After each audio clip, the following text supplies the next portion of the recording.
Hello guys, welcome to Fiction Read Harry. So in this video, we will see, what if Harry was transported to the Game of Thrones universe and Daenerys Targaryen fell in love with the Dragon Rider. If you enjoy these kinds of stories, don't forget to show us some love by hitting the like button and subscribing to the channel.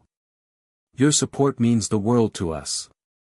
Now, let's start the story. Chapter 1. The dragon's shadow. The graveyard was quiet in the way only November could make things quiet, that heavy, pressing silence that settled into your bones and made you feel like the whole world was holding its breath. Harry Potter stood before two headstones, his hands shoved deep into the pockets of his leather jacket, and tried to remember what his mother's voice sounded like. 25 years old. 17 years since he'd watched Cedric die. 10 years since Voldemort fell. And still, every year on this night, he found himself here. Godric's Hollow. The place where everything started. The place where everything ended. I don't know what I'm supposed to say anymore, he murmured, his breath fogging in the cold air. Hermione thinks I should see a mind healer. Ron thinks I should get drunk and find a witch who doesn't care about the whole boy who lived nonsense. Ginny, he stopped. Ginny was married now. 2 kids. Happy, from what he heard. He was glad for her, genuinely glad. But it was one more door that had closed somewhere along the way. The Elder Wand hummed against his forearm, hidden beneath his sleeve, bound to him in ways that went deeper than ownership. The resurrection stone sat heavy in his pocket, though he hadn't used it in years. The invisibility cloak was folded in his expanded moleskin pouch, because some habits died hard. Master of Death. What a joke. All it really meant was that he couldn't die properly, that the Hallows had fused with something fundamental in his soul, and that he was very, very tired. A wind picked up, sharp and sudden, carrying the smell of ozone and something else, something that made the hair on the back of his neck stand straight up. Harry's wand was in his hand before he consciously reached for it, years of combat instinct overriding everything else. The air in front of his parents' graves was twisting, reality folding in on itself like paper being crumpled by an invisible hand. What the world tore open. Not metaphorically. Not dramatically. Just, tore, like fabric giving way under too much strain, and beyond the rip was nothing. Not darkness. Not light. The absolute absence of anything at all. And it was pulling him in. Harry dug his heels into the frozen ground, magic flaring around him in a desperate shield, but whatever this was didn't care about his magic. The Hallows screamed inside him, 3 artifacts of death resonating with something on the other side of that void, and he felt himself sliding forward. No, his hand shot out, grabbing the iron fence around the graves, but the metal groaned and bent. The pull intensified. His feet left the ground. The last thing Harry saw before the void swallowed him was his parents' names carved in stone, illuminated by the sickly light of whatever was dragging him to oblivion. Then there was nothing. Heat. That was the first thing that registered. Brutal, oppressive heat that pressed down on him like a physical weight, and light so bright it burned red through his closed eyelids. Harry groaned, tried to move, and immediately regretted every decision that had led to this moment. His body felt like it had been put through a meat grinder and reassembled by someone who'd only had a vague description of human anatomy. Every muscle ached. His head throbbed with a headache that put post-cruciatus pain to shame. And his mouth, Merlin, his mouth was so dry he could barely swallow. He forced his eyes open. Sand. Endless, rolling dunes of rust-red sand stretching to the horizon in every direction, broken only by bleached white rocks and the occasional twisted skeleton of something that had died long before Harry arrived. Bloody hell. Harry pushed himself up onto his elbows, then immediately had to close his eyes again as the world spun violently. His magic felt wrong, still there, still his, but muted somehow, like trying to hear music through a thick wall. The Hallows pulsed weakly against his soul, disoriented in a way he'd never felt before. Wherever this was, it wasn't Earth. Wasn't his dimension. The magic here felt fundamentally different, older and rawer, like the difference between a tame river and a flash flood. Right, he muttered, forcing himself to focus. Right. Okay. Survival first. Panic later. He managed to get to his feet, swaying slightly, and took stock. Wand, still there, thank Merlin. Mokeskin pouch, still attached to his belt. Clothes, intact, though his jeans and leather jacket weren't exactly desert survival gear. Water. He needed water. Aguamenti. A trickle emerged from his wand. Not the usual torrent, barely enough to fill a cup, but it was something. Harry caught it in his cupped palm and drank greedily, the magic draining him more than it should have but providing enough relief that he could think straight. North. He needed to pick a direction and start walking. Standing here meant dying, and he hadn't survived Voldemort just to become another bleached skeleton in an alien desert. He chose the direction where the sun seemed lowest, late afternoon, if the sky here worked anything like home, and started walking. 3 hours later, Harry was seriously reconsidering his life choices. The heat hadn't let up. His water spell had gotten weaker with each casting, his magic struggling to function in this foreign reality. Sweat had soaked through his shirt hours ago, and now his body had apparently decided it had no more sweat to give.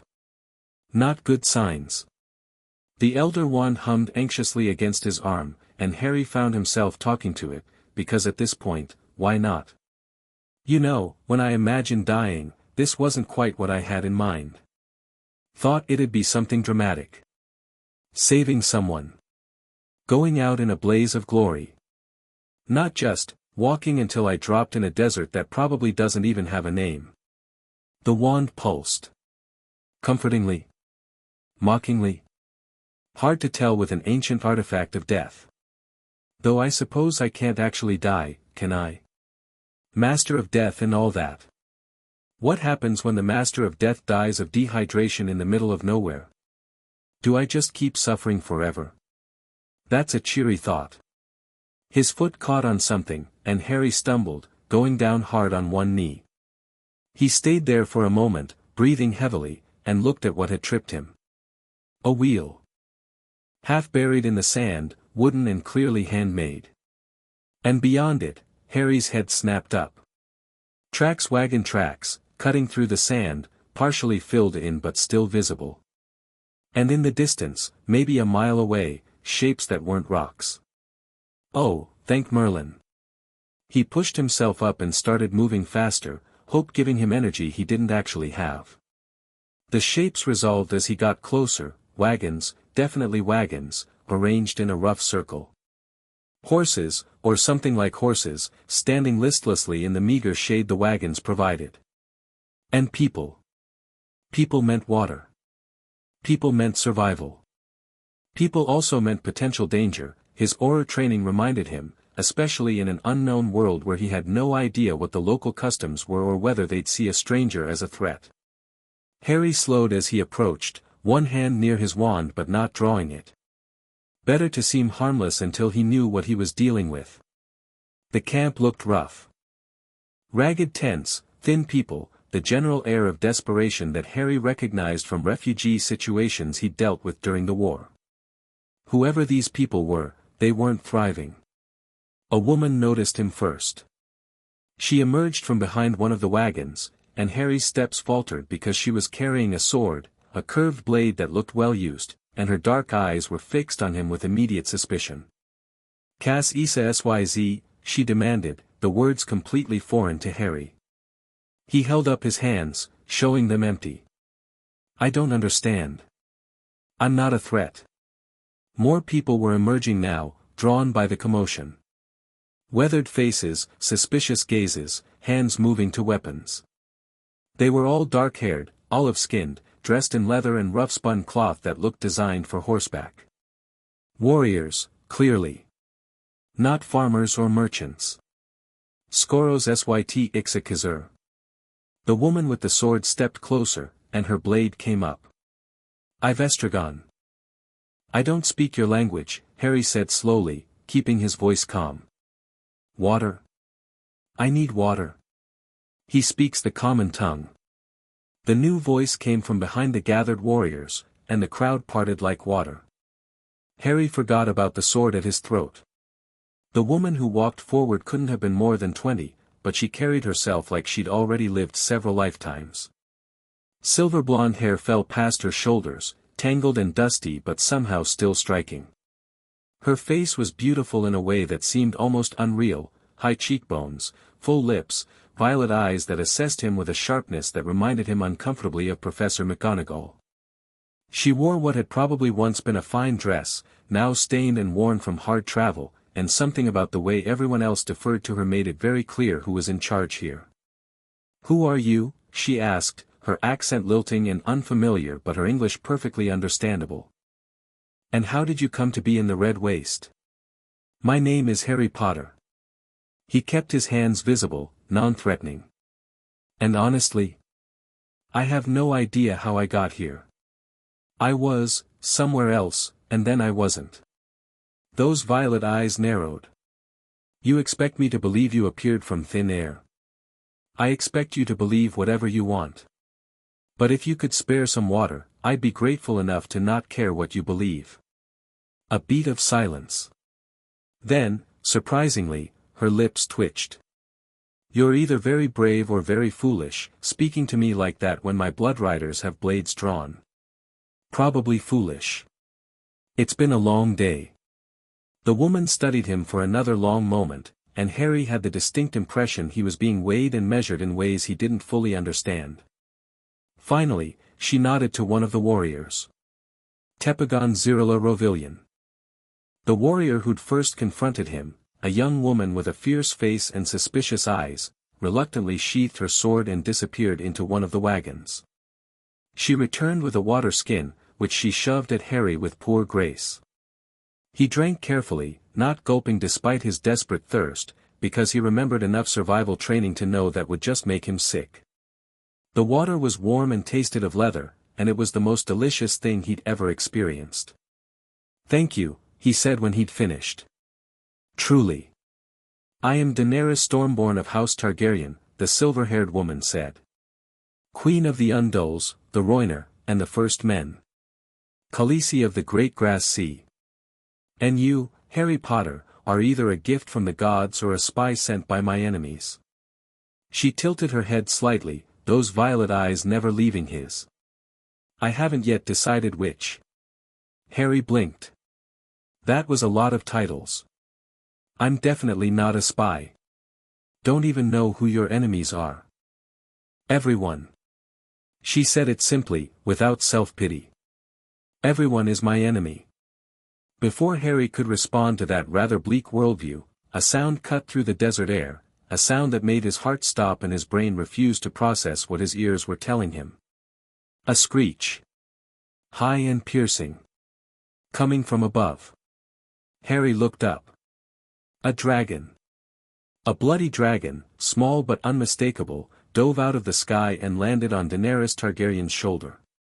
It was black as coal, maybe the size of a large cat, with eyes like molten gold and wings that looked too delicate to support flight but clearly did anyway. "Drogon," Daenerys murmured, stroking the creature's head.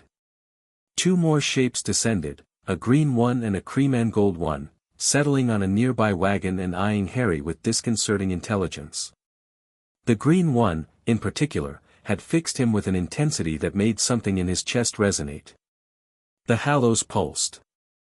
The dragon cocked its head, made a sound almost like a question, and launched itself off the wagon, straight at Harry. There was no time to react. The green dragon, about the size of a small dog, all wings and scales and claws, hit Harry square in the chest, and he went down hard on his back in the sand. His wand was in his hand on instinct, a shield charm on his lips, but the dragon wasn't attacking. It had settled on his chest, its weight surprisingly solid, and was making a sound that Harry could only describe as purring. Its eyes, bronze and ancient and startlingly aware, stared into his from inches away. And something happened. A connection snapped into place, sudden and complete, like a rope pulled taut between his soul and this impossible creature. The dragon's presence flooded his awareness, curiosity, hunger, fire, the overwhelming joy of flight, and beneath it all, a recognition that made no logical sense. You, the dragon seemed to say, though not in words. You smell like ending. You smell like me. Regal. Daenerys's voice was sharp with concern. Get off him. The dragon, Regal, ignored her completely. It pressed closer to Harry instead, butting its head against his chin in a gesture that was almost affectionate, wings spreading slightly as if to claim him. Harry lay very still, mind racing, trying to process what was happening. Dragons. He was in a world with actual dragons. And one of them had just apparently decided he was a friend. What did you do? Daenerys was standing over him now, the black dragon, Drogon, hissing on her shoulder. Her face was a mask of controlled alarm. My dragons they don't act this way with anyone but me. I didn't do anything. Harry slowly sat up, and Regal adjusted accordingly, scrambling onto his shoulder with surprising grace.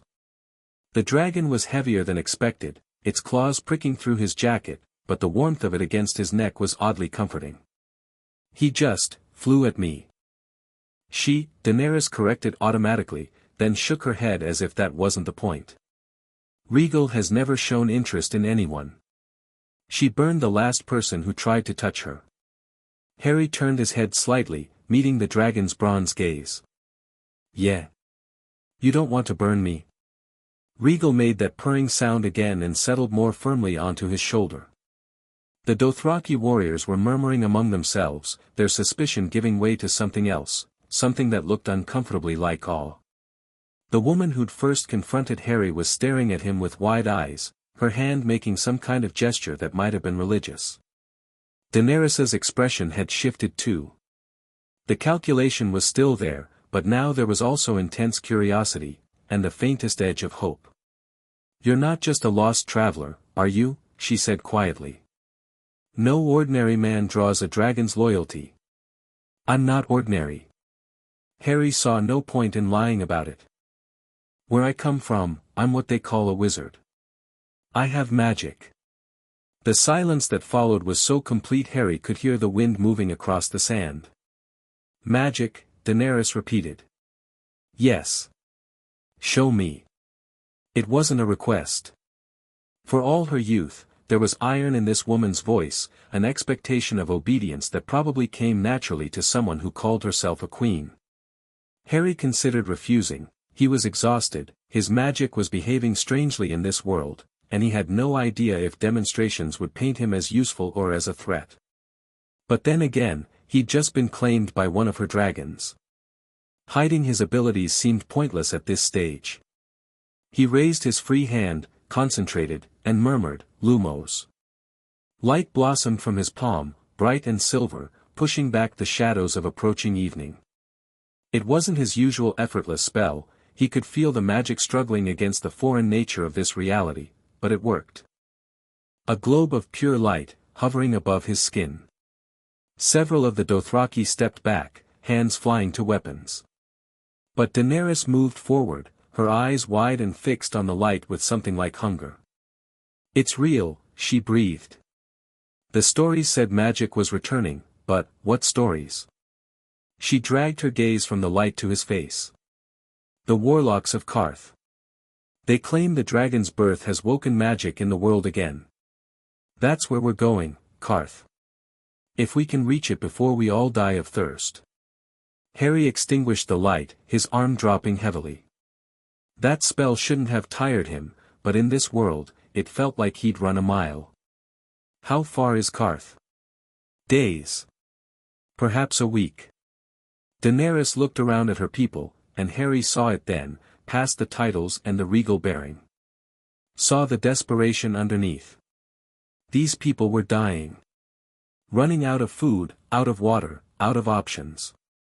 The dragons were impressive, but you couldn't eat impressive. My riders went ahead to find a way. They haven't returned. Then I might be able to help. How? Harry gestured with his wand, and another trickle of water emerged, splashing into the sand. Less than before, he was pushing his limits, but Daenerys's sharp inhale told him she understood the implications. I can conjure water. It's not much right now, my magic works differently here, I'm still adjusting. But it's something. Daenerys stared at the wet patch of sand like it held all the answers in the world. When she looked back at Harry, the calculation in her eyes had crystallized into decision. You'll stay with us, she said. Help my people survive until we reach Qarth. And in return? In return, I won't have my blood riders slit your throat while you sleep. A pause, and then her lips curved slightly, the first genuine smile he'd seen from her. And perhaps I'll answer your questions about this world you claim to know nothing about. Fair enough. Harry held out his hand, ignoring the way Rhaegal shifted on his shoulder to sniff at his fingers. Deal. Daenerys looked at his extended hand with brief confusion, then seemed to understand the gesture. Her hand clasped his, smaller than expected, calloused in unexpected places, warm with the lingering heat of dragon fire. Deal, she echoed. That was the moment the earth shook. Harry spun, wand up, as screams erupted from the far side of the camp.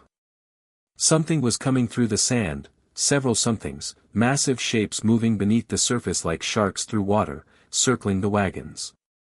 Devayajidi. Daenerys shouted, and her people snapped into action despite their exhaustion, weapons drawn, forming a protective circle. Rhaegal launched off Harry's shoulder with a shriek, joining her siblings in the air above the camp. Drogon bellowed something that was definitely a challenge. Harry moved to Daenerys' side without thinking about it. What are those? I don't know. Her face had gone pale, but her voice was steady. We've been traveling the Red Waste for weeks. Nothing lives here. Nothing should, one of the shapes burst from the sand. It was a nightmare-given form. Massive, easily 30 feet long, covered in scales that glittered like iron in the fading light. Multiple legs, clawed and powerful, propelled it across the sand with terrifying speed. And its jaws, Merlin, its jaws were large enough to swallow a horse whole and lined with teeth like curved swords. Another one emerged. Then a third. Move. Harry grabbed Daenerys' arm and pulled her back as the first creature lunged. Its jaws snapped shut inches from where she'd been standing, close enough that Harry felt the wind of its passage. The Dothraki engaged, screaming war cries that mixed with the creature's roars. Swords flashed, finding gaps in scales, but the beasts shrugged off wounds that should have been crippling. One warrior went down, torn nearly in half by a casual swipe of claws. Harry's wand moved. Confringo. The blasting curse hit the nearest creature square in the face and actually staggered it, leaving a smoking wound across its snout. It screamed, a sound like metal tearing, and fixed Harry with eyes full of ancient, mindless hunger. Get your people back. Harry shouted at Daenerys. Keep them together, I'll draw these things away. You'll die. I'll be fine. Just, trust me. He didn't wait for her response. Harry ran, putting himself directly between the creatures and the camp, his wand blazing with spell fire. Bombarda. Incendio. Reducto. Each spell hit. Each spell did damage. But his magic was weak here, requiring 3 times the power for half the effect, and there were 3 of these monsters converging on him. The dragon's dove. Drogon hit the lead creature from above, claws raking across its back, and for a moment Harry thought the small dragon would be shaken off like an insect. But then Drogon opened his mouth, and fire poured out, real dragon fire, white-hot and hungry, and the monster screamed. Viserion and Rhaegal joined their brother, all 3 dragons strafing the creatures with coordinated bursts of flame. The beasts thrashed, confused by enemies they couldn't reach, and Harry seized the moment. Sectum Sempra. The spell carved a deep gash across the belly of the nearest creature, spilling something that might have been blood if blood was black and smoking. It collapsed, legs thrashing, and Harry was already moving to the next one. But his vision was starting to blur. His magic was guttering like a candle in a storm. Each spell cost more than the last, and his body, still recovering from the dimensional transit, still dehydrated despite the water he'd drunk, was screaming at him to stop. One of the creatures got through. It came from his left, faster than something that size had any right to move. Harry tried to dodge, tried to raise a shield, but his magic failed, the spell fizzling into nothing. The creature's claw caught him across the ribs. Pain exploded through his chest.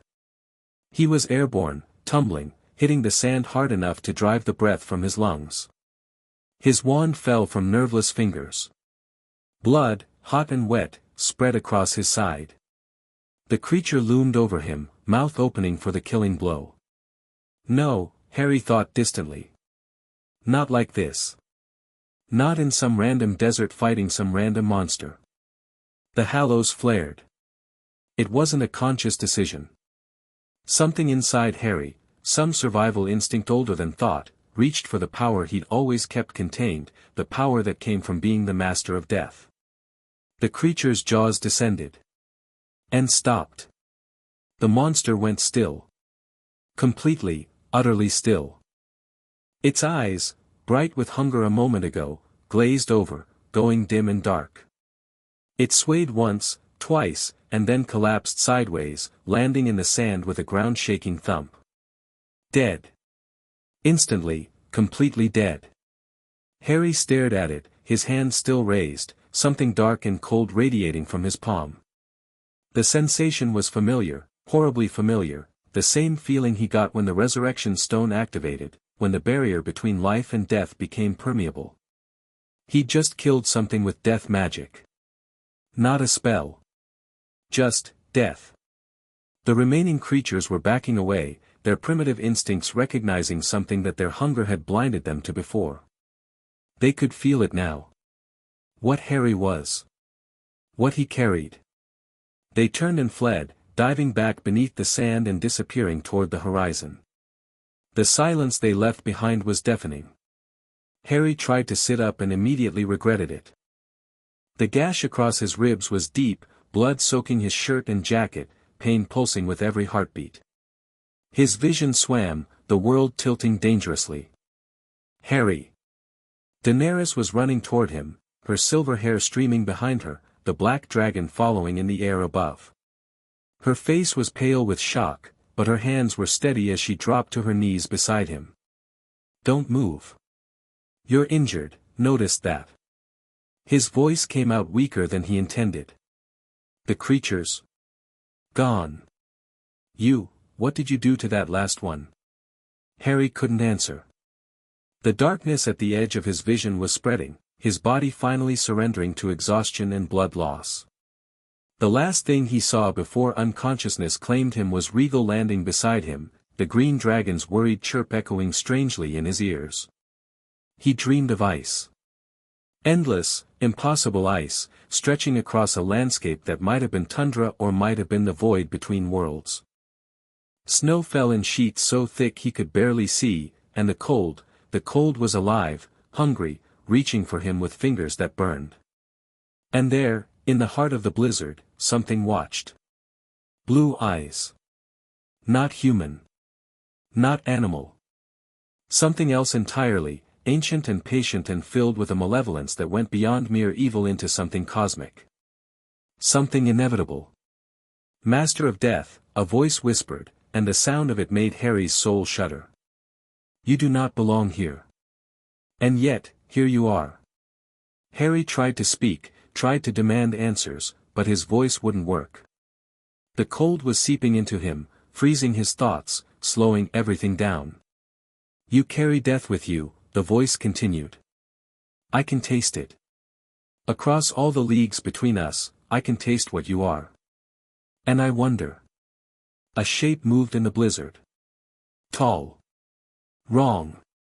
A figure that might have been human once, millennia ago, before time and cold and something darker had twisted it into something else. I wonder if death can die. The blue eyes blinked. Harry woke up screaming. Easy. Easy, you're safe. Hands pressed against his shoulders, holding him down. Harry thrashed, fighting, the nightmare still wrapped around his mind like chains. "Get off me, Harry." The voice cut through the panic. Firm. Commanding. Familiar despite only knowing it for hours. Harry's eyes focused. Daenerys Targaryen was leaning over him, her silver hair falling around her face like a curtain, her violet eyes filled with a combination of concern and irritation. "Are you done?" He stared at her for a long moment, his heart still hammering, sweat cooling on his skin. Yes. Sorry. You should be.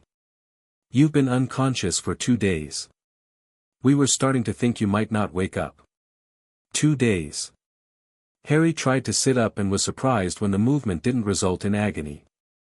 Looking down, he found his chest wrapped in clean bandages, the wound tender but clearly healing. Our healers did what they could. Your body did the rest.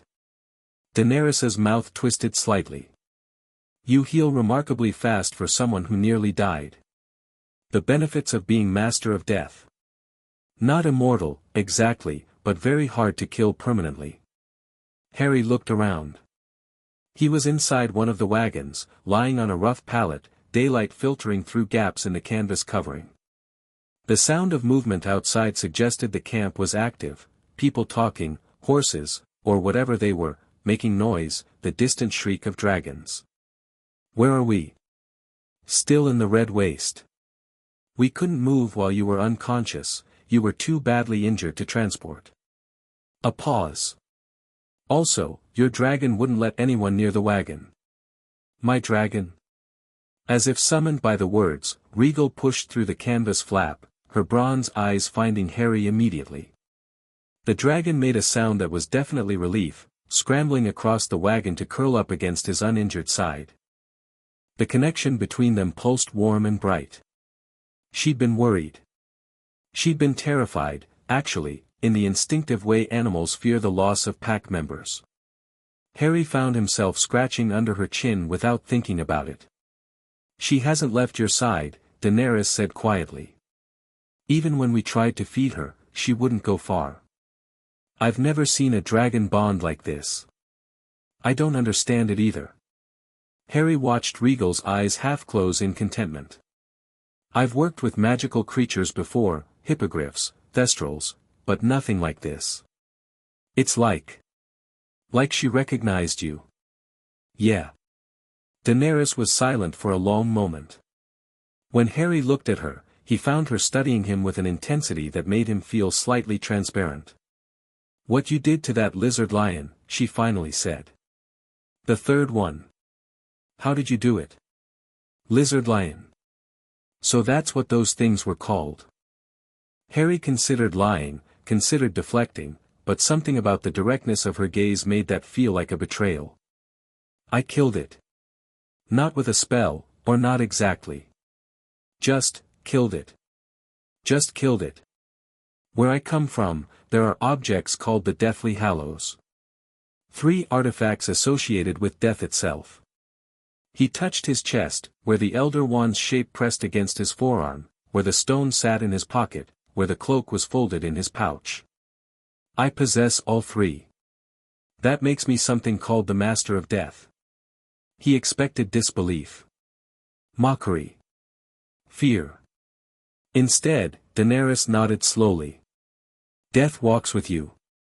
You believe me?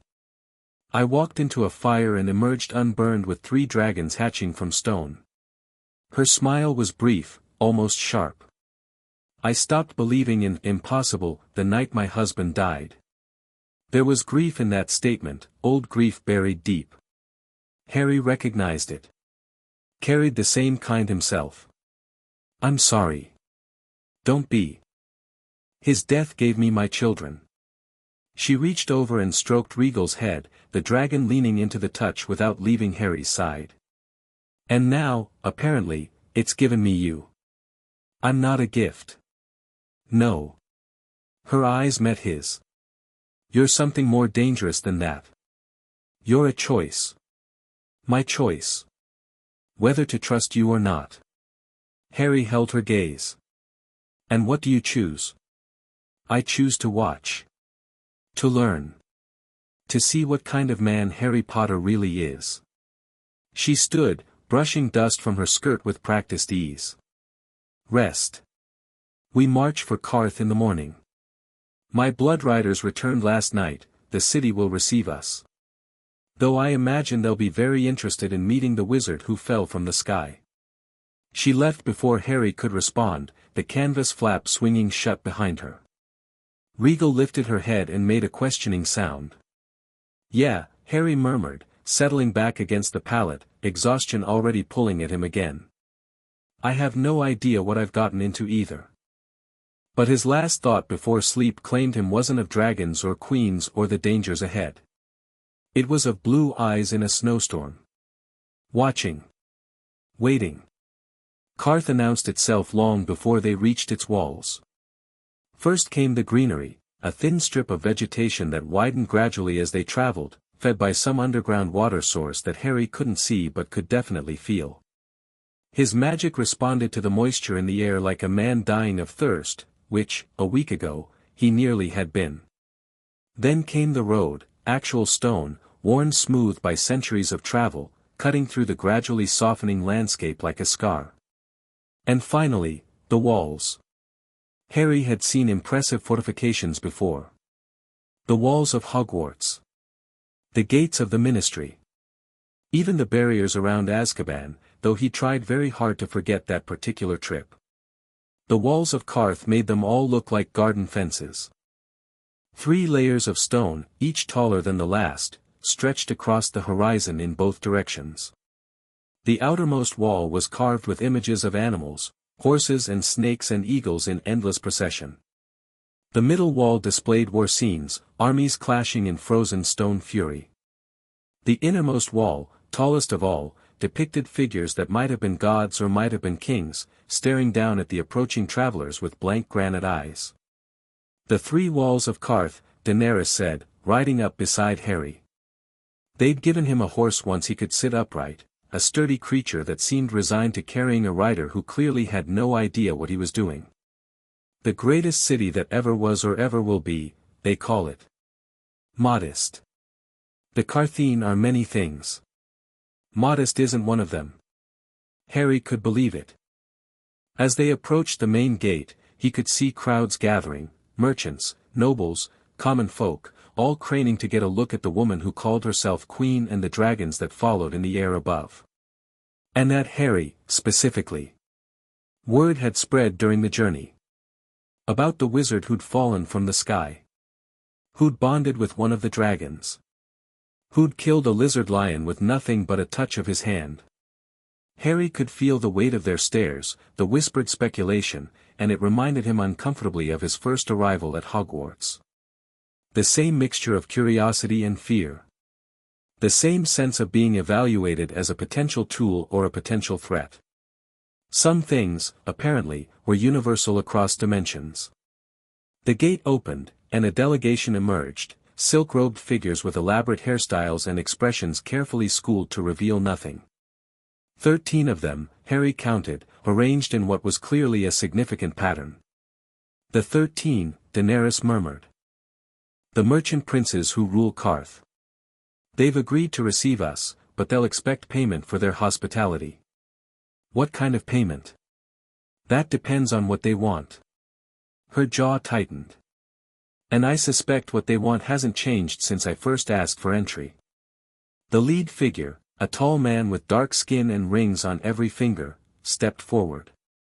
His smile was expansive, welcoming, and completely untrustworthy. Daenerys Stormborn. His voice carried across the distance. Welcome to Qarth. We have heard stories of your journey through the Red Waste, of your dragons, and of your unusual companion. His eyes flicked to Harry, assessing. I am Zaro Zoan Daxos, the man continued. And I would be honored to host you within my home. The honor would be mine, Daenerys replied, her tone equally formal. I accept your hospitality. The exchange continued, flowery phrases and empty pleasantries that clearly meant something in the local political context. Harry tuned most of it out, his attention caught by something else. A figure standing apart from the 13. Blue robes, impossibly pale skin, lips stained purple from some substance Harry didn't recognize. His eyes were fixed on Harry with an intensity that went beyond curiosity into something predatory. The man smiled, revealing teeth that had been filed to points. And Harry felt something, a brush against his mind, light as a feather but unmistakably deliberate. Someone was trying to read his thoughts. His occlumency shield slammed up on instinct, and the brush recoiled. The man's smile widened, somehow becoming more unsettling. "Your magic is strong," a voice whispered in Harry's ear, though no one stood close enough to speak. "Stronger than anything I've felt in centuries. The warlocks of the House of the Undying would very much like to meet you, Harry Potter." Harry turned his head slightly, meeting those pale eyes across the crowd. "I'll pass, thanks," he murmured. Laughter echoed in his mind, fading like smoke. "I suspect you won't have a choice." The mental connection severed abruptly, leaving Harry with a headache and a deep sense of unease. This city, for all its golden beauty, had darkness lurking beneath the surface. And somehow, that darkness had already found him. Xaro's palace was obscene. There was no other word for it. Gold covered every surface. Jewels studded the walls. Fountains flowed with water so clean it was almost offensive after weeks in the desert. Servants appeared and disappeared silently, attending to every possible need before it could even be articulated. Harry had been given his own suite of rooms, larger than the Dursleys' entire house, filled with silks and cushions and a bathing pool that steamed invitingly. He ignored all of it, standing instead on the balcony and watching the city spread out below. Qarth was beautiful. Even Harry, who'd never cared much about architecture, could appreciate that. White towers and graceful bridges, canals cutting through the streets like silver ribbons, gardens blooming impossibly green against the desert backdrop. But beauty could hide a lot of ugliness. Regal landed on the balcony railing, her claws leaving scratches in the marble. She'd grown just in the week Harry had known her, now closer to a medium-sized dog than a cat. The other dragons were growing too, Drogon outpacing his siblings, but Regal seemed to be channeling her energy in other directions. "What do you think?" Harry asked her. "Trust this place?" Regal made a sound that conveyed skepticism remarkably well for a creature without eyebrows. "Yeah. Me neither." "You talked to her?" Harry turned. Daenerys stood in the doorway to his rooms, having apparently walked through the palace without him hearing her approach. She'd bathed and changed, a blue dress now that brought out her eyes, her silver hair braided with small jewels. "She listens," Harry said. "More than most people. May I join you?" He gestured to the balcony, and she walked over, leaning against the railing beside him. Regal chirped a greeting but didn't move from Harry's side.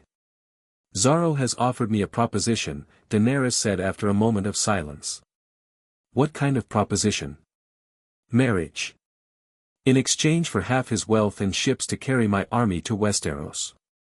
Harry's eyebrows rose. "That's direct. The Qartheen prize directness in business dealings. It's only in everything else they wrap truth in silk and perfume." "What did you tell him?" "That I would consider his offer." Her fingers drummed against the railing. "What I did not tell him is that I have no intention of selling myself to any man, no matter how many ships he owns." "Smart. Never negotiate from desperation. Is that what you learned, where you come from?" Harry thought about it. "I learned that power comes in many forms. Money. Magic. Knowledge. Army. But the most important power is the kind people give you willingly. That kind, you can't buy or steal." Daenerys turned to look at him fully. "You sound like you speak from experience." "I led people, once. Into battle. Against an enemy who should have been unbeatable.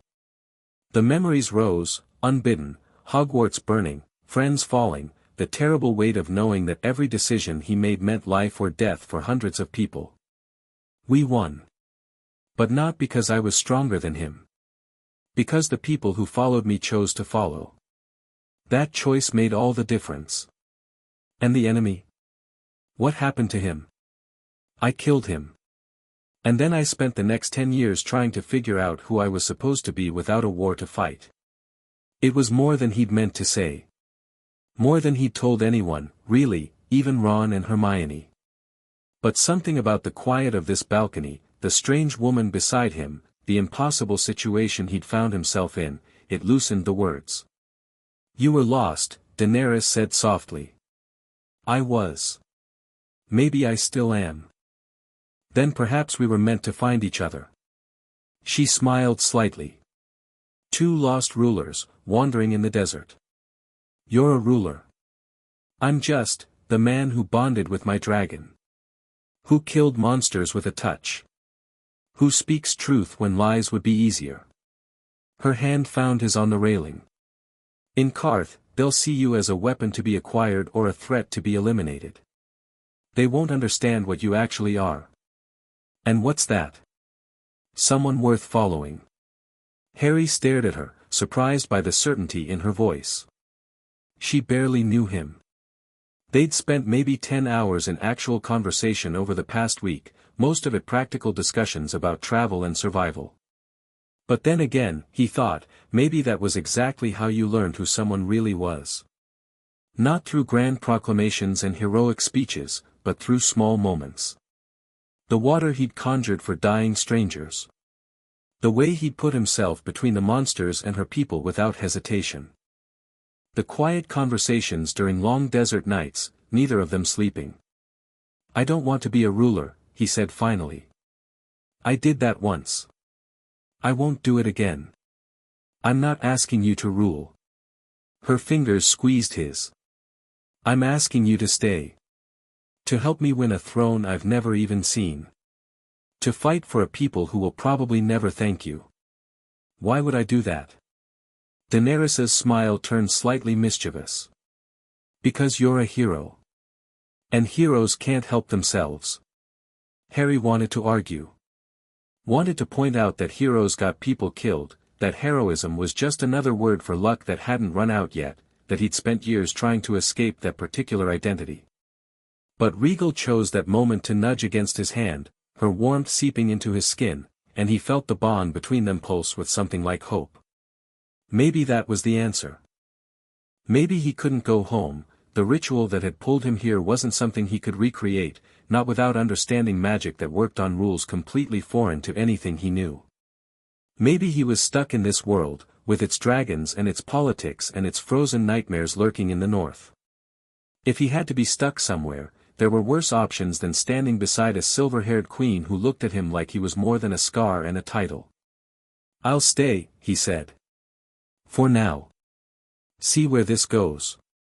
Daenerys's smile widened, genuine and bright. Then welcome to the game, Harry Potter. What game? The only game that matters in this world. She released his hand and stepped back, already moving toward the door. The Game of Thrones. Night fell on Qarth like a curtain being drawn. Harry lay in his absurdly comfortable bed, staring at the ceiling and trying to sort through everything he'd learned in the past week. This world was called. Well, it didn't have a single name, apparently. Different continents, different peoples, a history stretching back thousands of years. He was on a continent called Essos, but Daenerys wanted to cross the sea to a place called Westeros, where her family had once ruled before being overthrown. The politics were complicated. The history was bloody.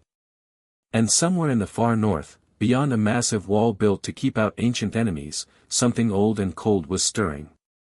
The dream he'd had in the desert hadn't faded.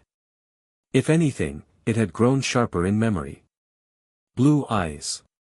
The voice that spoke of death with hungry familiarity. The sense of being seen by something that shouldn't exist. This world had magic.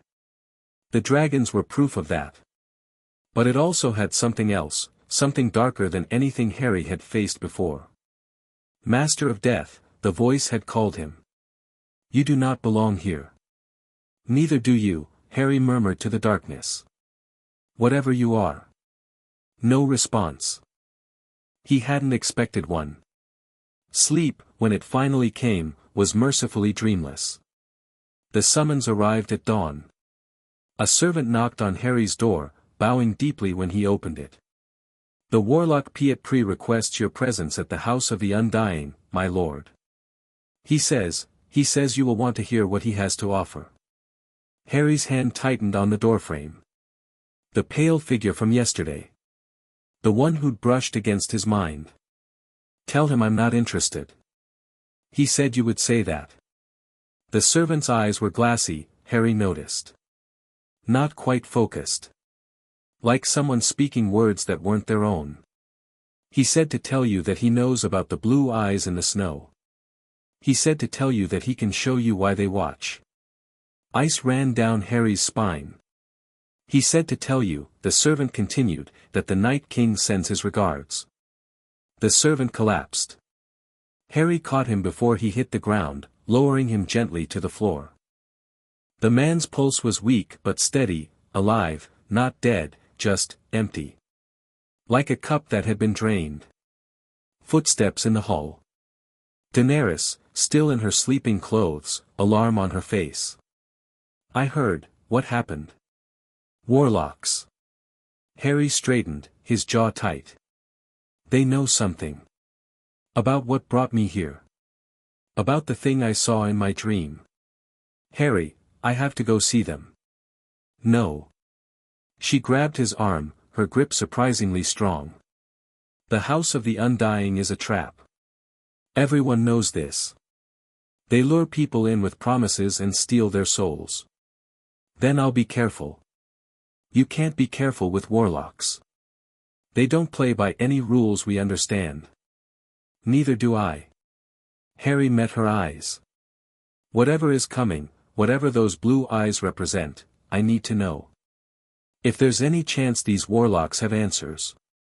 Daenerys's expression shifted through fear, frustration, and finally a grudging acceptance that Harry recognized.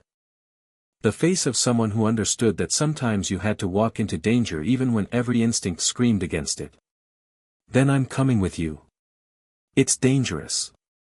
I know. She smiled, fierce and bright. I told you once that I stopped believing in impossible. That includes impossible odds. Harry wanted to argue. Wanted to protect her from whatever darkness waited in the House of the Undying. But he also knew that he had no right to make that choice for her. Fine, he said. But we go together. And we leave together.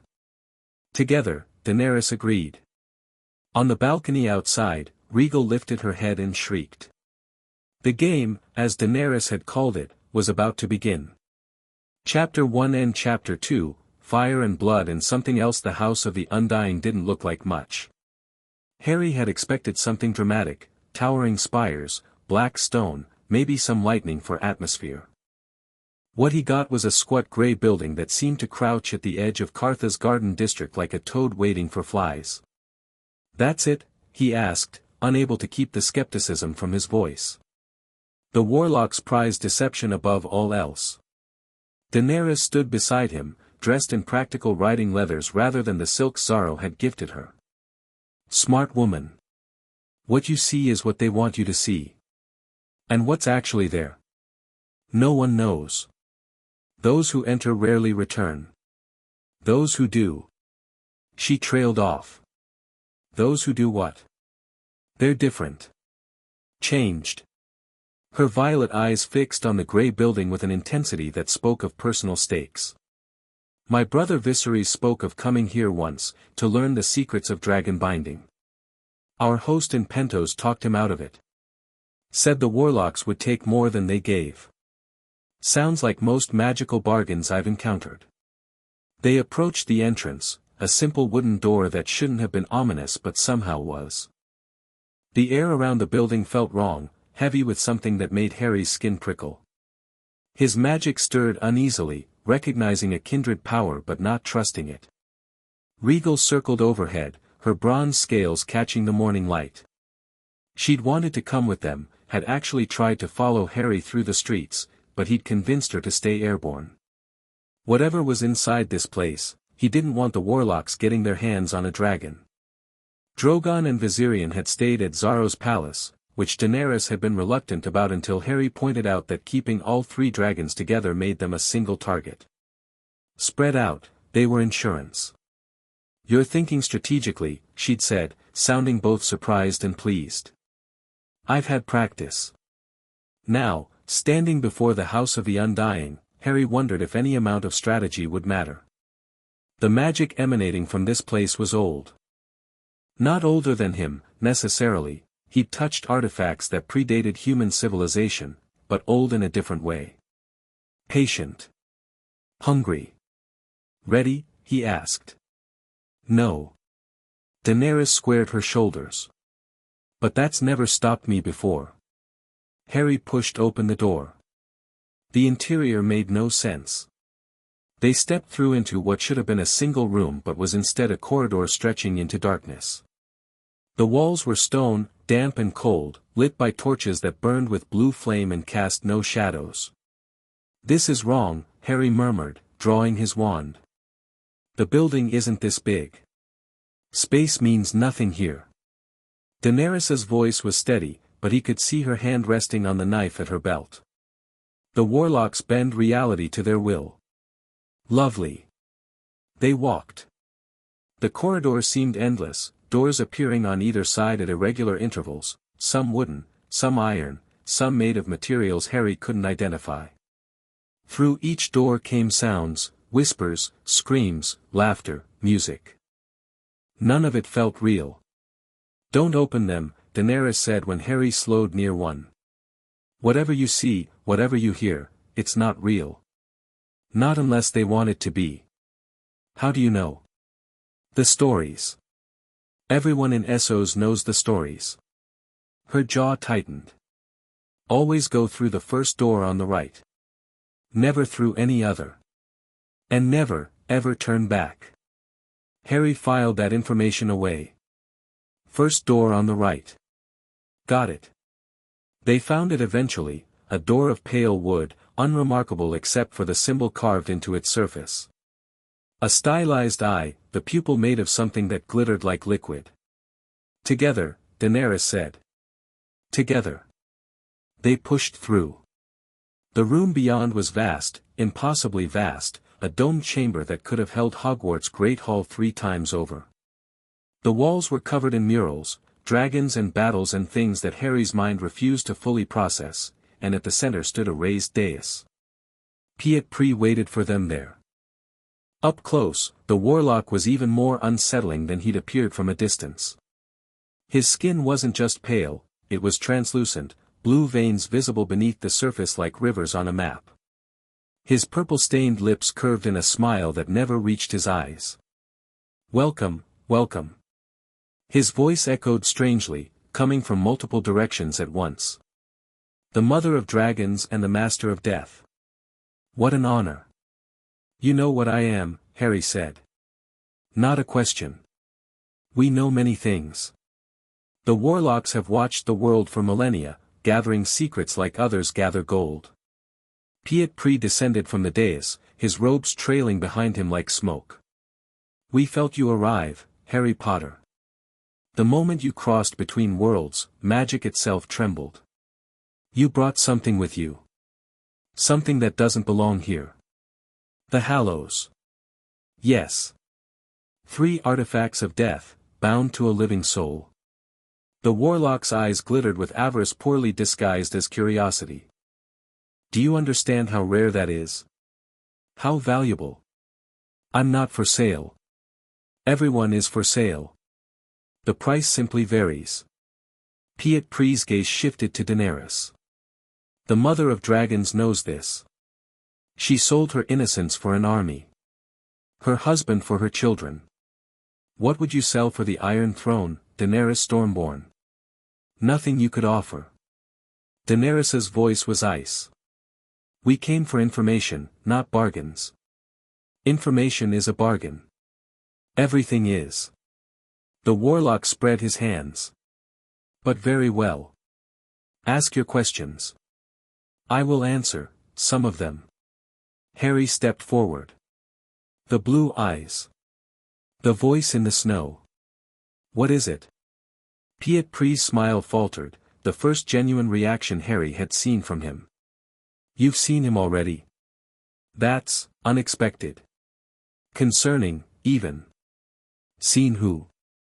The Night King. The words hung in the air like a death sentence. The first of the White Walkers.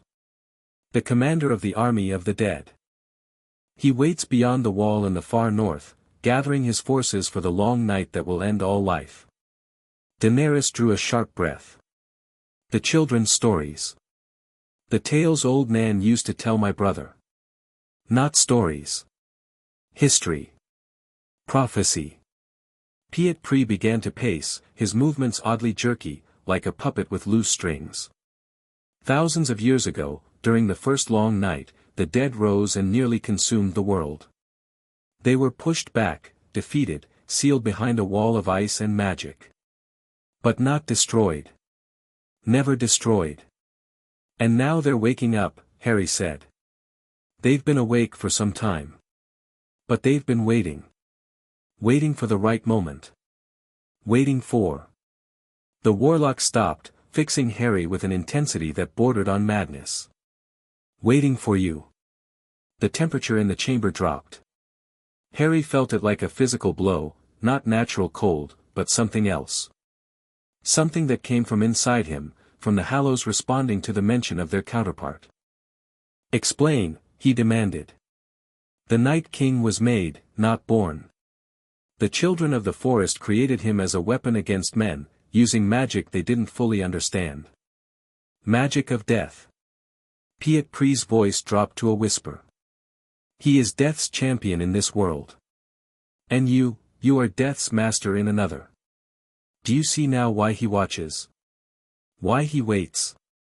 Harry's mind raced. The dream. The blue eyes.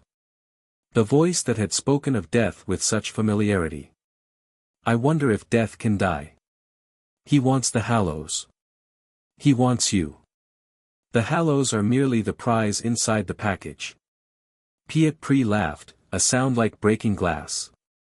If the Night King could claim the power of the Master of Death, the wall wouldn't matter. No weapon would matter. He would be truly unstoppable. Then I need to destroy him. You need to survive the attempt.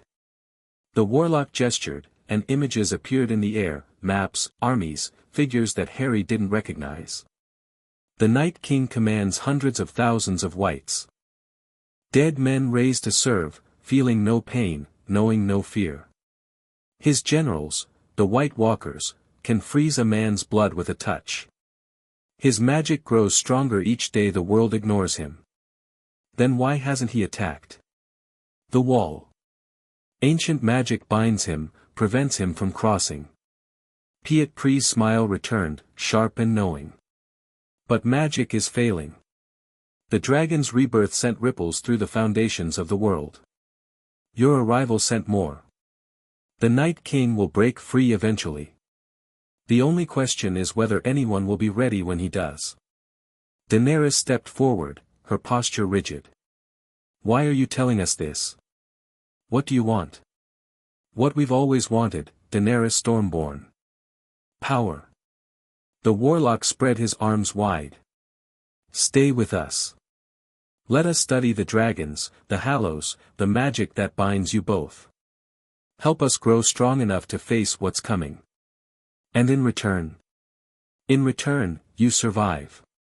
Isn't that enough? Harry and Daenerys exchanged a glance. Neither of them believed a word of it. The warlock's helpful facade was paper-thin, his hunger for their power barely disguised. We'll consider your offer, Harry said carefully. Will you? Pietpri's eyes narrowed. I think not. I think you'll walk out of here, take your dragons, and continue on your path to Westeros. I think you'll ignore our warnings and face the Night King alone, because that's what heroes do. Then why offer? Because we're civilized. The warlock's smile showed too many teeth. And because when you refuse, we can take what we need without guilt. The chamber shifted. No, the world shifted. The murals on the walls began to move, painted dragons opening painted eyes. The torches flickered and multiplied. And from the shadows emerged figures that hadn't been there before, warlocks, dozens of them, appearing from nothing like ghosts given flesh. "You really thought we'd let you leave?" Piet laughed. "The mother of dragons and the master of death, walking willingly into our domain. This is the greatest gift we've received in centuries." Harry's wand came up, a shield charm already forming. "Daenerys, stay close." "Already there." She pressed against his back, knife drawn, covering his blind spot. "How many?" "Too many." The warlocks attacked. Magic in this world worked differently. Harry had known that since his first failed spell in the desert. What he hadn't fully understood until now was how their magic worked. The warlocks didn't cast spells, not in any way Harry recognized. They willed things into existence, their desires becoming reality through sheer focused intent. Fire bloomed from empty air. The floor rippled like water. Chains of shadow reached for Harry and Daenerys with grasping fingers. "Protego." Harry's shield held, but barely, the shadow chains pressed against it, testing for weaknesses. "Depulso." The banishing charm caught 2 warlocks and sent them flying, but 3 more took their place. Piet stood at the center of the chaos, conducting his followers like an orchestra of nightmares. "Your magic is strong," the warlock called out, "but finite. Ours is eternal. We've had centuries to perfect it. How long can you hold, Harry Potter?" "Not long." Harry could already feel the strain, his spells costing twice what they should. This place was hostile to his magic, designed to drain and weaken anything that didn't belong. "We need to move," he shouted to Daenerys. "Where?" "Good question." The chamber had no visible exits anymore, the door they'd entered through had vanished, replaced by more endless walls of writhing murals. One of the painted dragons opened its mouth, and actual fire poured out. Harry dove, pulling Daenerys with him. The flames passed overhead, close enough to singe hair, and splashed against a group of warlocks who hadn't moved fast enough. Their screams were brief. "The paintings!" Daenerys gasped. "They're real here. I noticed." A mural of soldiers came alive next, armed figures stepping out of the wall with weapons raised. Harry cut through them with a slashing hex, but more kept coming. "This isn't working." He reached deeper into his magic, searching for something, anything, that could turn the tide. The Elder Wand hummed against his arm, offering power he wasn't sure he could control. "I need to, Harry." Daenerys pointed upward. He looked. The dome of the chamber had cracked open, and through the gap, bronze scales glinted in the sunlight. Regal had come for them. The dragon dove through the opening with a shriek that shook the walls, and suddenly the warlock's careful trap wasn't so careful anymore. Regal was too big now to be inside this space, her wingspan alone was 20 feet across, and her presence was tearing at the seams of whatever reality the warlocks had constructed. "Kill it!" Piet screamed, all pretense of composure gone. "Kill the dragon now!" Chains of shadow launched toward Regal. Harry didn't think. He threw himself into the air, literally, a burst of accidental magic propelling him upward, and landed on the dragon's back just as the chains would have wrapped around her throat. Finite incantatem. The chains dissolved. Not fully, this wasn't his kind of magic, but enough. Regal twisted in the air, her jaws snapping, and caught a warlock who'd gotten too close. The man screamed once and then didn't. "Daenerys!" Harry reached down. "Grab my hand." She ran.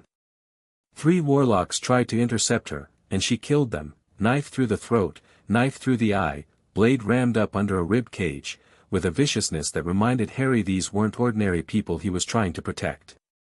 She'd survived worse than this. Her hand caught his. He hauled her up onto Regal's back, and the dragon didn't even falter, instinctively adjusting to the extra weight. The dome. Daenerys shouted. We can get out through the dome. Harry looked up. The crack Rhaegal had made was already closing, the warlock's magic trying to seal itself. They had seconds at most. Go, he urged Rhaegal. Go. The dragon surged upward. Harry felt the membrane of reality press against them, resistant, trying to keep them contained. The warlocks were chanting something, their voices rising in unison. The hallows flared. It wasn't intentional, Harry had never been able to control this particular aspect of his power, but in that moment, pressed against a barrier of foreign magic, the artifacts bound to his soul decided to push. Death magic rolled off him in a wave. The chanting stopped. Every warlock in the chamber clutched at their chests, their faces going grey, their life force draining into something that wasn't Harry but passed through him. The barrier shattered. Rhaegal burst through into open sky. They landed in Xaro's garden, scattering servants and guards alike. Drogon and Viserion were already there, circling overhead with agitated cries. Yora came running from the palace, sword drawn, followed by the Dothraki bloodriders. What happened? The knight demanded. We saw the dragon dive into the city, trap. Harry slid off Rhaegal's back, his legs nearly giving out beneath him. Whatever he'd done back there had cost him. The world was spinning slightly. The warlocks tried to capture us. We escaped. Are you hurt? Yora's eyes moved to Daenerys, checking her for injury. I'm fine. She dismounted more gracefully than Harry, though her hands were shaking. Blood stained her riding leathers, warlock blood, not hers. Thanks to Harry. And Rhaegal. The dragon pressed her snout against Harry's shoulder, making a concerned sound. He reached up to scratch her jaw. I'm all right, girl. Just tired. You did something. Daenerys was looking at him with an expression he couldn't quite read. In there, at the end. The warlocks just stopped. The hallows. Harry leaned against Rhaegal for support. They don't like being contained. When the barrier pushed, they pushed back. You drained them. I could feel it, even from where I was. I didn't mean to. I know. She moved closer, close enough that he could see the individual strands of silver in her hair. But you did it anyway. You saved us. Rhaegal saved us. I just held on. Daenerys's hand found his. Her skin was warm, calloused from riding, still trembling slightly with residual adrenaline. You're too modest, Harry Potter. First time anyone's ever accused me of that. She laughed, short, surprised, genuine. The first real laugh he'd heard from her. We need to leave Qarth, she said, suddenly serious. The warlocks won't forgive this. They'll try again, and next time they'll be prepared for your magic. Agreed. But how? We don't have ships. We'll find ships. Her eyes hardened with determination. Xaro wanted to buy me with his wealth. Maybe it's time I showed him what the mother of dragons can take. Harry raised an eyebrow. That sounds like it might involve violence. It might.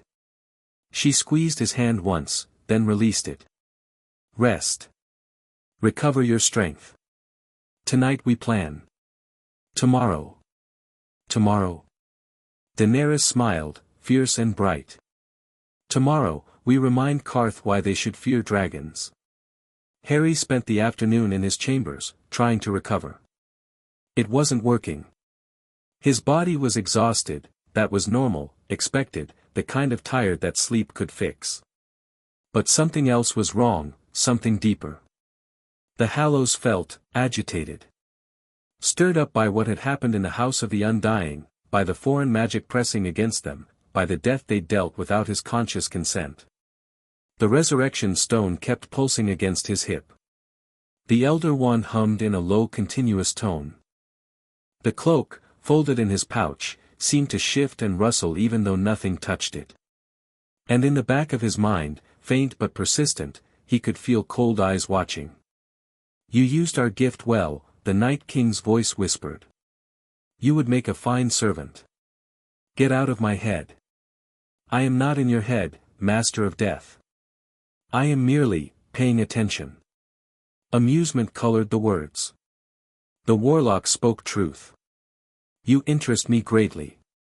Harry closed his eyes, focusing on his occlumency shields. The presence retreated, not gone, never gone, but distant enough that he could think clearly. This wasn't sustainable. Whatever connection the Night King had established through that first dream, it wasn't fading. If anything, it was growing stronger. He needed to find a way to sever it, or at least block it more effectively. But that would require understanding this world's magic. And the only teachers available were either dead, dying in the House of the Undying, or actively trying to capture him. A knock at the door. "Come in." Daenerys entered, still in her blood-stained leathers, carrying a bundle wrapped in cloth. Her expression was complicated, concern mixed with curiosity mixed with something else he couldn't identify. "I thought you might want these." She set the bundle on the table and unwrapped it, revealing bottles of wine, bread, cheese, dried meat. "You haven't eaten since yesterday." Harry's stomach rumbled, reminding him that yes, he did in fact need food to survive. "Thank you. You looked pale during the escape." She sat in the chair across from him, watching him tear into the bread with poorly disguised hunger. "And after? Like something was draining you from inside." "The Hallows." He spoke between bites. "They activated without my permission. That's never happened before." "Is that dangerous?" "I don't know. Probably." Harry set down the bread. "Everything about my being here is unprecedented. The Hallows exist to master death, but what happens when they're pulled into a world with its own version of death magic? A champion of death who wants to claim them? The Night King. The warlocks weren't lying about that part. I can feel him, Daenerys. In the back of my mind. Watching. Waiting." Harry met her eyes. "He wants me. Not just the Hallows, me. And I have no idea why." Daenerys was quiet for a long moment. When she spoke, her voice was soft. "When I walked into my husband's funeral pyre, I didn't know I would survive. I didn't know the dragons would hatch. I only knew that I was meant to do it, that something was calling me toward the fire, toward a destiny I didn't understand. And I survived. The dragons hatched. I became something new." She leaned forward. "Maybe you were called here for a reason too. Maybe the Night King wants you because you're meant to destroy him. Or maybe I'm just a cosmic accident, and he wants me because I'd make a useful weapon. Does it matter?" Her eyes were intense. "Whether you were called or thrown, whether your destiny or chance, you're here. You have power. You have choices." She reached across the table, her hand covering his. "The question isn't why you came. The question is what you'll do now that you're here." Harry stared at her. This woman, barely more than a girl, really, though her eyes held centuries of weight, had walked into fire and emerged reborn. Had lost everything and built something new from the ashes. Had every reason to be bitter or broken or afraid, and instead was here, in his chambers, telling him to choose his own destiny. "You're remarkable," he said. "You know that?" "So I've been told." But she smiled, genuine and warm. "Usually by people trying to manipulate me." "I'm not trying to manipulate you." "I know. That's why it matters when you say it." They sat in comfortable silence for a while, Harry eating, Daenerys watching the dragons through the window. Drogon had claimed the highest tower, Viserion a garden fountain, Regal the balcony outside Harry's own room. Claiming territory. Establishing dominance. "Tell me about your home," Daenerys said eventually. "The place you came from." So Harry told her. He told her about Hogwarts, the moving staircases and the talking portraits and the ghosts drifting through walls. He told her about Ron and Hermione, about the friendship that had saved his life more times than he could count. He told her about Voldemort, about the prophecy, about dying in a forest and choosing to come back. He told her things he'd never told anyone. About the weight of being a symbol. About the loneliness of being extraordinary.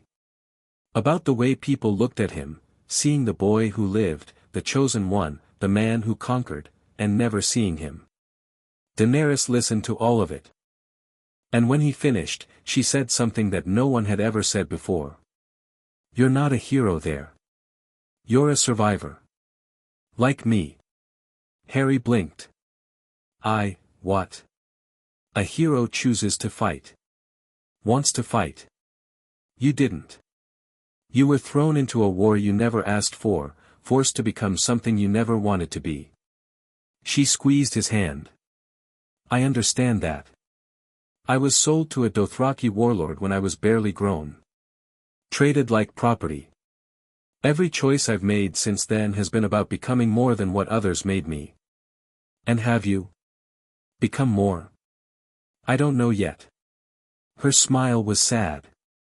I'll tell you when I'm done. Something shifted in that moment. Not the dramatic shift of movies and stories, no sudden revelation or passionate confession. Just a quiet recognition between two people who understood each other in ways most never would. Harry turned his hand over, lacing his fingers with hers. When this is over, he said quietly. When you have your throne and I've dealt with whatever the Night King wants, maybe we can figure out the rest together. The rest? Who we are. What we want. What comes after destiny. Daenerys's breath caught. Her violet eyes searched his, looking for something, doubt, deception, the calculated manipulation she'd learned to expect from everyone. She didn't find it. Together, she repeated. I think I'd like that. Night fell, and with it came chaos. The attack began without warning, explosions tearing through Xaro's palace, screams rising from every direction. Harry was on his feet before conscious thought caught up, wand drawn, Daenerys pulling him toward the door. The warlocks, she said grimly. They moved faster than I expected. How many? Does it matter? They emerged into a hallway full of smoke and fire. Xaro's guards were fighting something, shadowy figures that flickered in and out of reality, here one moment and gone the next. The Dothraki blood riders had formed a protective circle, their curved blades finding targets that steel shouldn't have been able to touch. The dragons. Daenerys shouted. We need to get to the dragons. They fought their way through. Harry's spells cut paths through shadow warlocks, though each one he destroyed cost more energy than the last. This world's magic didn't just resist him, it actively fought back, twisting his intentions, weakening his focus. They reached the main courtyard. Drogon was there, grown larger in just the hours since the escape, already the size of a large horse, breathing fire at shadows that got too close. Viserion circled overhead, diving to attack anything that moved wrong. Rhaegal was nowhere to be seen. Where is she? Harry spun, searching. The bond in his chest told him she was alive, frightened, fighting, but not here. Where? There. Daenerys pointed. At the far end of the courtyard, barely visible through the smoke, Rhaegal was struggling against chains of shadow that wrapped around her wings, her legs, her throat. 5 warlocks surrounded her, chanting in unison, and their magic was working. No. Harry didn't recognize his own voice. No, you don't. He moved without thinking. Not running, flying, the way he had in the House of the Undying, raw magic propelling him through the air fast enough that the warlocks didn't see him coming. He hit the first one like a missile. The warlock went down, neck snapping, and Harry was already spinning toward the next. His wand moved in patterns that weren't quite spells, combat magic, pure destruction, every lesson Moody had ever drilled into him combining with every battle he'd ever survived. The second warlock died before he could react. The third managed a defense, shadow magic rising to meet Harry's assault, but Harry just pushed through it, his anger and his fear burning through the foreign power like fire through paper. The fourth warlock tried to run. Harry's cutting curse caught him between the shoulders. The fifth, Piet Pri, somehow surviving his earlier encounter, his pale face twisted with fury, grabbed Regal's throat and pressed a knife against her scales. Stop! Harry stopped. His wand stayed raised, every muscle in his body screaming at him to attack, but that knife was pressed against his dragon's throat and one wrong move would. Did you think it would be so easy? Piet Pri's voice was raw, damaged. Burns covered half his face from the earlier escape. Did you think you could defy the House of the Undying and walk away? Let her go. No. The warlock's smile was terrible. No, I don't think I will. You'll come with me, Harry Potter. You'll give yourself to our custody. Or I'll kill this beautiful creature, and you'll watch it happen. The bond in Harry's chest throbbed with Regal's fear. Don't, Harry said. Please. Please. Piet Pri laughed. Please. The Master of Death says please. He pressed the knife harder, and a trickle of blood ran down Regal's bronze scales. Pathetic.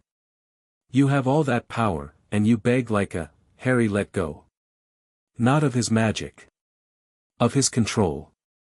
The Hallows had been straining since his arrival in this world, pulling against the bonds he'd placed on them years ago.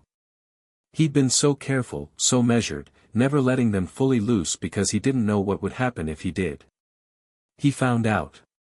Death rolled off him in waves, not targeting, not directed, just existing in a way that made the air itself recoil. Piet Pri's smile froze. His knife clattered from suddenly nerveless fingers. His skin went gray, then white, then began to crack like old parchment. What? The warlock's voice came out as a wheeze. What are you, Master of Death? Harry said. And his voice didn't sound like his own. Too cold. Too certain. Too inevitable. You wanted to know what that means. This is what it means. Piet Pri crumbled. Not fell, crumbled, his body collapsing into dust that the wind immediately scattered. Regal surged free, the shadow chains dissolving without their caster to maintain them. She pressed against Harry, trembling, her mind awash of relief and terror and something that might have been awe. The remaining shadow warlocks throughout the courtyard were dying. Not from Harry's direct action, he hadn't targeted them, but from proximity to what he'd become. The death magic didn't discriminate. It simply was, and everything close enough to feel it was withering. Harry. Daenerys's voice, distant through the haze of power. Harry turned, and saw her standing at the edge of the courtyard, Drogon at her side. Her face was pale, her eyes wide, but she wasn't running. Harry, she said again. That's enough. The power wanted more. Wanted to spread, to consume, to remind this world what death truly meant. Harry was dimly aware that people were dying, Xaro's guards, servants caught too close, anyone without the magical resistance to withstand the Hallows' unleashed fury.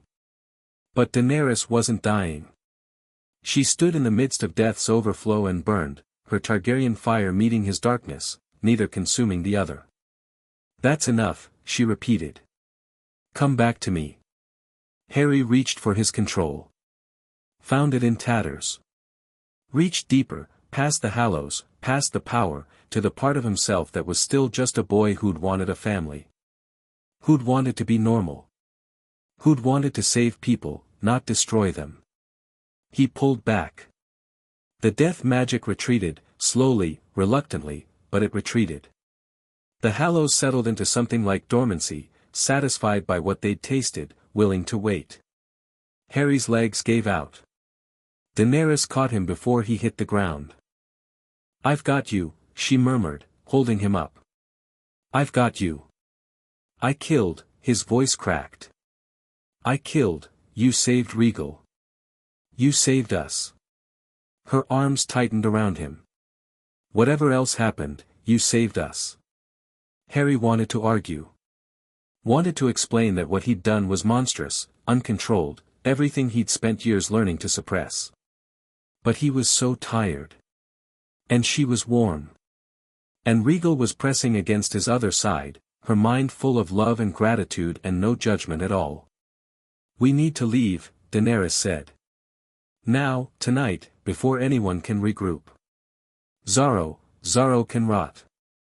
He was probably working with them." She helped Harry stand, taking most of his weight. Yora found ships in the harbor. Taken from pirates, no owners to complain. "We can be out of Qarth before dawn." "Where?" "Slaver's Bay." Her eyes were hard. "I came to Qarth looking for allies. I found enemies. Time to find something else." "What?" Daenerys smiled, fierce and terrible and beautiful. "An army." They sailed with the dawn tide. Harry stood at the ship's prow, watching Qarth recede into the distance. The greatest city that ever was or ever will be, they called it. He wondered how many of its people had died last night because of him. Regal landed beside him, her weight making the deck creak. She was bigger again, 2 days since the attack, and she'd grown by a third. The bond between them pulsed steady and warm. "Not your fault," her mind seemed to say. "Them, hurt me. You, save me.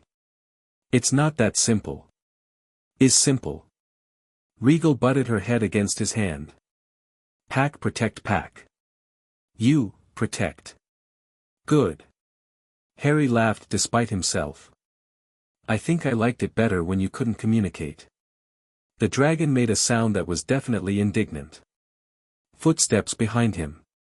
Daenerys, wrapped in a cloak against the sea wind, her silver hair braided back from her face.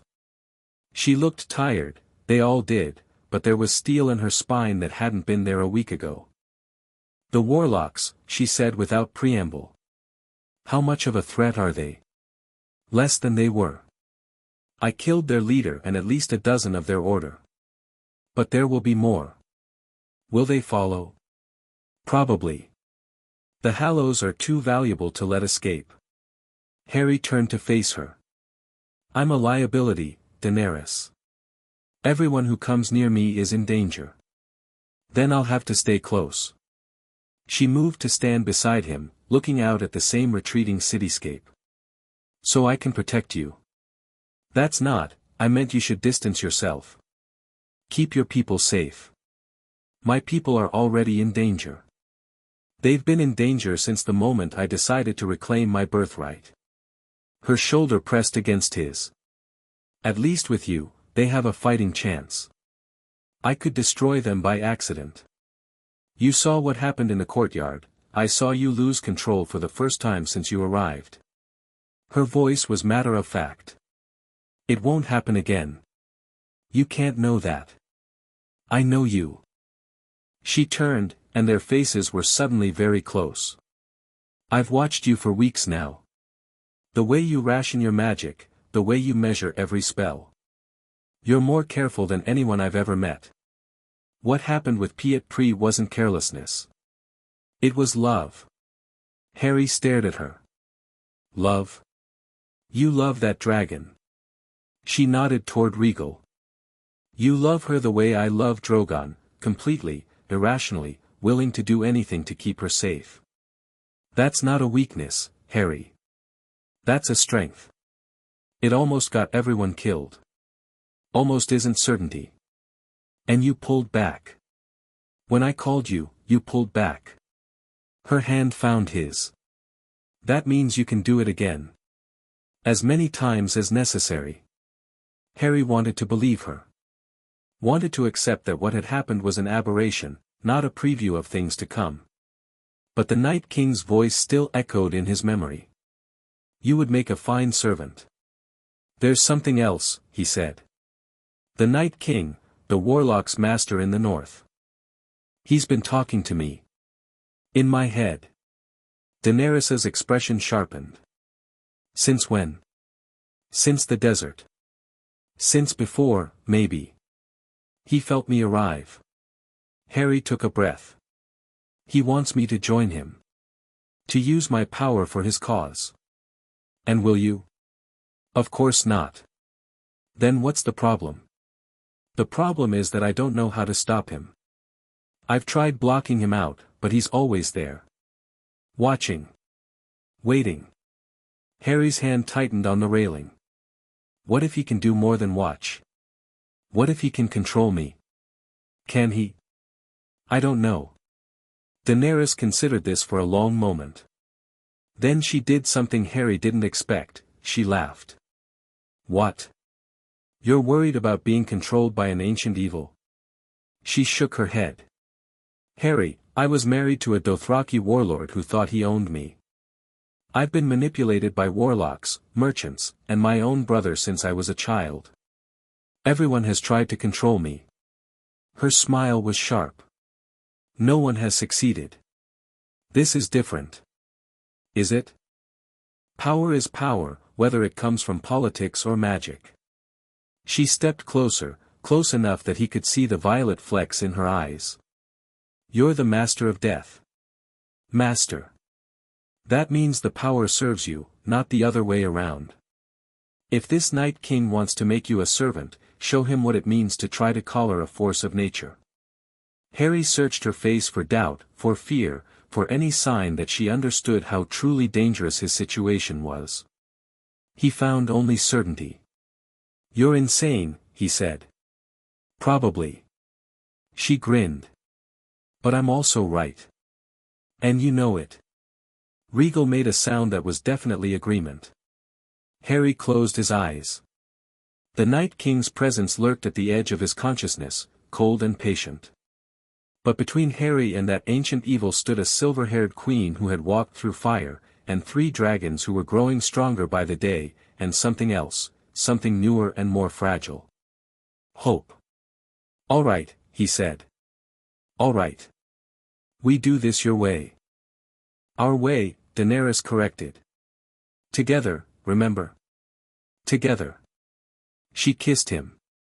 It wasn't planned. Harry could see the surprise in her own eyes as she pulled back. A brief brush of lips, barely more than a question. But it felt like an answer anyway. Daenerys started. Whatever she was going to say was interrupted by Yora's shout from the helm, sails on the horizon. At least a dozen ships. They turned. In the distance, bearing down on them with alarming speed, a fleet was emerging from the morning mist. The sails were black, emblazoned with a symbol Harry didn't recognize, a kraken, tentacles reaching in all directions. Who are they? Harry asked. Daenerys's face had gone pale. Ironborn. Reavers from the Iron Islands. They must have been waiting outside Qarth, preying on ships leaving the harbor. Can we outrun them? No. Yora had joined them, his weathered face grim. They're faster than us, and there are too many. We'll have to fight. Daenerys's jaw set.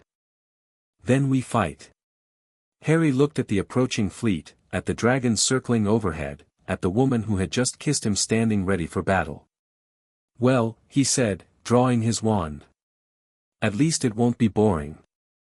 Regal shrieked agreement and launched herself toward the enemy ships. The Game of Thrones, it seemed, had only just begun. Chapter 2 and Chapter 3, the Khaleesi and the Wizard the Ironborn hit them like a hammer. Harry had seen naval battles before, well, he'd read about them, which was almost the same thing, but nothing had prepared him for the brutal chaos of ships crashing together, men screaming, steel and wood and fire mixing in a cacophony of destruction. The lead Ironborn vessel slammed into their port side with enough force to send everyone stumbling. Grappling hooks flew across the gap, biting into wood, pulling the ships together whether the defenders wanted it or not. And then the Reavers came pouring over the rails. They were nothing like the Dothraki. Where Dany's Bloodriders fought with fluid grace, all curved blades and horsebred speed, the Ironborn were brutal efficiency given human form. Axes and swords. Heavy armor despite being at sea. Faces twisted with a savage joy that spoke of men who lived for moments exactly like this. Stupefy. Depulso. Incarcerus. Harry's spells carved a path through the first wave of boarders, dropping men and tangling others in conjured ropes. But there were so many of them, and more ships were closing in from every direction. Hold the stern. Daenerys was everywhere at once, her voice cutting through the chaos. Protect the supplies, we can't lose the supplies. Drogon answered his mother's fury with fire. The largest dragon dove at an approaching vessel, his flames catching the rigging and spreading with terrifying speed. Men threw themselves overboard rather than burn. Viserion attacked from another angle, smaller but faster, harrying the crews of ships trying to flank them. The Cream-Gold dragon was a blur of teeth and claws and targeted bursts of flame.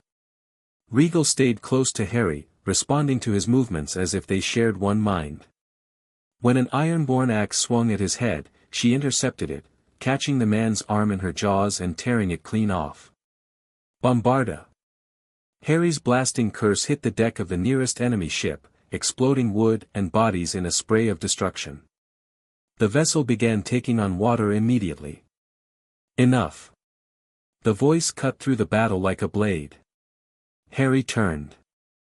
A new ship had arrived, larger than the others, its prow carved into the shape of a kraken with eyes that seemed almost alive. And standing at its bow, arms spread wide, was a man who could only be the fleet's commander. He was tall, gaunt, with a smile that belonged on a corpse. One eye was covered by a patch, but the other burned with mad intelligence. His cloak was covered in what looked like scales, and his fingers were laden with rings that glittered with unnatural light. The Mother of Dragons. The man's voice carried impossibly well across the water. And her pet wizard. What a prize you'll make. Who are you? Daenerys demanded, her hand on her knife. Euron Greyjoy, King of the Iron Islands, Lord of the Seas, and soon, his smile widened. Master of Dragons. He raised something in his hand. A horn, black as midnight, covered in bands of red gold and Valyrian steel. When he brought it to his lips and blew, the sound that emerged was wrong. Harry felt it in his bones, in his blood, in the hallows screaming against his soul. The note was deep and terrible, ancient in a way that predated humanity, and it pulled at something fundamental. Viserion shrieked. The Cream-Gold dragon faltered mid-flight, his wings beating erratically.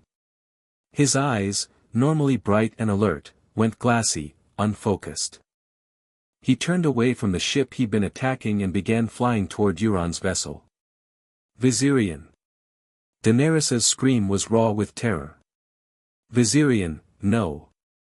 Drogon tried to intercept his brother, but Viserion snapped at him, flames and teeth, his mind clearly no longer his own. The larger dragon recoiled, confusion and hurt radiating from him in waves.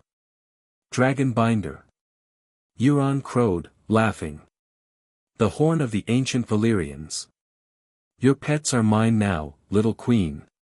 He blew the horn again. This time, the pull reached Rhaegal. Harry felt it through the bond, foreign magic wrapping around his dragon's mind, trying to sever the connection between them. Rhaegal screamed, thrashing in the air, fighting the compulsion with everything she had. No, her mind wailed. Not leave. Not go. Harry, help. Harry reached through the bond and pushed. The hallows flared again, but this time he was ready. This time, he directed the power, channeling death magic not outward but along the connection between himself and Rhaegal. The foreign compulsion met his will and shattered against it. Rhaegal's eyes cleared. She shrieked defiance at Euron, diving toward his ship with murder in her heart. Impossible. The Ironborn king stared as his horn's power failed. That's not, Rhaegal, hold. Harry shouted. Don't attack yet. The dragon pulled up, circling, trusting him even through her rage. Harry raised his wand and focused. The horn was the key, break the horn, break the compulsion. But Viserion was too close to Euron now, landing on the enemy ship's deck, positioning himself between his former family and his new master. You think you can stop me, wizard? Euron was still smiling, though his eye had narrowed with calculation. The horn's power is absolute. Your magic can protect one dragon, perhaps, but not all three. He was right. Harry could feel it. Maintaining the shield around Regal was costing him constantly, a drain on magic that was already depleted from the battle. He couldn't protect Drogon and Viserion at the same time. Then I'll just have to break the horn. You'd have to get through my fleet first. And my new pet. Euron stroked Viserion's neck, and the dragon leaned into the touch like a well-trained hound. Face it, Potter. You've lost. Harry looked at Daenerys. Her face was pale, tears streaming down her cheeks as she watched her child enslaved by this madman. But beneath the grief was steel, the same steel that had carried her through the desert, through the house of the Undying, through every obstacle this world had thrown at her. Together, she whispered. Together. Harry dropped his shield around Regal, and before Euron could react, he was moving. Not flying this time. That took too much energy. Instead, he apparat, something he hadn't been sure would work in this world, but desperation made an excellent motivator. The magic screamed protest, fighting him every inch of the way, but he forced through it. He appeared on Euron's ship 3 feet from the Ironborn King. The world immediately tried to punish him for the transgression. His vision went white. His legs buckled. Blood poured from his nose.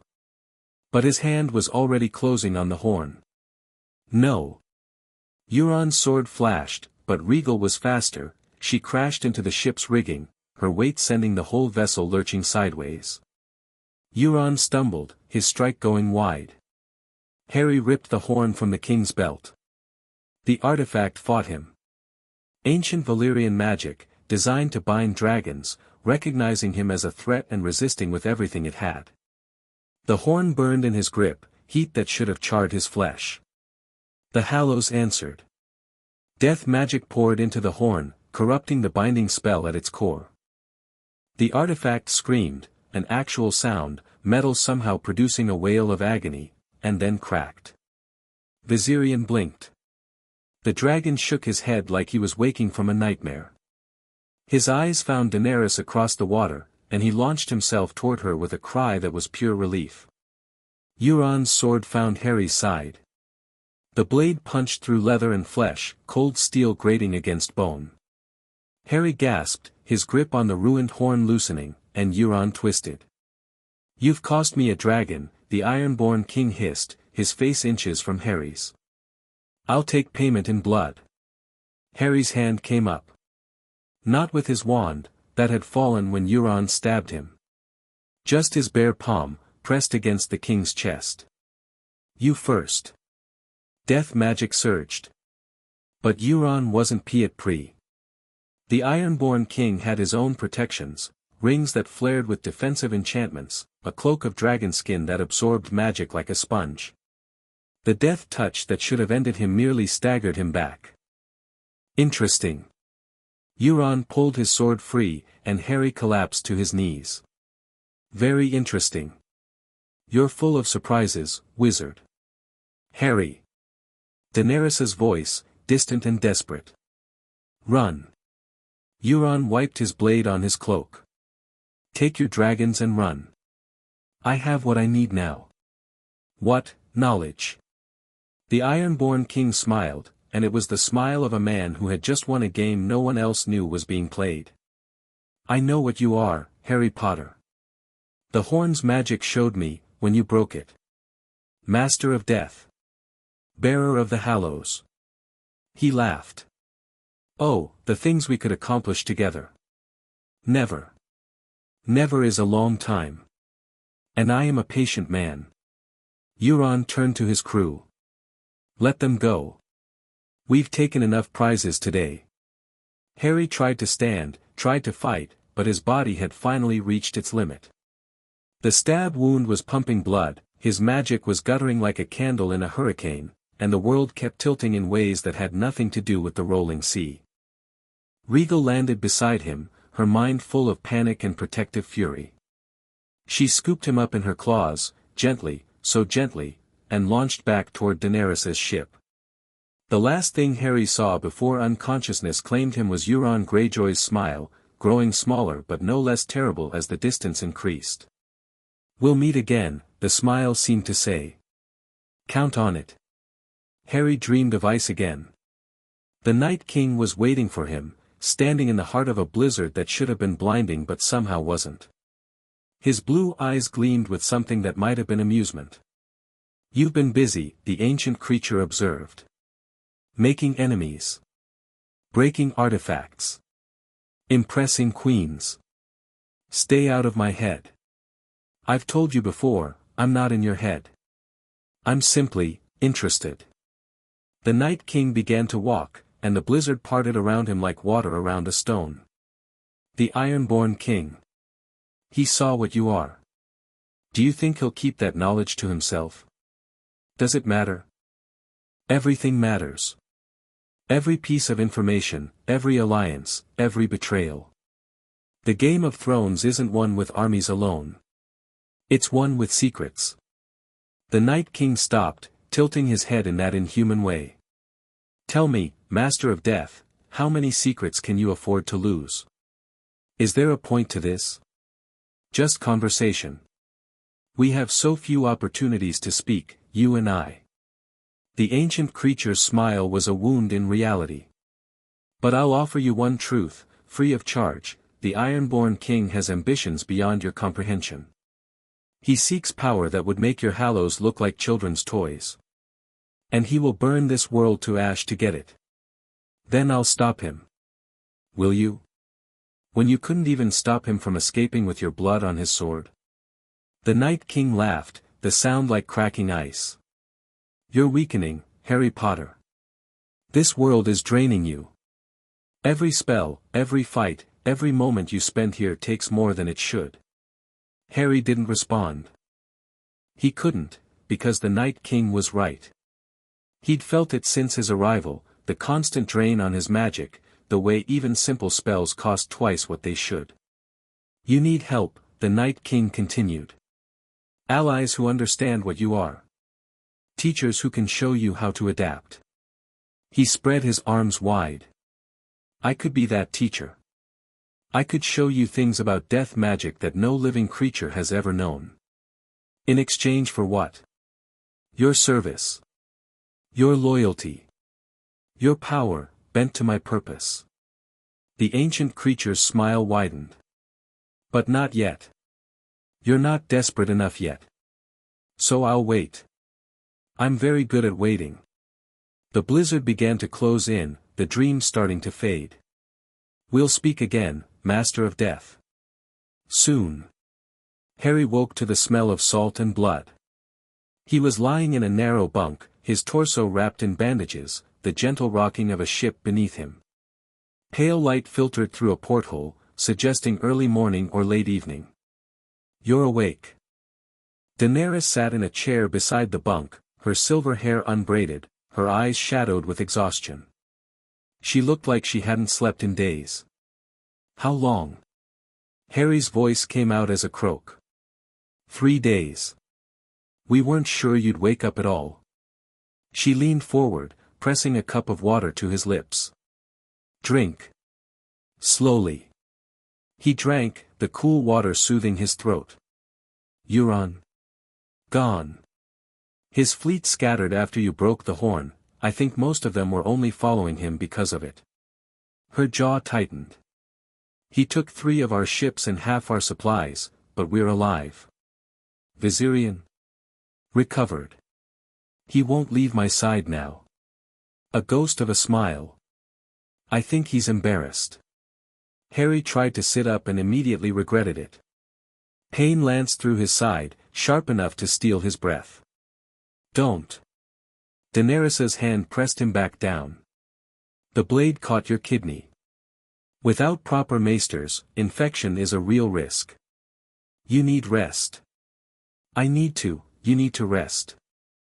Her voice brooked no argument. "Whatever happened on that ship drained you in ways none of us understand. Your skin was gray for the first 2 days. Your heartbeat kept stopping and starting." Harry stared at her. stopping and starting. 3 times. Each time, you just came back. Her violet eyes searched his face. Is that what being master of death means? That you can't die? I don't know. Maybe. He hadn't tested the limits. Hadn't wanted to. The Hallows are supposed to make death a choice, not an inevitability. But in this world, with magic working differently, you don't know what will happen. No. They sat in silence for a moment. The ship creaked around them, a constant soundtrack of groaning wood and lapping water. I watched you disappear, Daenerys said quietly. One moment you were beside me, the next you were on Euron's ship with your hand on the horn. I didn't know that was possible. Apparition. It's how wizards travel in my world. Harry shifted, trying to find a position that didn't hurt. It's not supposed to work here. The magic is too different. But it did work. Barely. I think I ruptured something internal just attempting it. He managed a weak smile. Won't be doing that again anytime soon. Good. I prefer having you where I can see you. The words hung in the air, weighted with more meaning than their surface implied. Daenerys's hand found his on the blanket, her fingers intertwining with his. You saved Viserion, she said. You saved all of us. We saved each other. Don't deflect. I'm trying to thank you. Then you're welcome. Harry squeezed her hand. But I'm also trying to deflect because I'm not good at being thanked. I've noticed. Her smile was tired but genuine. The great Harry Potter, humble to a fault. It's not humility. It's just, in my world, gratitude usually came with expectations. People thanked me and then asked what I was going to do next. Save what, kill whom, fix which problem. He looked away. After a while, thank you started sounding like, what have you done for me lately? Daenerys was quiet for a long moment. Then, I'm not them. I know. Do you? Because sometimes you look at me like you're waiting for the other shoe to drop. Like you expect me to transform into everyone who's ever used you. Harry turned back to face her. In the dim light of the cabin, her silver hair looked almost white, her violet eyes dark and searching. I'm not waiting for you to transform, he said. I'm waiting for me to disappoint you. Why would you disappoint me? Because I always do, eventually. Ask anyone who's gotten close to me. Ginny. Ron. Hermione. Names that hurt to say, even now. They stayed as long as they could, but eventually the weight of being connected to Harry Potter crushed them. The danger. The attention. The constant sense that everything was about to fall apart. I was sold to a Dothraki warlord and walked into a fire. Daenerys's voice was dry. I think I can handle a little danger and attention. This is different. How? Because, Harry stopped. Because why? Because he cared about her more than he'd cared about anyone in years. Because the idea of watching her walk away the way the others had walked away made something inside him curl up and die. Because you matter, he finished lamely. And I don't want to be the reason you get hurt. Daenerys's response was to lean down and kiss him. Not a brief brush like before. This was thorough, deliberate, her lips moving against his with a confidence that sent heat flooding through him despite his injuries. When she finally pulled back, they were both breathing harder. I'm a dragon, she said simply. We don't get hurt easily. 2 days later, Harry was strong enough to move around the ship. They'd lost more than he'd realized in the battle, not just ships and supplies, but people. A third of their Dothraki warriors were dead. Half the freed slaves they'd picked up in Qarth had drowned when their transport took a fire hit. The numbers were brutal. But they were still moving. Still alive. Still heading toward Slaver's Bay. Astapor first, Daenerys explained, spreading a rough map across the captain's table. The Unsullied are trained there, the finest soldiers in the known world. Fearless, obedient, completely loyal to whoever holds their contracts. Slave soldiers, Harry said, studying the map. Yes. Her voice was flat, acknowledging the ugliness without apologizing for it. I need an army. The Unsullied are the best option available.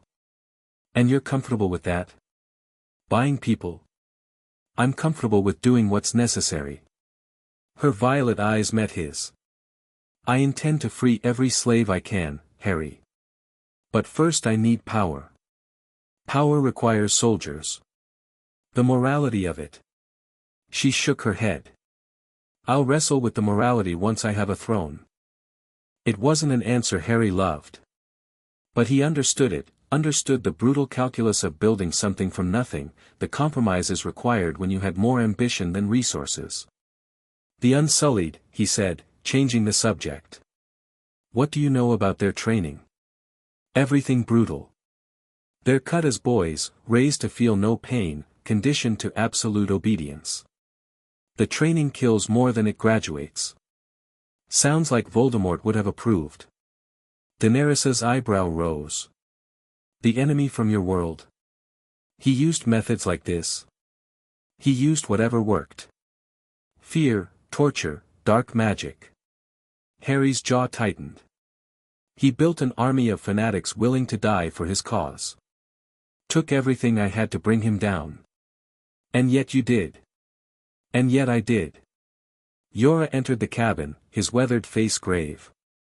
Khaleesi. We've sighted land. They emerged onto the deck to find the coast of Slaver's Bay spread before them, a shoreline of golden sand and white buildings, beautiful in a way that felt obscene given what happened inside those walls. Astapor. The city of the Unsullied. Where men were made into weapons and women into property. Drogon, Daenerys called softly. The black dragon descended from the clouds, larger now than a horse, his wings casting shadows over the ship. Viserion and Rhaegal followed, the three of them circling like great birds of prey. Harry felt Rhaegal's mind brush against his, anticipation, eagerness, a predator's joy at the prospect of hunting. She'd grown in more than size during his recovery. Her intellect was sharper now, her thoughts more complex. Bad place, she observed, looking at the city. Smell wrong. Taste wrong. It's about to get better, Harry murmured. Or worse. Probably worse first. Daenerys turned to her small council, Yora, a few Dothraki bloodriders, the remnants of her household. Her face was the mask of a queen, all doubt and vulnerability hidden behind steel. When we land, she said, let me do the talking. The masters of Astapor are merchants. They understand only price and power. And what price are you prepared to pay? Yora asked. Daenerys's smile was cold. Nothing they'll enjoy. The good masters of Astapor met them at the docks. Harry had encountered arrogance before, pure-blood supremacists, ministry officials, even Draco Malfoy in his worst years. But the masters of Astapor took arrogance to new heights. They wore silk robes that cost more than most families saw in a lifetime. Their fingers dripped with rings, their necks heavy with chains of gold and silver. They looked at Daenerys and her ragged followers with barely concealed contempt. And they looked at the dragons with naked greed. The mother of dragons, the lead master said, his translator conveying the words in common tongue. We have heard of your miracles. The master himself was speaking Valyrian, a bastardized version of the language Daenerys had taught Harry bits of during their journey. Harry understood enough to know the translation was diplomatic. The master's actual words had been closer to the foreign whore with the lizards. If Daenerys noticed the insult, she didn't show it. I've come to purchase Unsullied. All of them. Laughter from the masters. The translator conveyed it as, the good masters find your ambition impressive. We have 8,000 Unsullied ready for sale. 500 more in training. The lead master's eyes kept drifting to the dragons. The price would be, considerable. Name it. More Valyrian discussion. Harry caught fragments, the dragons, obviously. Ships. Gold. Various suggestions about what else Daenerys might offer that made his hand tighten on his wand. 3,000 unsullied for one dragon, the translator said finally. The black one. He seems the most robust. No. Then perhaps we can, all 8,000. Daenerys's voice cut through the negotiation like a blade. Plus the ones in training. Plus the translators and handlers. In exchange, you get one dragon of my choosing. The masters erupted. Even Harry, with his limited Valyrian, could understand their outrage. A dragon was valuable, yes, but 8,000 unsullied represented years of investment, decades of training. But Daenerys stood firm. And eventually, the master's greed overwhelmed their skepticism. We accept, the lead master said, his smile oily with anticipation. The exchange will take place tomorrow at dawn. As they walked back to the ships, Yora fell into step beside Daenerys. Khaleesi, surely you can't mean to, not now, Yora. But a dragon is worth, I said not now. Harry caught her eye. She was smiling, a small, secret smile that spoke of plans within plans. You're not actually giving them a dragon, he said quietly. Of course not. Then what? Daenerys's smile widened. Tomorrow, I'm giving them fire and blood. That night, Harry found her on the deck, staring at the city lights. Astapor glittered in the darkness, beautiful and terrible, its prosperity built on the broken bodies of slaves. Somewhere in those streets, boys were being gelded and conditioned into weapons. Somewhere, girls were being trained for other purposes equally horrific. Having second thoughts, he asked. No. Daenerys didn't turn. I know what I have to do.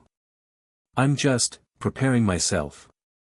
For becoming what they'll call me afterward. Now she did turn, and her eyes were bright with something that might have been fear or might have been anticipation. Tomorrow, I'm going to kill every master in that plaza.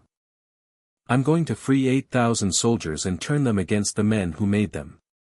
I'm going to burn this city's economy to the ground and build something new in its place. That's not a small thing. No. It's not. She moved closer to him. In Westeros, they'll hear about it eventually. The Mad King's daughter, burning slavers alive. They'll say I'm my father's child. They'll say the Targaryen madness has returned. Is that what you're afraid of? Being like your father? I'm afraid of not being afraid of it. Her voice dropped. I should feel horror at what I'm planning. Guilt. Something. But all I feel is, rightness. Like this is exactly what I was born to do. Harry thought about the Department of Mysteries. About the night he'd watched Sirius die and felt nothing but cold, clear purpose. About the months afterward, hunting Horcruxes, killing when necessary, becoming something harder than he'd ever wanted to be. That's not madness, he said. That's war. Is there a difference? Yes. Madness doesn't ask if there's a difference. Daenerys was quiet for a long moment. Then she laughed, soft, surprised, genuine. You're very good at that. At what?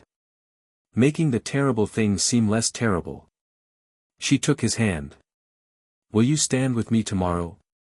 Not to fight, I need the masters to think I'm alone, vulnerable. But after.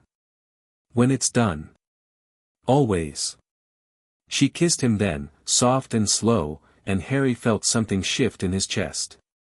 Some wall he'd built after the war, after Ginny, after all the disappointments and departures, crumbling just a little. Tomorrow, Daenerys whispered against his lips. Everything changes. Everything always does. Dawn came bloody. The plaza of punishment was packed, masters in their silks, unsullied in their formations, slaves watching from doorways and alleys. The whole city had come to see the mother of dragons part with one of her children. Harry stood at the edge of the crowd, his hood pulled low, wand hidden in his sleeve. Beside him, Yora waited with barely concealed anxiety. The knight still didn't approve of what was coming. Daenerys walked into the center of the plaza with only Missandei, a young translator she'd purchased the day before, at her side. Drogon followed on a chain, the dragon behaving uncharacteristically docile. The dragon, the lead master demanded, his translator echoing the words. First the dragon, then the Unsullied. Daenerys handed over the chain. The master's smile was triumphant as he took it, already imagining the power a dragon would bring him. He shouted an order, and a slave came forward with a whip, the symbol of command over the Unsullied. Daenerys took the whip. Is it done then? She asked. They're mine. They are. The master was barely paying attention, too focused on trying to control Drogon, who was starting to resist the chain. Do with them as you will. Daenerys turned to the Unsullied. 8,000 soldiers, standing in perfect formation, awaiting their first command from their new owner. She spoke in Valyrian. Not the bastardized version the masters used. Pure High Valyrian, the language of dragon lords, each word precise and sharp as a blade. Unsullied. Slay the masters. Slay the soldiers. Slay every man who holds a whip. But harm no child. Strike the chains off every slave you see. The masters' faces went white. She speaks Valyrian, the translator gasped. I am Daenerys Stormborn of the House Targaryen, of the blood of old Valyria. Daenerys's voice rang across the plaza. Valyrian is my mother tongue. The lead master yanked on Drogon's chain. Kill her. Kill her. Drogon turned. Not toward Daenerys. Toward the master. Dracarys, Daenerys said softly. The world caught fire. Harry moved through the chaos like a ghost. The Unsullied were doing their work with mechanical precision, not cruel, not vengeful, just efficient. Masters died. Soldiers who tried to fight back died. Slavers who ran were cut down before they could escape. But there were complications. There always were. A group of masters had barricaded themselves in a tower, using slaves as shields. The Unsullied couldn't attack without killing the innocents. Harry could. Accio, he whispered, and the slaves flew toward him, pulled from the master's grasp by invisible hands. The Unsullied surged forward before the slavers could react. More complications. A fire had spread to a residential district, threatening families who had nothing to do with the slave trade. Harry redirected it with wind spells, containing the blaze until bucket brigades could form. Everywhere he went, slaves stared at him with a mixture of fear and awe. The wizard. The dragon rider. The queen's shadow. He found Daenerys near the harbor, watching the last of the resistance crumble. Drogon had grown during the battle, fed by the flames, perhaps, or simply stimulated by the violence. He was the size of a small house now, his wingspan blocking out the sun when he passed overhead. It's done, Daenerys said when Harry reached her side. It's done. I thought I would feel different. Changed somehow. Do you? She considered. No. It feels like the most natural thing in the world. Her eyes met his. Is that wrong? You just freed 8,000 slaves and ended a trade that's caused suffering for centuries. If that feels natural, maybe you were born for this. Or maybe I'm becoming the monster they'll say I am. Harry took her hand. You're not a monster. You're a conqueror. There's a difference. Is there? Ask the slaves you just freed. As if summoned by the words, a crowd was gathering. Not soldiers, civilians. Former slaves, still wearing their collars, staring at Daenerys with expressions that made Harry's throat tight. They began to kneel. One at first, then dozens, then hundreds. A wave of humanity pressing their foreheads to the dirt, their voices rising in a word Harry didn't need to understand. Mysa, they chanted. Mysa. Mysa. What does it mean? Harry asked. Mother. Daenerys's voice was thick with emotion. It means mother. She moved forward, into the crowd, and the people parted around her like water. Hands reached out to touch her dress, her hair, anything they could reach. She didn't flinch. Harry watched her walk among them, this woman who had been sold and abused and broken, now lifting others out of the same pit she'd climbed from, and felt something settle in his chest. Whatever else happened, whatever enemies came, whatever darkness lurked in the north, this moment was worth protecting. She was worth protecting. The Unsullied formed up behind their new commander. 8,000 warriors, freed from slavery, choosing to follow the woman who had broken their chains. Daenerys turned back to Harry, her face wet with tears but her spine straight and proud. "One city down," she said. Harry smiled. "How many to go?" "All of them." Word of Astapor spread like wildfire. In Yunkai, the wise masters doubled their guards and began hiring mercenary companies. In Meereen, the great masters looked to their defenses and discussed ancient weapons that hadn't been used in generations. Across Slaver's Bay, the institutions of bondage trembled.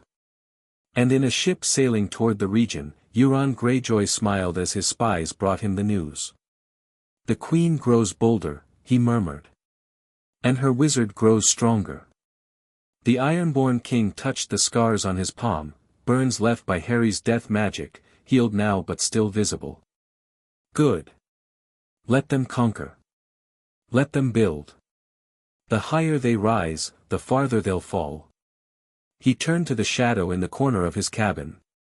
It had cost him greatly to summon this creature, blood and pain and promises he might not be able to keep. But it was worth it. "Tell your master," Euron said, "that the mother of dragons is moving north. She'll reach Westeros within the year. And when she does..." The shadow smiled with teeth of ice. "My master knows. He is watching. He is always watching. Does he still want the wizard? The master of death interests us greatly. His power would be useful in the wars to come. And if I deliver him, what do I get?"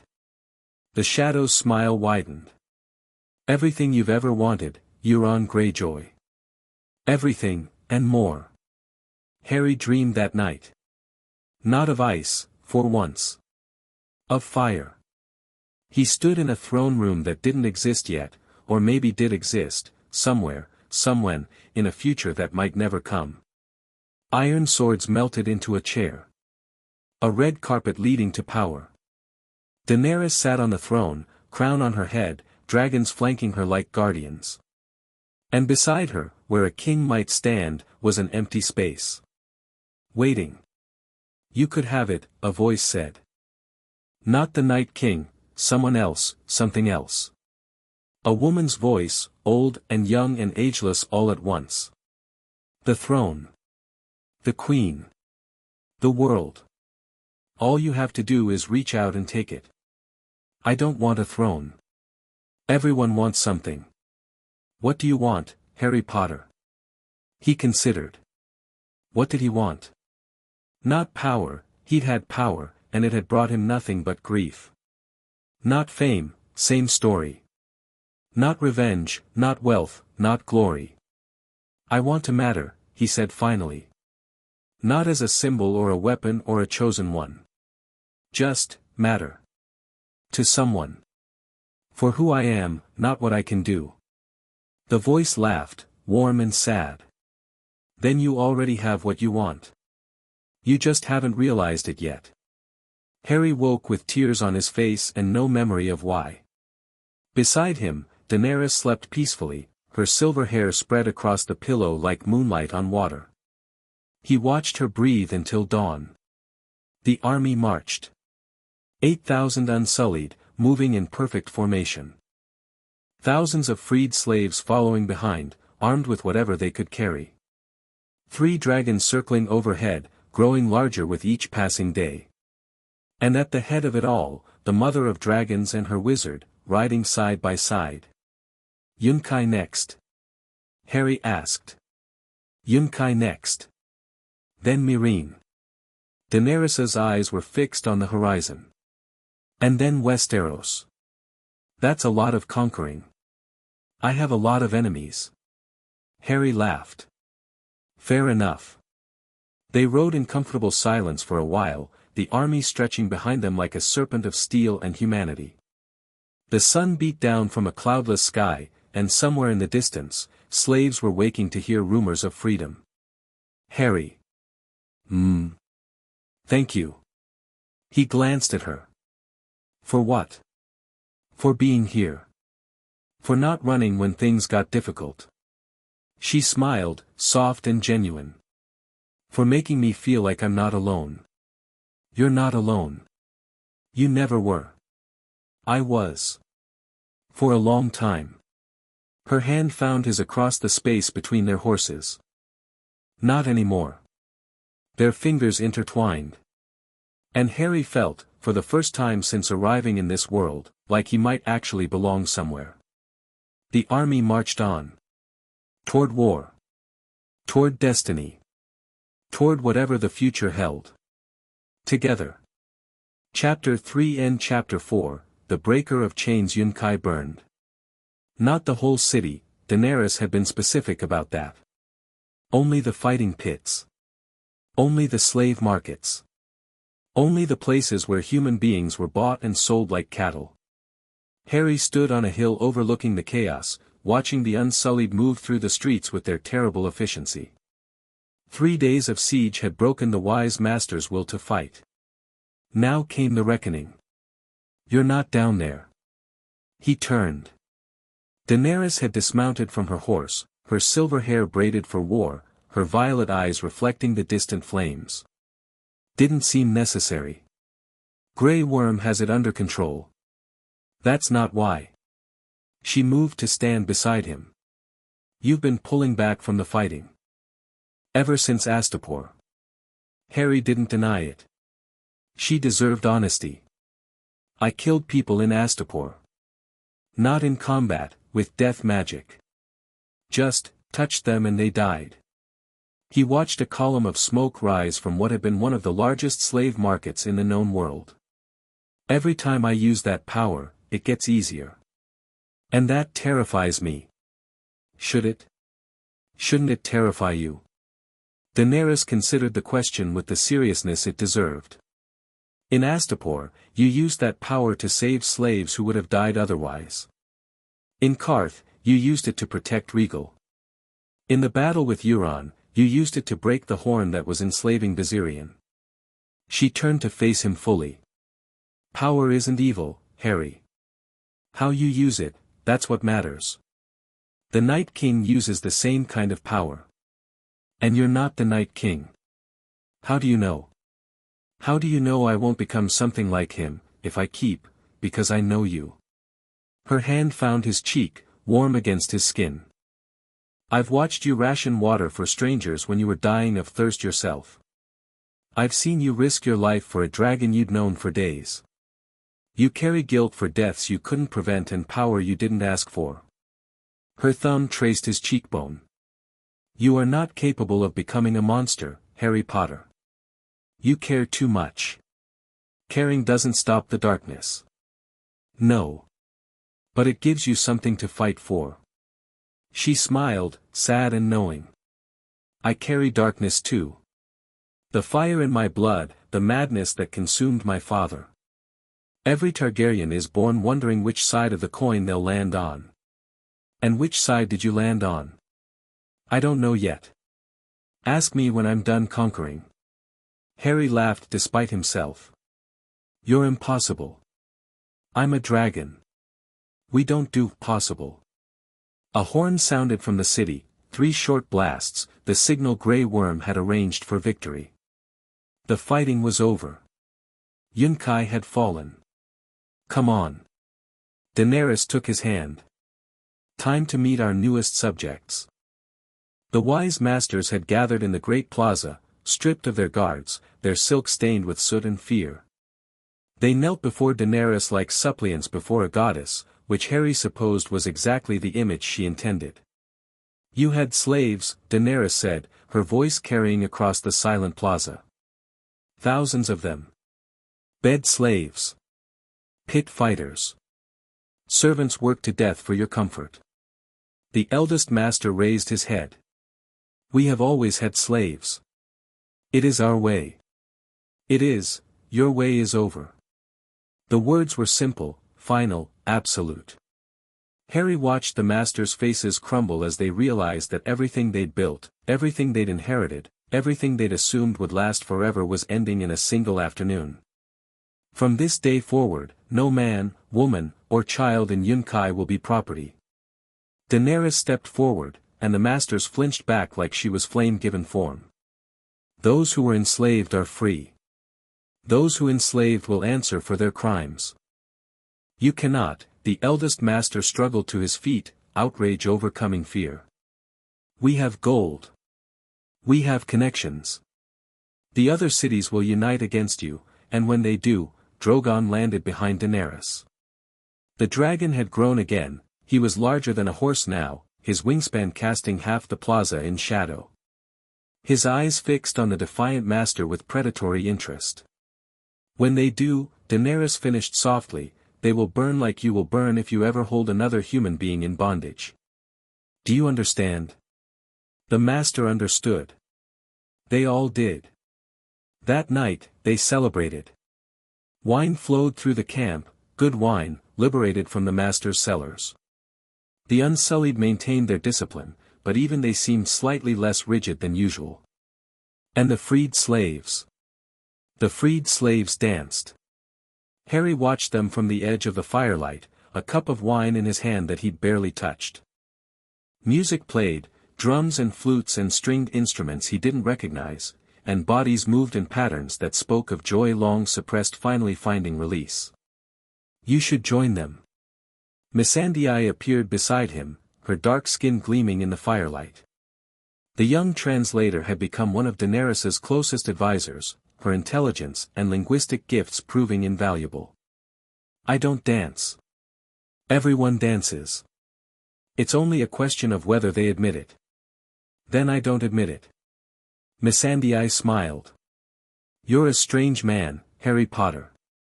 You carry death in your hands and kindness in your heart. The slaves whisper about you, you know. They call you the shadow of the mother.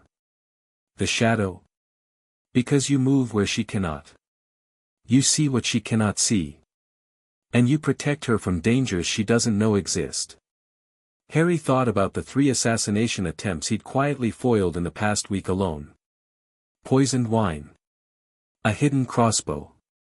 A slave girl with a knife and desperate eyes who'd been promised freedom if she killed the foreign queen. I do what I can. You do more than that. Missandei's eyes were knowing. She loves you, you know. The queen. She won't say it, queens don't say such things, but she does. How do you know? Because she watches you when you're not looking. The same way you watch her. The translator's smile turned mischievous. It's quite romantic, really. Like the stories of Aegon and his sister wives, except with less incest and more magical wizards from other worlds. Harry choked on his wine. Go to her. Missandei nodded toward the largest tent, where Daenerys had retreated hours ago. She's alone, probably staring at maps and worrying about Meereen. She could use the distraction. Are you playing matchmaker? Someone has to. You're both too stubborn to admit what's obvious to everyone else. Harry looked at the tent, then back at Missandei's expectant face. Fine. But if this goes badly, I'm blaming you. It won't go badly. Missandei's confidence was absolute. Dragons and wizards, Harry Potter. It's practically destiny. Daenerys was exactly where Missandei had predicted, hunched over a table covered in maps, her brow furrowed with concern. You should be celebrating, Harry said from the tent's entrance. I was. Then I started thinking about Meereen. She didn't look up. The great masters there are different from Yunkai and Astapor. Older. More powerful. They've had generations to prepare for someone like me.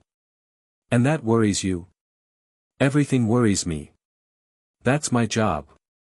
Finally, she raised her eyes. Did Missandei send you? Is it that obvious? She's been dropping hints for weeks. I think she's decided our romantic timeline isn't progressing fast enough for her taste. Harry moved into the tent, letting the flap fall closed behind him. Is there a romantic timeline I should know about? Apparently.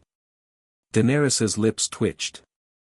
According to Missandei's calculations, we should have declared undying love somewhere around Astapor and consummated the relationship by Yunkai at the latest. We've been busy. Conquering cities. Freeing slaves. Fighting ancient evils. She pushed back from the table, rubbing her eyes. Not exactly conducive to romance. No.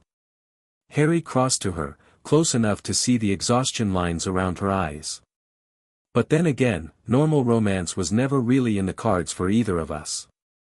What do you mean? I mean you're a dragon queen trying to reclaim a throne across the sea, and I'm a death wizard from another dimension being hunted by an ice demon. Normal left the building a long time ago. Daenerys laughed, a real laugh, surprised out of her. When you put it that way. So maybe we stop trying to do this the normal way. Harry took her hands. Maybe we just do it our way. Whatever that looks like. And what does our way look like? I don't know. But I know I want to find out. He met her eyes. With you. If you'll have me. Daenerys was quiet for a long moment. When she spoke, her voice was soft. I've been sold once and married once. The first time, I had no choice. The second time, I chose, but for the wrong reasons: alliance, power, survival. Her fingers tightened on his. If I choose you, I want it to be for the right reasons. What are the right reasons? I don't know yet. She stepped closer, close enough that he could feel her warmth. But I think I'd like to find out. She kissed him. Not soft this time. Not questioning. This was certain, demanding, the kiss of a woman who knew what she wanted and intended to take it.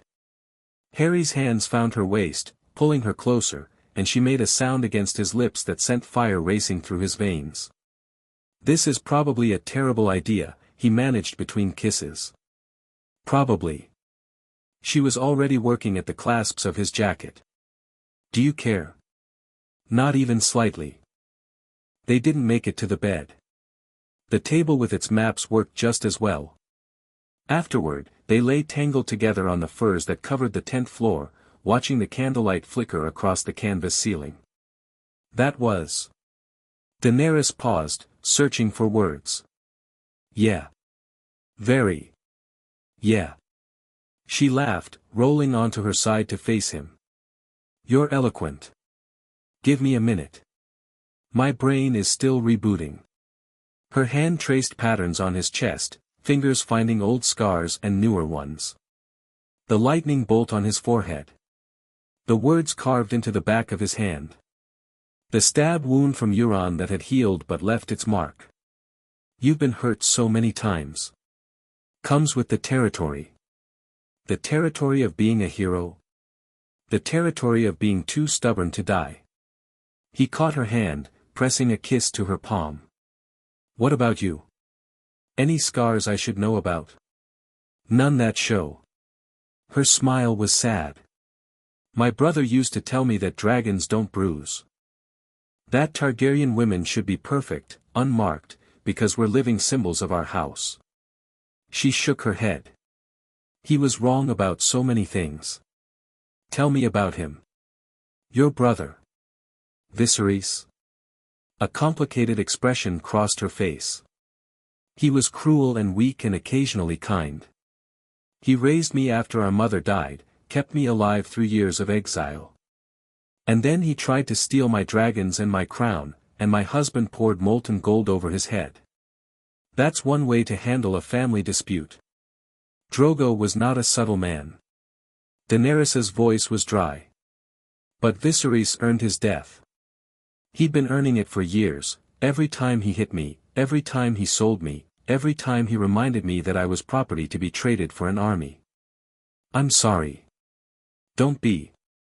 He made me strong. She met Harry's eyes. Everything that's happened to me, the abuse, the selling, the fire, it all made me into someone who could free slaves and face down dragons. If my life had been easier, I wouldn't be who I am. Harry thought about his own cupboard under the stairs. About Voldemort and prophecies and a childhood defined by loss. I know exactly what you mean. I thought you might. Her hand found his again. We're the same, you and I, forged in fire. Shaped by pain. Strong enough to save the world or burn it down.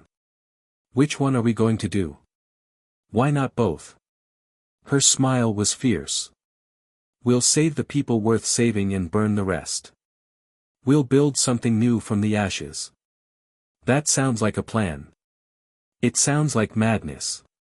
Same thing, sometimes. They lay in comfortable silence, the weight of the day finally catching up with them. Outside, the celebration continued, drums and laughter and the sounds of people discovering joy after lifetimes of suffering. Harry. Stay with me tonight. I wasn't planning on leaving. No, I mean. She pulled closer, her head finding his shoulder. Stay with me. Not just tonight. Through Meereen and Westeros and whatever comes after. Stay with me until the end.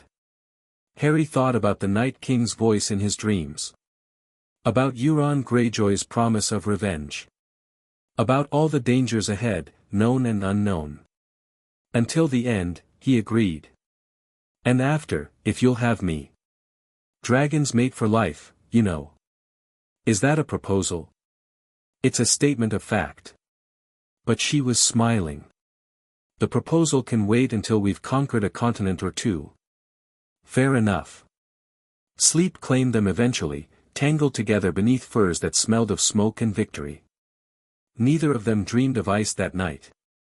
Meereen was different. Harry felt at the moment they came within sight of the city's massive walls. The Great Pyramid dominated the skyline, a monument to power and permanence that made Yunkai and Astapor look like villages by comparison. And the defenses. They've been preparing, Grey Worm observed, his scarred face grim. The walls are reinforced. New towers. Scorpions on every battlement. Scorpions. Giant crossbows designed specifically to kill dragons. Harry had seen the plans in capture documents, bolts as long as a man, tipped with iron that could punch through dragon scale at the right angle. They know we're coming, Daenerys said. They've known for weeks. Then why haven't they attacked? Because they're not stupid. Yora had rejoined them after scouting the approaches. The great masters of Meereen have ruled for centuries by being patient and ruthless. They won't give battle unless they're sure they can win. So we siege. We could. But sieges take time, and we're running low on supplies. Daenerys's jaw tightened. They're counting on that. Hoping we'll starve or make mistakes. Harry studied the walls, thinking. His magic had been recovering slowly since Yunkai, the constant drain of existing in this world seemed to be lessening as he adapted. He wasn't at full strength, but he was closer than he'd been since arriving. I might have an idea. I'm listening. The sewers. He pointed to where a river flowed past the city, disappearing under the walls. Every city this size needs waste management. There'll be tunnels under those walls, tunnels they won't have fortified because they don't expect an attack from below. Grey Worm nodded slowly. The Unsullied are trained for close quarters. If we can get a force inside. You'd be trapped in the city with the entire garrison between you and the gates, Yora objected. It's suicide. Not if we have someone to open the gates from inside. Daenerys's eyes met Harry's. You can get in unseen, can't you?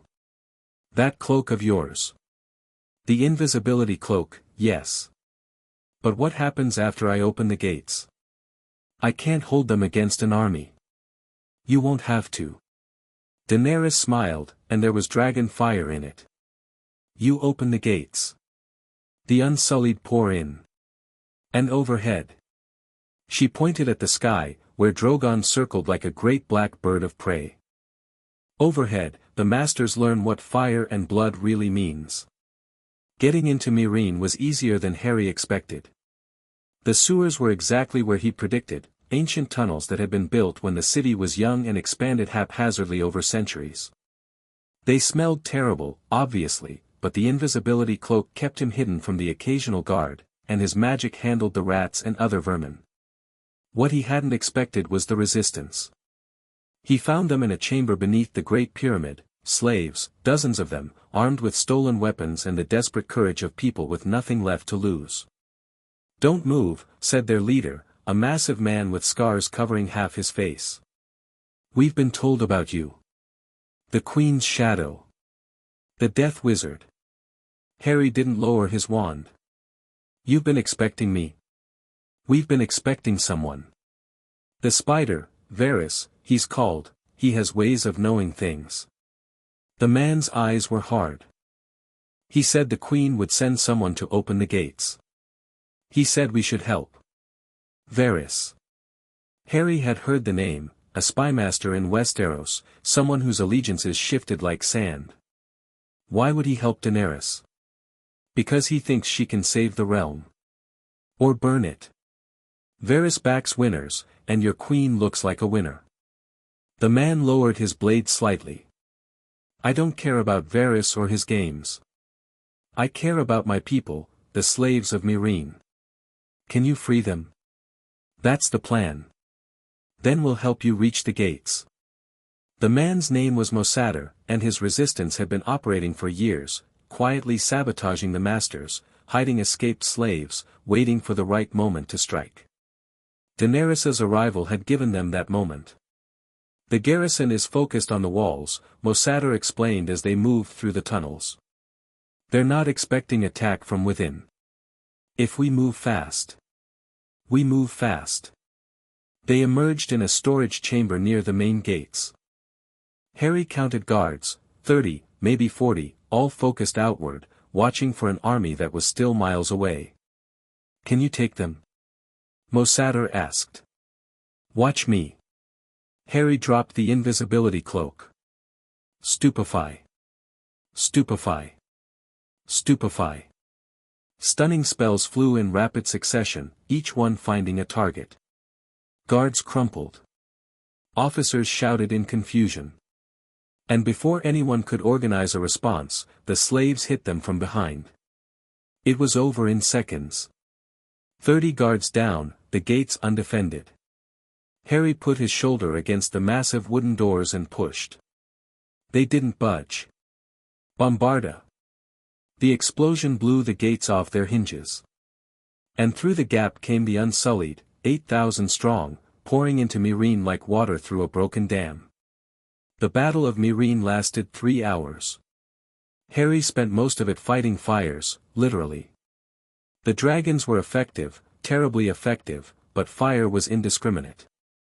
Homes burned alongside slave pens. Innocent people died alongside masters. Every death weighed on him. Aguamenti. Aguamenti. Water poured from his wand, fighting back flames that threatened a residential district. Get the people out. Move. Freed slaves were helping now, organizing bucket brigades, leading evacuations, doing the work of saving their city even as the battle raged around them. The Unsullied were surgical, targeting only military resistance, but war was never clean. A cry went up from the Great Pyramid. Harry looked up.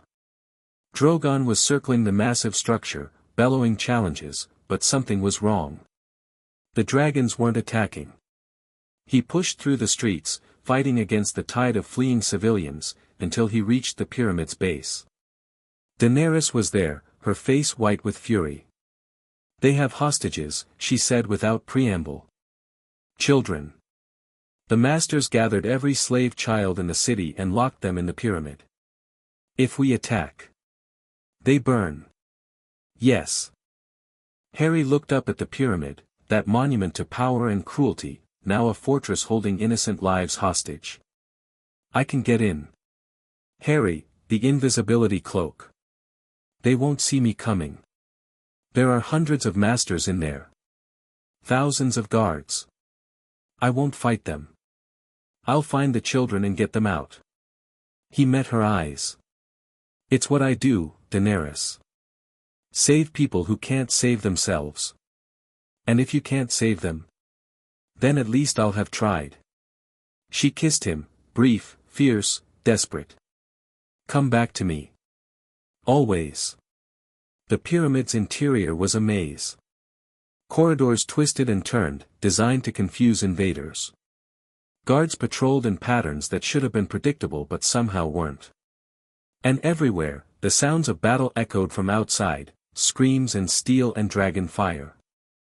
Harry moved through it all like a ghost, the invisibility cloak rendering him invisible, his magic muffling his footsteps. He was searching for children, for the innocents being used as human shields. He found other things instead. Bodies. Slaves who tried to rebel when the battle started, cut down by their owners. Men, women, elderly, all dead or dying. Harry stopped to help where he could, healing spells for those who might survive, painless endings for those who couldn't. It cost him time, cost him magic, but he couldn't just walk past. Please. A woman, barely older than Daenerys, clutching a wound in her stomach. She was fading fast. Harry knelt beside her. I'm going to try to heal you, okay? This might hurt. Don't. Her hand caught his. Save them. The children. Top level. The great masters, they're going to. Going to what? But she was gone. Harry closed her eyes gently and continued climbing. The top level of the pyramid was a throne room. Harry had expected as much, every tyrant needed a seat from which to lord over their subjects. What he hadn't expected was what he found when he reached it. Children. Hundreds of them, ranging from infants to teenagers, huddled in the center of the room. Around them stood the great masters of Meereen, armed with knives and torches, faces twisted with the particular rage of people watching their world collapse. Stay back. The oldest master held a torch over a trail of oil that surrounded the children. One more step, and they all burn. Harry was still invisible, still hidden. The masters were shouting at shadows, terrified of an enemy they couldn't see. He assessed the situation. The oil ring was complete, any flame would spread instantly, engulfing the children before anyone could react. The masters had positioned themselves between the ring and all visible exits. But they couldn't see Harry. He moved slowly, carefully, until he was standing directly behind the eldest master. Then he dropped the cloak. Hello. The master spun, and Harry's hand closed around his throat. Drop the torch. Now. The others will burn them. You can't stop all of us. You're right. I can't. Harry's grip tightened. But I can stop you. And then I can stop another. And another. And eventually, one of your friends will decide saving their own life is more important than making a point. You're bluffing. I've killed more people than you can count. I've faced dark lords and death eaters and nightmares you can't imagine. Harry's voice was cold. I'm not bluffing. The master's torch wavered. Think about it, Harry continued. Really think. Your city is falling. Your army is broken. Your way of life is ending. What do you gain by killing these children? Vengeance? Against whom? They're slaves, your own property, by your own laws. You'd be destroying your own assets out of spite. Slaves aren't. The master trailed off, unable to finish the thought. Aren't what? Aren't people. Look at them. Harry turned the man's head, forcing him to face the terrified children. Look at their faces. Those are human beings, just like you. Just like your own children, if you have any. Something cracked in the master's expression. Not conscience, Harry wasn't naive enough to think centuries of slavery could be undone with a single speech. But self-interest, perhaps. Survival instinct. The torch clattered to the floor. Wise choice. Harry kicked it away from the oil. Now tell your friends to stand down. The master did. One by one, weapons dropped. Torches were extinguished. The great masters of Meereen surrendered, not to an army, not to dragons, but to a single wizard who talked them into giving up. All right. Harry released the eldest master, letting him slump to the floor. Someone want to tell me where the nearest exit is? A child raised her hand. I know. I used to serve here. There's a servant's stair that goes all the way down. Show me. Daenerys was waiting when Harry emerged with the children. Her face went through about 15 different emotions in 2 seconds, relief, anger, joy, frustration, love, more anger, before settling on something that looked like exasperated affection. You're impossible, she said. So I've been told. The children were already being surrounded by freed slaves, adults weeping with joy as they found sons and daughters they'd thought lost forever. Families reunited. Lives restored. Worth it, Harry thought. Whatever the cost, always worth it. The masters surrendered. They're locked in the throne room until we figure out what to do with them. What to do with them is execute them for their crimes. Maybe. But that's your decision, not mine. Harry looked at the city around them, burning in places, damaged everywhere, but standing. Meereen is yours, Daenerys. What happens next is up to you. She was quiet for a long moment, surveying her conquest. The Great Pyramid. The massive walls. The millions of people who now lived under her rule. I didn't expect it to feel like this, she finally said. Like what? Heavy. She turned to face him. Every person in this city is now my responsibility. Their safety. Their food. Their futures. All of it rests on my shoulders. You don't have to carry it alone. Don't I? I'm the queen. The mother of dragons. The breaker of chains. Her laugh was bitter. Every title comes with obligations, Harry. People expect me to be perfect. To save them. To fix everything. People expected the same from me once. Chosen one. Boy who lived. Harry took her hand. You know what I learned? Nobody's perfect. Nobody saves everyone. The best you can do is try your hardest and forgive yourself when you fail. And if I can't forgive myself, then you find people who'll remind you that you're only human. He squeezed her hand. Or dragon. Whatever. Daenerys' smile was tired but genuine. I'm going to need a lot of reminding. Good thing I'm not going anywhere. The next few weeks were chaos. Ruling Meereen, it turned out, was considerably harder than conquering it. The masters might be defeated, but their systems remained, supply chains designed for slave labor, economies built on human trafficking, laws that assumed half the population were property. Daenerys spent her days in councils, making decisions that would shape millions of lives. Harry spent his supporting her however he could, advising when asked, protecting when needed, simply being present when everything else failed. The Sons of the Harpy struck again last night. Grey Worm's report was grim. The Sons of the Harpy were resistance fighters, former masters and their supporters, waging an insurgency against the new order. They attacked at night, killed freedmen and unsullied alike, then disappeared into the city's warrens. How many dead? 4 unsullied. 12 freed slaves. Grey Worm's jaw tightened. They left a message. The dragon will fall. Daenerys' face was stone. Increase patrols. Offer rewards for information. I want these sons found and brought to justice. We've tried, my queen. They have supporters everywhere, people who benefited from the old ways, who fear the new. Then we changed their fears. It was a difficult time. The idealism of liberation was fading into the harsh reality of governance. Former slaves struggled to find work without skills that had been denied them. Former masters schemed to regain power. And everyone looked to Daenerys for answers she didn't have.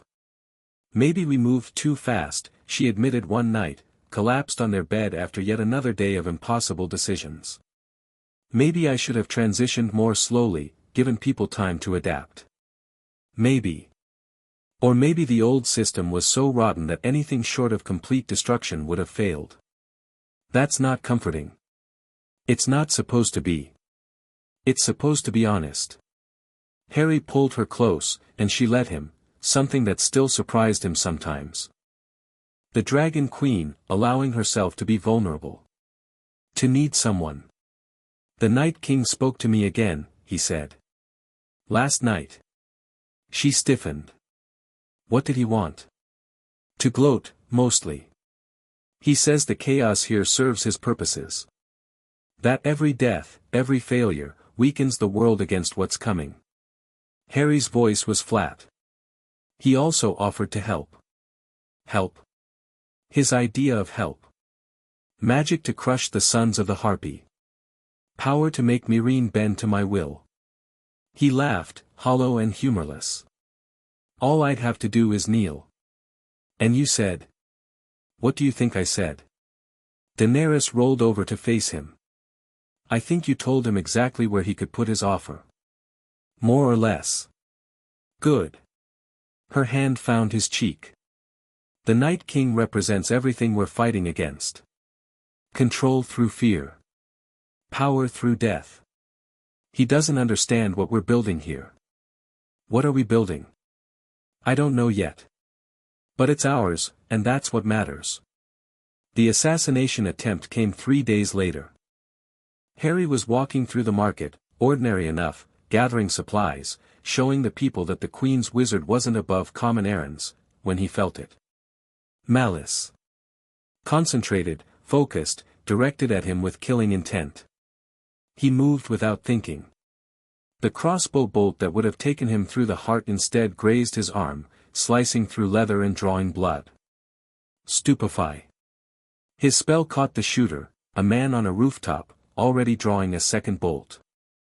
The man crumpled, his crossbow clattering into the street. But he wasn't alone. They came from everywhere. Alleyways, doorways, windows.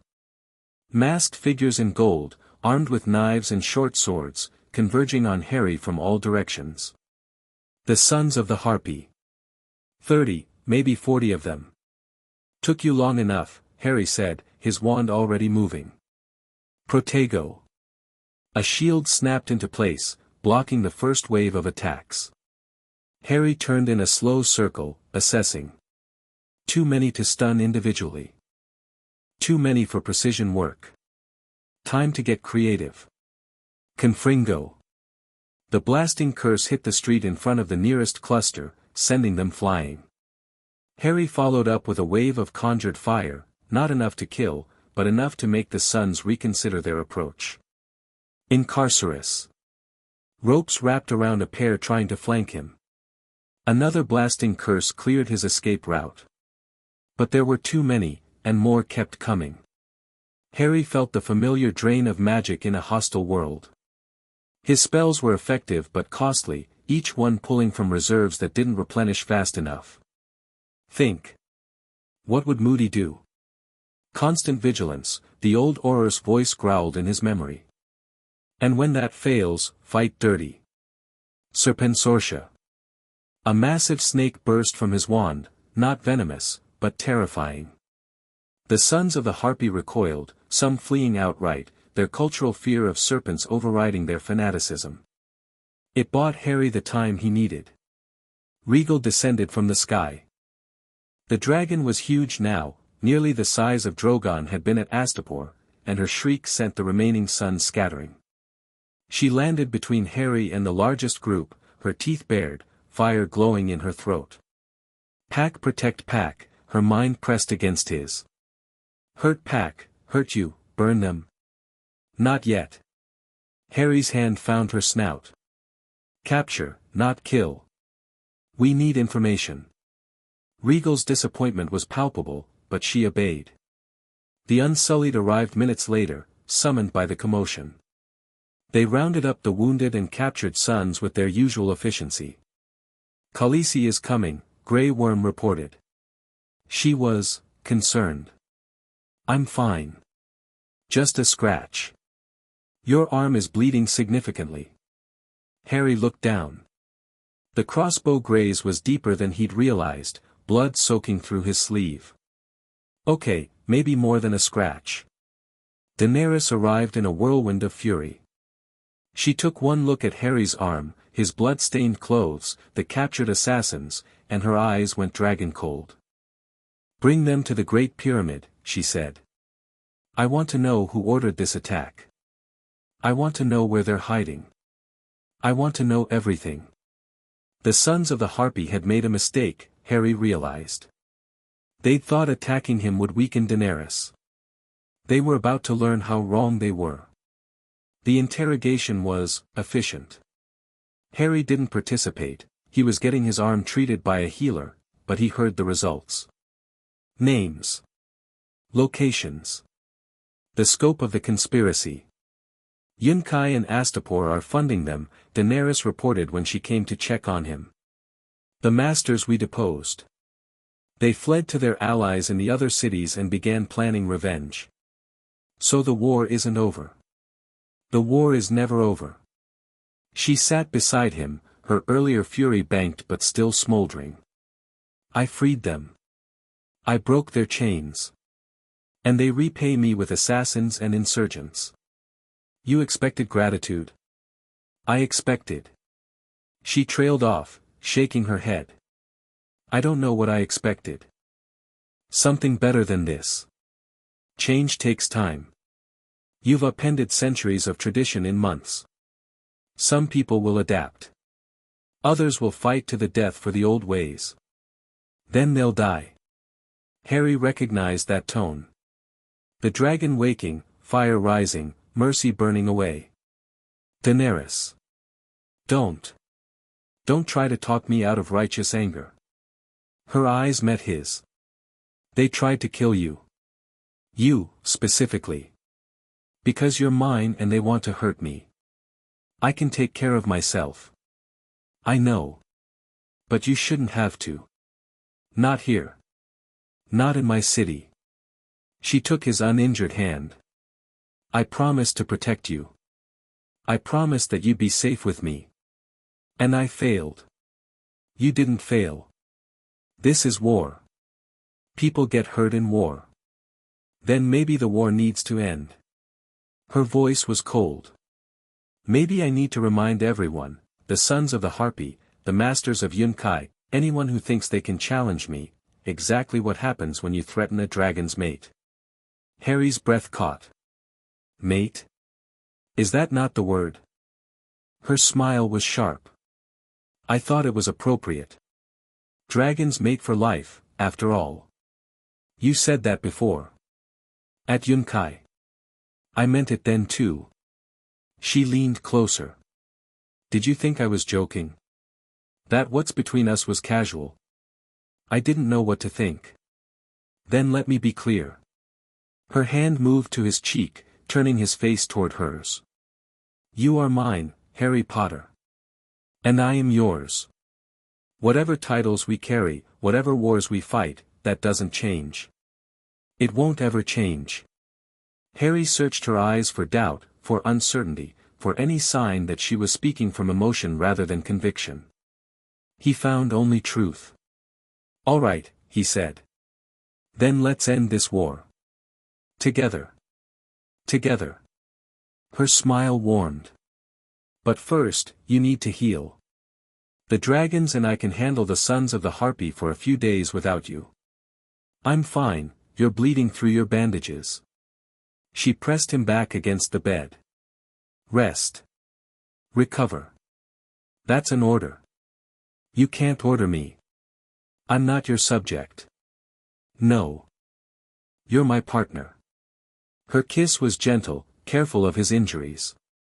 That's worse. Partners have to take care of each other. She left before he could argue further. Harry lay back, staring at the ceiling, processing what had just happened.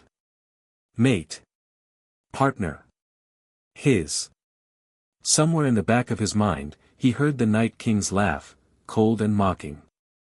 You care too much, the ancient evil whispered. That's your weakness. And I will exploit it.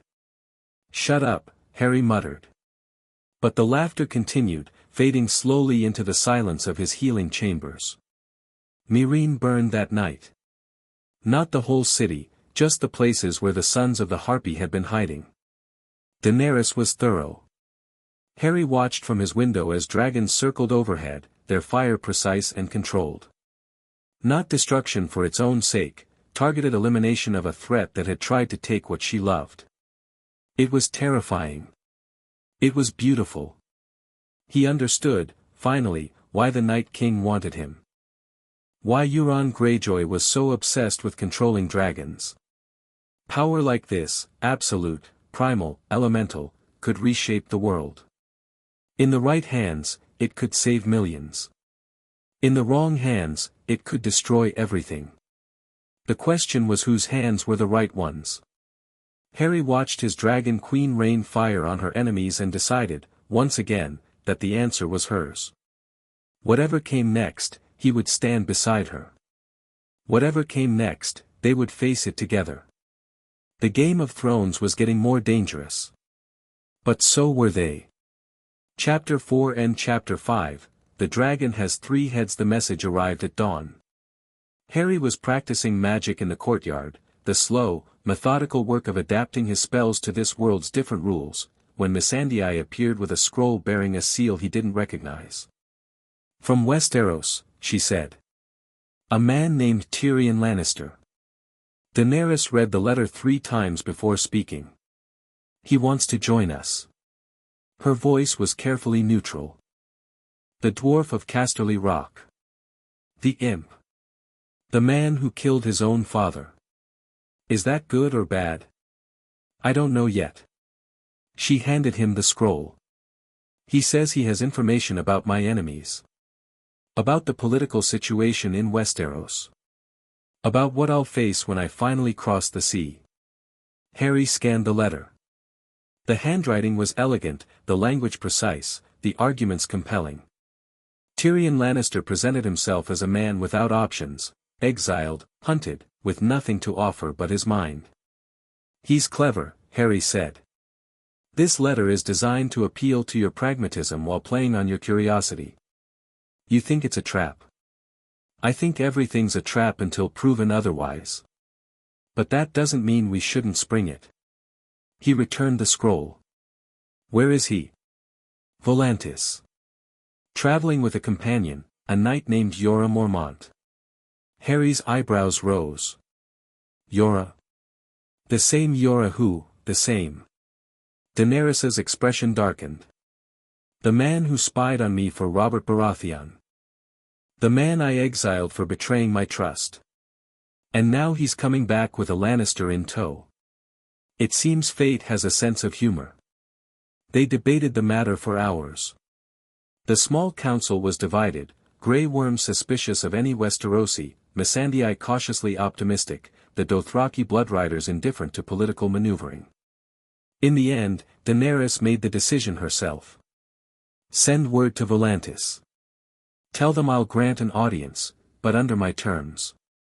They come alone, unarmed, and submit to whatever conditions I impose. And if they refuse? Then they weren't worth meeting anyway. Tyrion Lannister arrived 3 weeks later. Harry's first impression was of a man who had survived more than he should have. The dwarf was small, scarred, his mismatched eyes sharp with intelligence that bordered on unsettling. He walked into Daenerys's throne room like he owned it, not arrogantly, but with the confidence of someone who had nothing left to lose. Your Grace. Tyrion bowed, the gesture somehow managing to be both respectful and slightly mocking. "Thank you for agreeing to see me. I agreed to hear you. Whether I see anything worth keeping remains to be determined." Daenerys sat on her makeshift throne, dragons flanking her, every inch the conquering queen. "You said you have information. Speak. Direct." "I appreciate that." Tyrion straightened. "What do you know about the current state of Westeros?" "My enemies sit on my throne. The details are negotiable." "The details are everything." Tyrion began to pace, his hands moving as he spoke. "Your enemies are not unified. Cersei holds King's Landing but alienates everyone she touches. The North is in chaos after the Bolton bastards takeover. The Reach and Dorne are restless.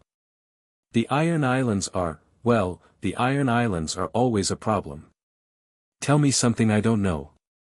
"Very well." Tyrion stopped pacing. "There's a threat coming from the North. Not political, existential. The dead are rising beyond the wall, led by something ancient and terrible. The Night's Watch sends ravens that everyone ignores, but the warnings are real." Harry felt ice run down his spine. "The Night King." Tyrion's eyes found him for the first time. "Ah. The wizard. I've heard stories." He tilted his head. "You know about the White Walkers?" "I know more than I'd like." "Then you understand why I'm here." "Cersei won't listen, she's too focused on holding power to worry about threats she can't see. But Daenerys Targaryen has dragons. Dragons might be the only thing that can stop what's coming." "So you're not here to serve me," Daenerys said slowly. "You're here to save yourself." "I'm here to save everyone. Myself included, yes, but I've found that enlightened self-interest often produces better results than pure altruism." Tyrion's smile was crooked. "I'm not a good man, Your Grace. I've done terrible things. But I'm clever, I'm resourceful, and I genuinely believe you're the best hope this world has." "Why?" "Because you freed slaves. Because you inspire loyalty in people who have every reason to hate you. Because you have 3 dragons and a wizard from another world, and you haven't used them to burn everything in sight." He spread his hands. "You're not my father. You're not Cersei. You might be mad, the Targaryen odds aren't great, but if you are, at least you're mad in interesting ways." Despite herself, Daenerys laughed. "You're bold, Lannister. I've been called worse." "What about Yora?" Harry asked. "He's waiting outside." "What's his role in this?" Tyrion's expression softened slightly. "Ser Jorah is a complicated man. He betrayed you, yes, but he spent years trying to atone. He saved my life twice on the journey here. Whatever else he is, he loves you, Your Grace. That's not nothing." Daenerys was quiet for a long moment. When she spoke, her voice was thoughtful. "You'll serve as my advisor. Provisionally. Prove your worth, and we'll discuss permanent arrangements. And Ser Jorah? Bring him in. We'll see if his repentance is genuine." The reunion with Jorah was tense. The knight knelt before Daenerys, his weathered face a map of guilt and longing. He didn't make excuses. Didn't try to justify his betrayal. Just knelt and waited. "You spied on me," Daenerys said. "Reported my movements to men who wanted me dead." "I did. You watched me sold to Khal Drogo. Watched me struggle. And all the while, you were their creature." "I was." Jorah's voice cracked. "I have no defense, Khaleesi. I was weak and desperate, and I made choices I'll regret until I die. Then why come back? Why risk my anger? Because I couldn't stay away." He looked up, and his eyes were wet. "You are the finest person I have ever known. The most worthy of loyalty. And even if you kill me for my betrayal, at least I'll die having seen you one more time." The silence stretched. "Get up," Daenerys finally said.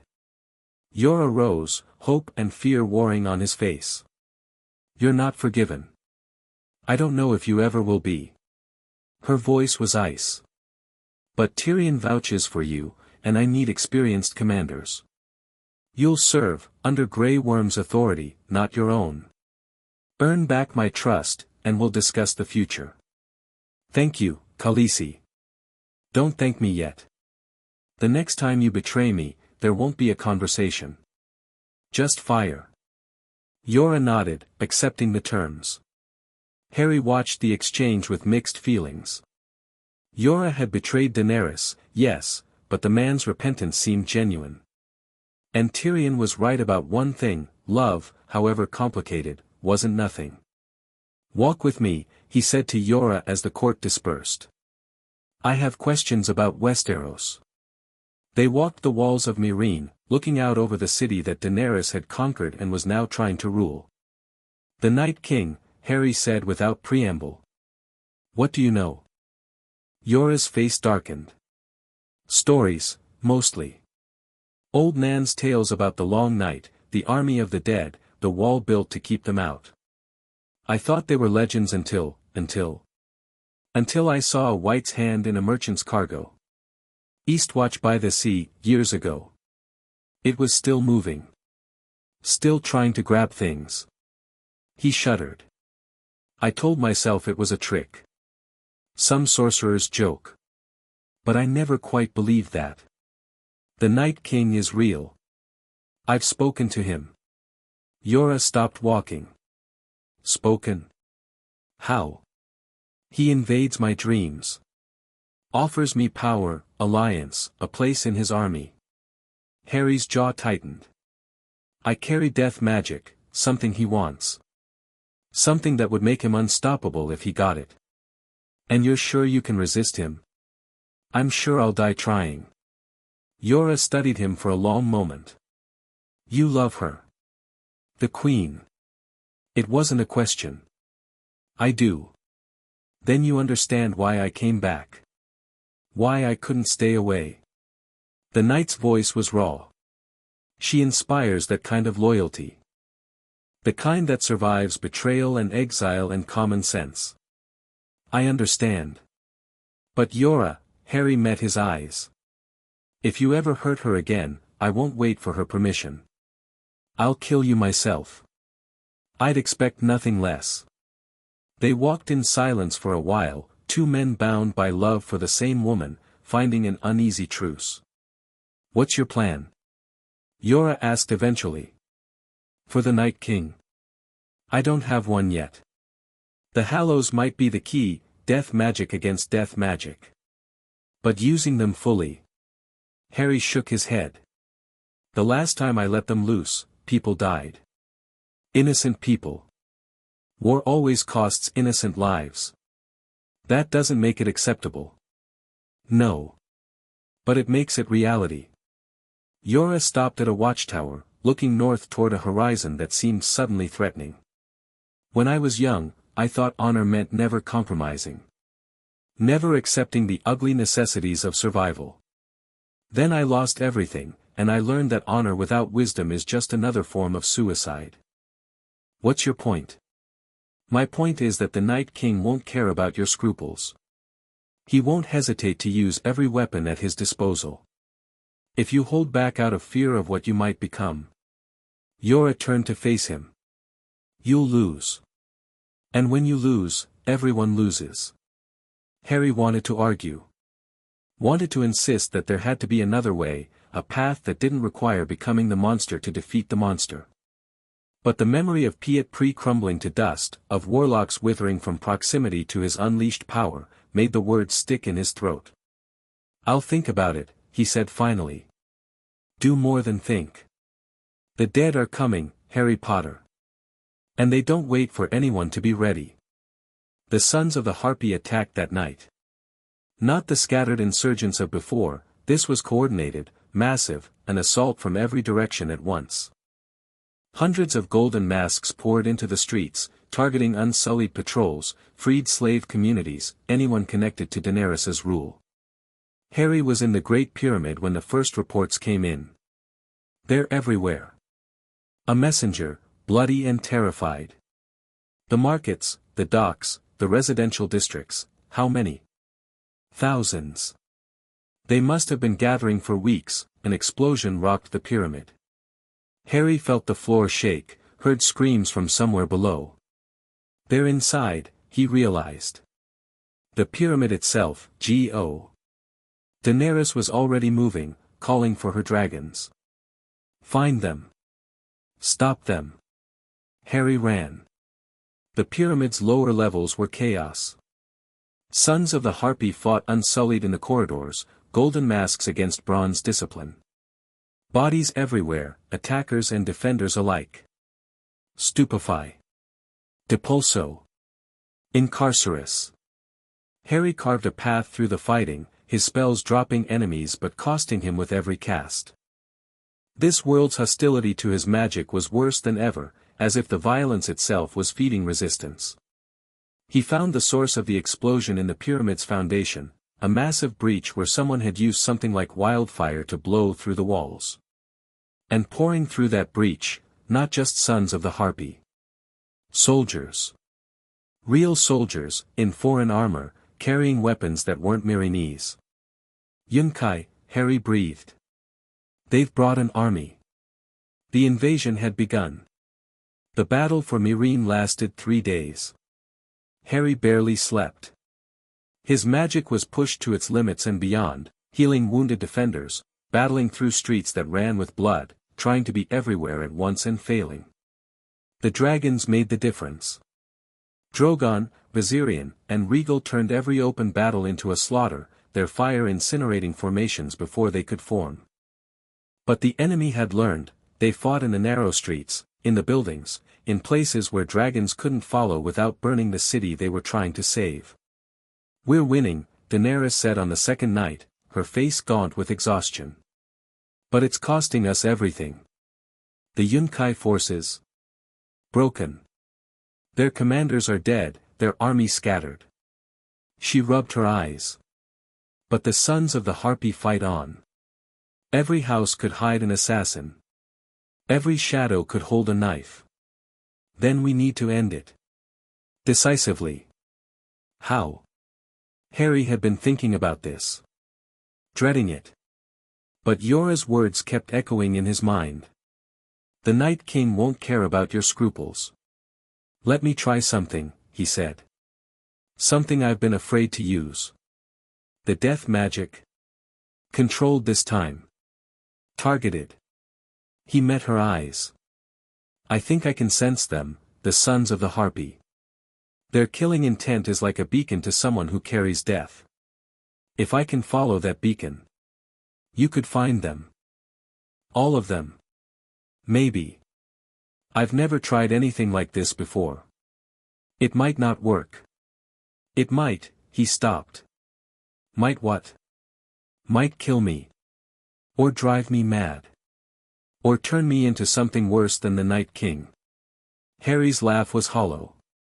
Death magic isn't meant to be used by the living. Every time I touch it, I risk losing myself. Daenerys was quiet for a long moment. When she spoke, her voice was soft. I won't ask you to do this. You don't have to ask. Harry, your city is dying, Daenerys.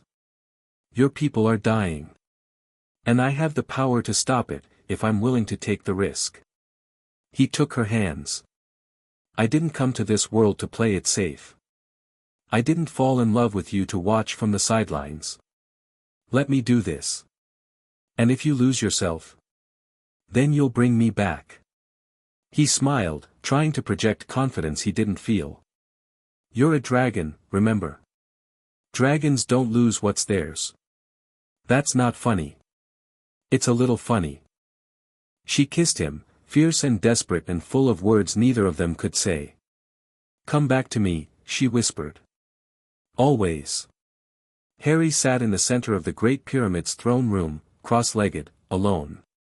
The hallows pulsed against his soul, elder wand humming, resurrection stone warming, invisibility cloak rustling with anticipation. They knew what he was about to attempt. They were eager. That eagerness terrified him. "Okay," he murmured. "Let's do this." He closed his eyes and reached for death. Not the controlled touch he'd used before, the targeted strikes, the measured releases. This was deeper. A full embrace of what he was, what the Hallows had made him. The world fell away. In its place, a map of Meereen, drawn in life and death. Every living soul was a flame, bright for the healthy, dim for the wounded, flickering for the dying. And among those flames, scattered throughout the city like poison in a bloodstream. Darkness. The sons of the Harpy burned with hatred so pure it registered as absence.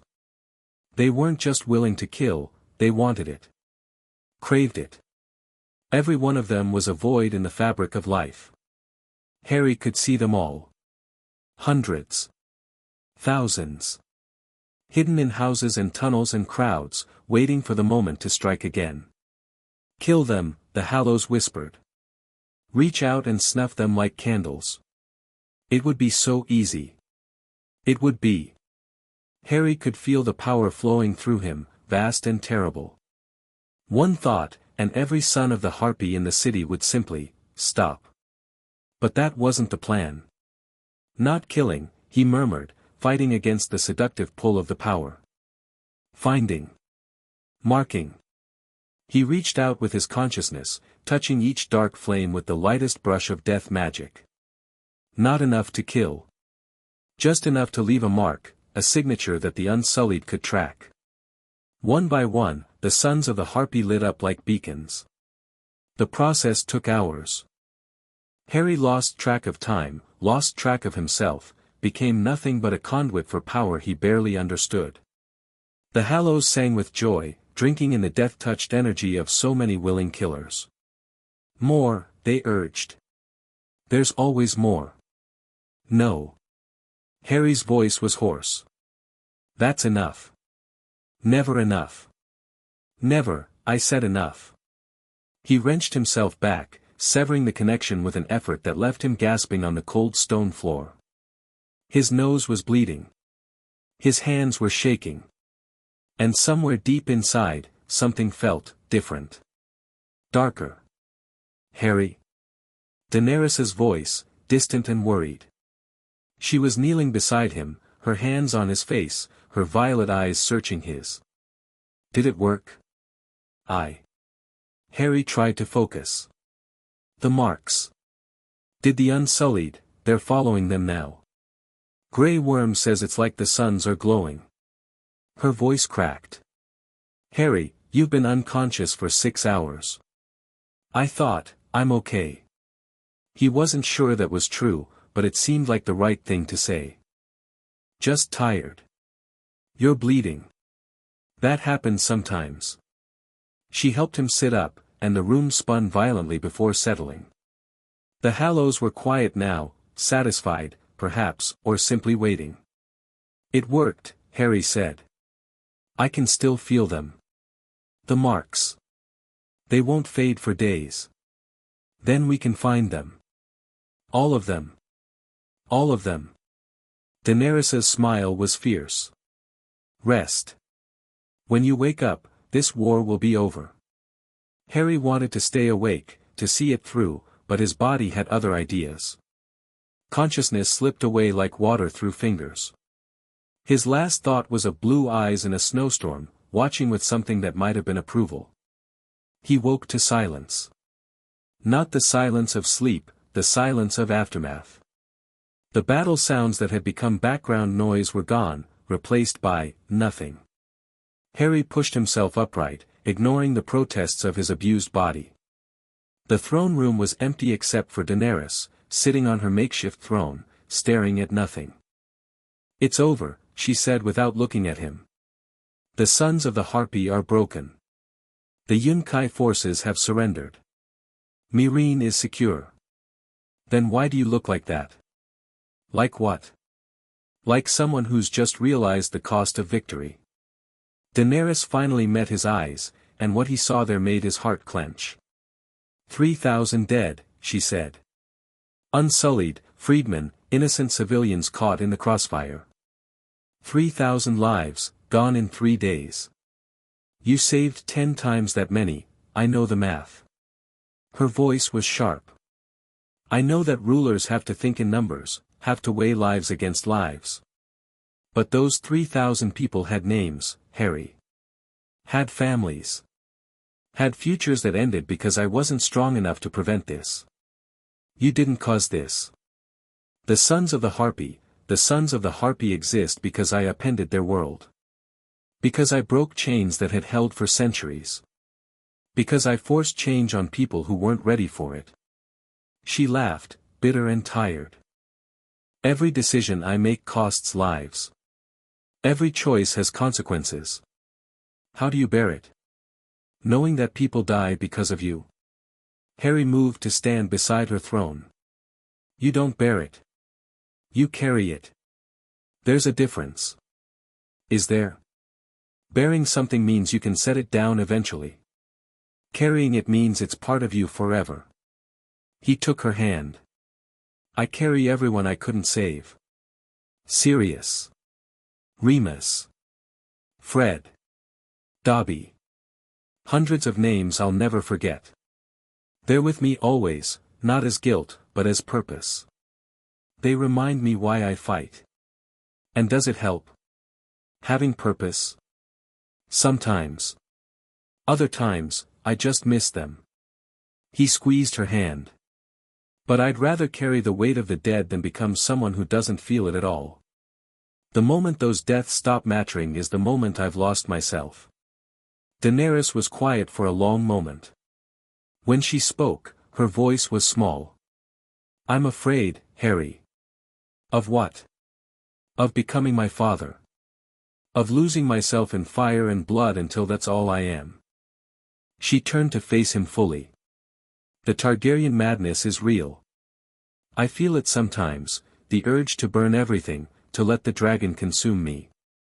What if that's who I really am? It's not. How do you know? Because you're asking the question.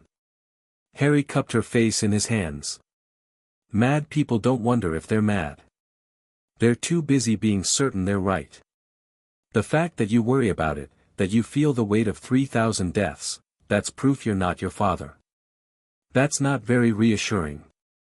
It's not meant to be. It's meant to be true. He kissed her forehead. You're not mad, Daenerys. You're human. And humans carry their dead, and wonder if they could have done better, and fear the darkness inside them. That's not weakness. That's wisdom. She leaned into him, letting him take some of her weight for just a moment. I don't deserve you, she murmured. Probably not. I'm quite a catch. She laughed despite herself, wet and shaky, but real. Arrogant. Confident. There's a difference. Is there? I'm still working on that one. They stood together in the silent throne room, two people carrying the weight of worlds that weren't entirely their own. It wasn't peace. But it was enough. Euron Greyjoy returned 3 days later. His fleet appeared on the horizon at dawn, more ships than before, flying banners from a dozen different powers. The Ironborn had been busy during the months since their last encounter. He's allied with the masters of Yunkai, Tyrion reported, studying the fleet through a spyglass. And Astapor, what's left of it. And, unless I'm mistaken, that's a Volantene warship. And Qartheen traders. Everyone who wants to see me fail, Daenerys said grimly. Everyone who fears what you represent. A world without slavery. A world where dragons answer to a woman who breaks chains. Tyrion lowered the spyglass. They've put aside their differences to destroy you before you can destroy them. How many ships? 300, maybe more. And soldiers, I'd estimate 50,000, counting all the different forces. Harry felt Riegel's mind brush against his. The dragon was circling overhead, her eyes fixed on the approaching fleet with predatory interest. Many enemies, she observed. Burn them? Wait, Harry thought back.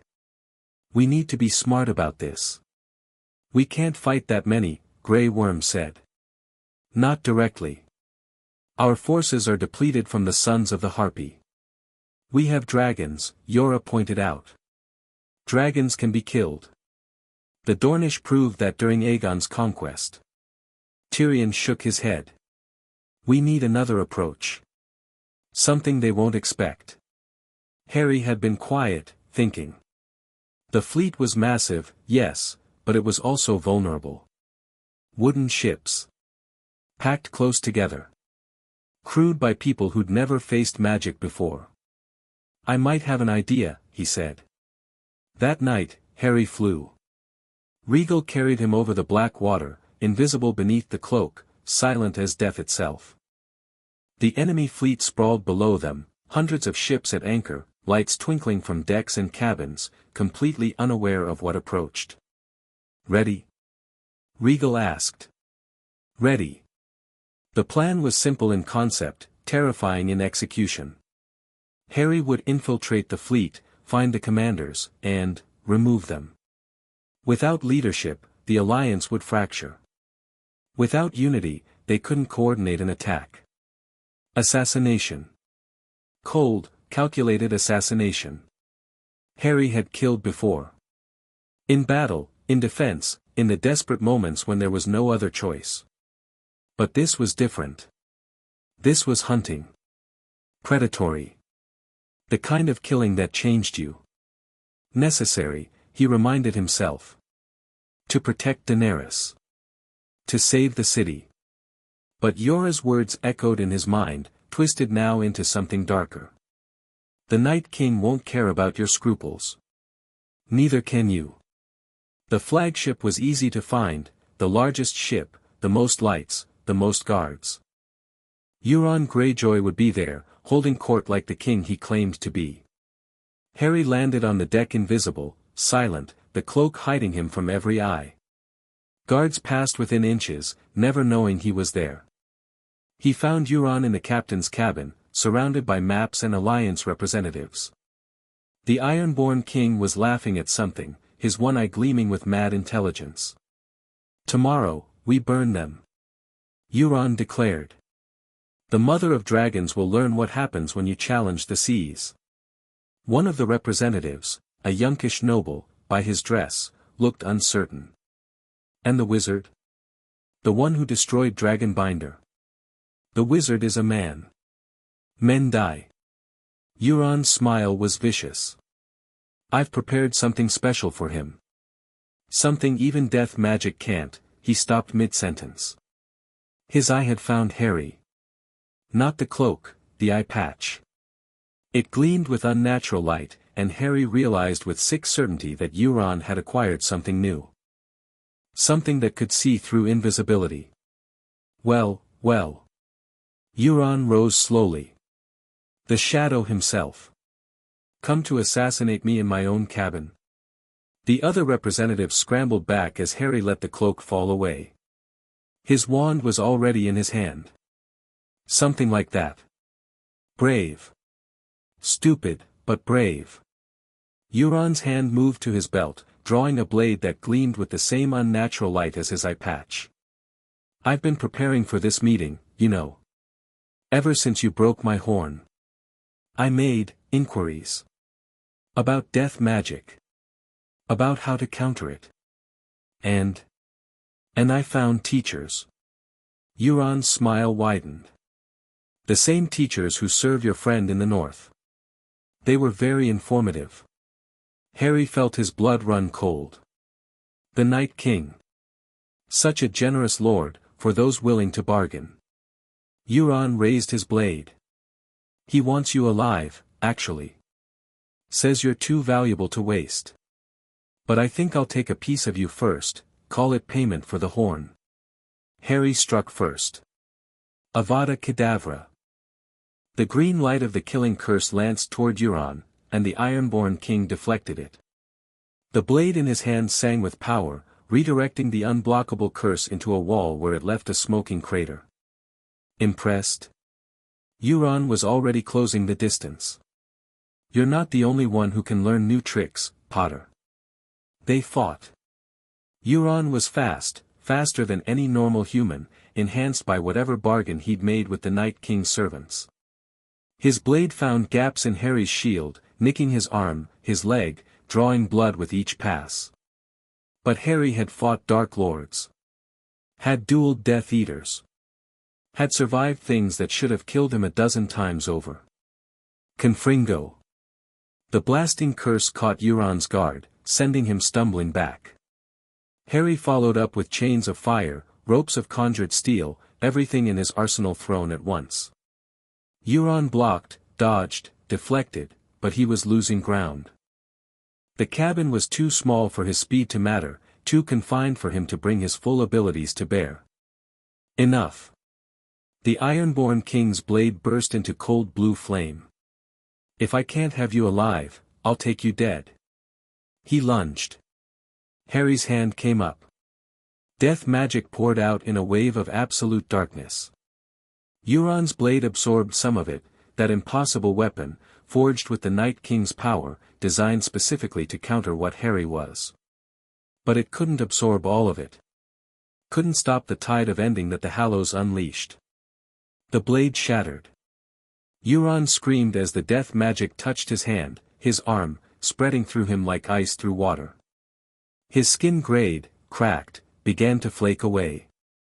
No. We had a deal.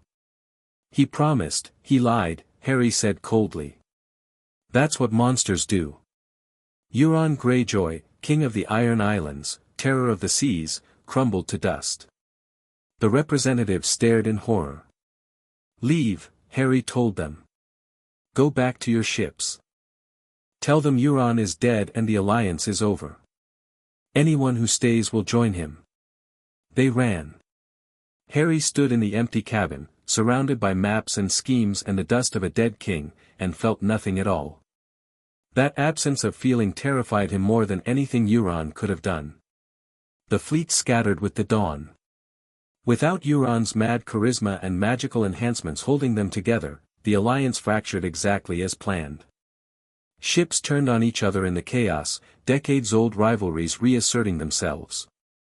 By noon, what had been a unified invasion force was a disorganized mess fleeing in a dozen different directions. Harry returned to Meereen a hero. He didn't feel like one. Daenerys found him on the balcony of the Great Pyramid, staring at the horizon where the last enemy sails were disappearing. You saved us, she said. I killed a man in cold blood. Assassinated him in his own cabin. You killed a monster who would have murdered everyone in this city. Does that make it right? Daenerys moved to stand beside him. I don't know. Maybe not. But it makes it necessary. The Night King was helping him. Euron said they had a deal. I know. Tyrion's been piecing together what you told the representatives. Her voice was tight. It seems our northern enemy has decided to take a more active role in southern affairs. He wants me. Wants the Hallows. He's willing to arm our enemies to get them. Then we need to move faster. Daenerys took his hand. The plan was always to return to Westeros eventually. I think eventually just became soon. You're not ready. I'm never going to be ready. Nobody ever is. She turned to face him fully. But I have an army, 3 dragons, a wizard who can kill kings with a touch, and the best advisors in the known world. If that's not enough, nothing will be. Harry wanted to argue. Wanted to point out the 100 things that could go wrong, the 1,000 ways this could end in disaster. But the Night King's voice echoed in his memory, I am coming for what is mine, and he knew that waiting wasn't an option anymore. Westeros, he said. Westeros. Daenerys' smile was fierce. And then the north. And then, whatever's waiting beyond the wall. Together. Together. She kissed him, soft and certain. Until the end of the world.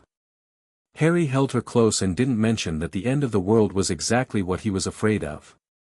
Chapter 5 and Chapter 6, Westward Dragonstone rose from the sea like a promise. Harry stood at the prow of the flagship, watching the ancient Targaryen fortress grow larger through the morning mist. The castle was carved from the same black stone as its foundations, volcanic rock shaped by dragonfire and Valyrian magic into something that seemed more grown than built. "This is where I was born," Daenerys said quietly, appearing beside him. "During a storm so fierce they called me Stormborn. I've never seen it. What do you think?" She was quiet for a long moment, her violet eyes taking in every detail of her ancestral home. "It feels like coming home to a house I've never lived in. Like finding a piece of myself I didn't know was missing." The fleet stretched behind them, 100 ships carrying the Unsullied, the Dothraki who had joined them over the months, the freed slaves who had chosen to follow their liberator to a new world. Not the largest invasion force in history, but formidable nonetheless. And overhead, 3 dragons circled like great birds of prey. "Your Grace." Tyrion approached, his scarred face thoughtful. "The scouts report Dragonstone is abandoned. Stannis Baratheon's forces left months ago for a campaign in the north. We can land unopposed. Then we land." Daenerys's voice was calm, certain. The voice of a queen coming into her kingdom. "Send word to the fleet. Today, House Targaryen returns to Westeros." Harry had seen magical places before. Hogwarts. The Ministry. The Room of Requirement. But Dragonstone was something else entirely. The castle thrummed with power, old power, woven into the very stones by builders who had understood magic in ways this world had forgotten. Walking through its corridors felt like moving through a living thing, something that recognized Daenerys's blood and welcomed her home.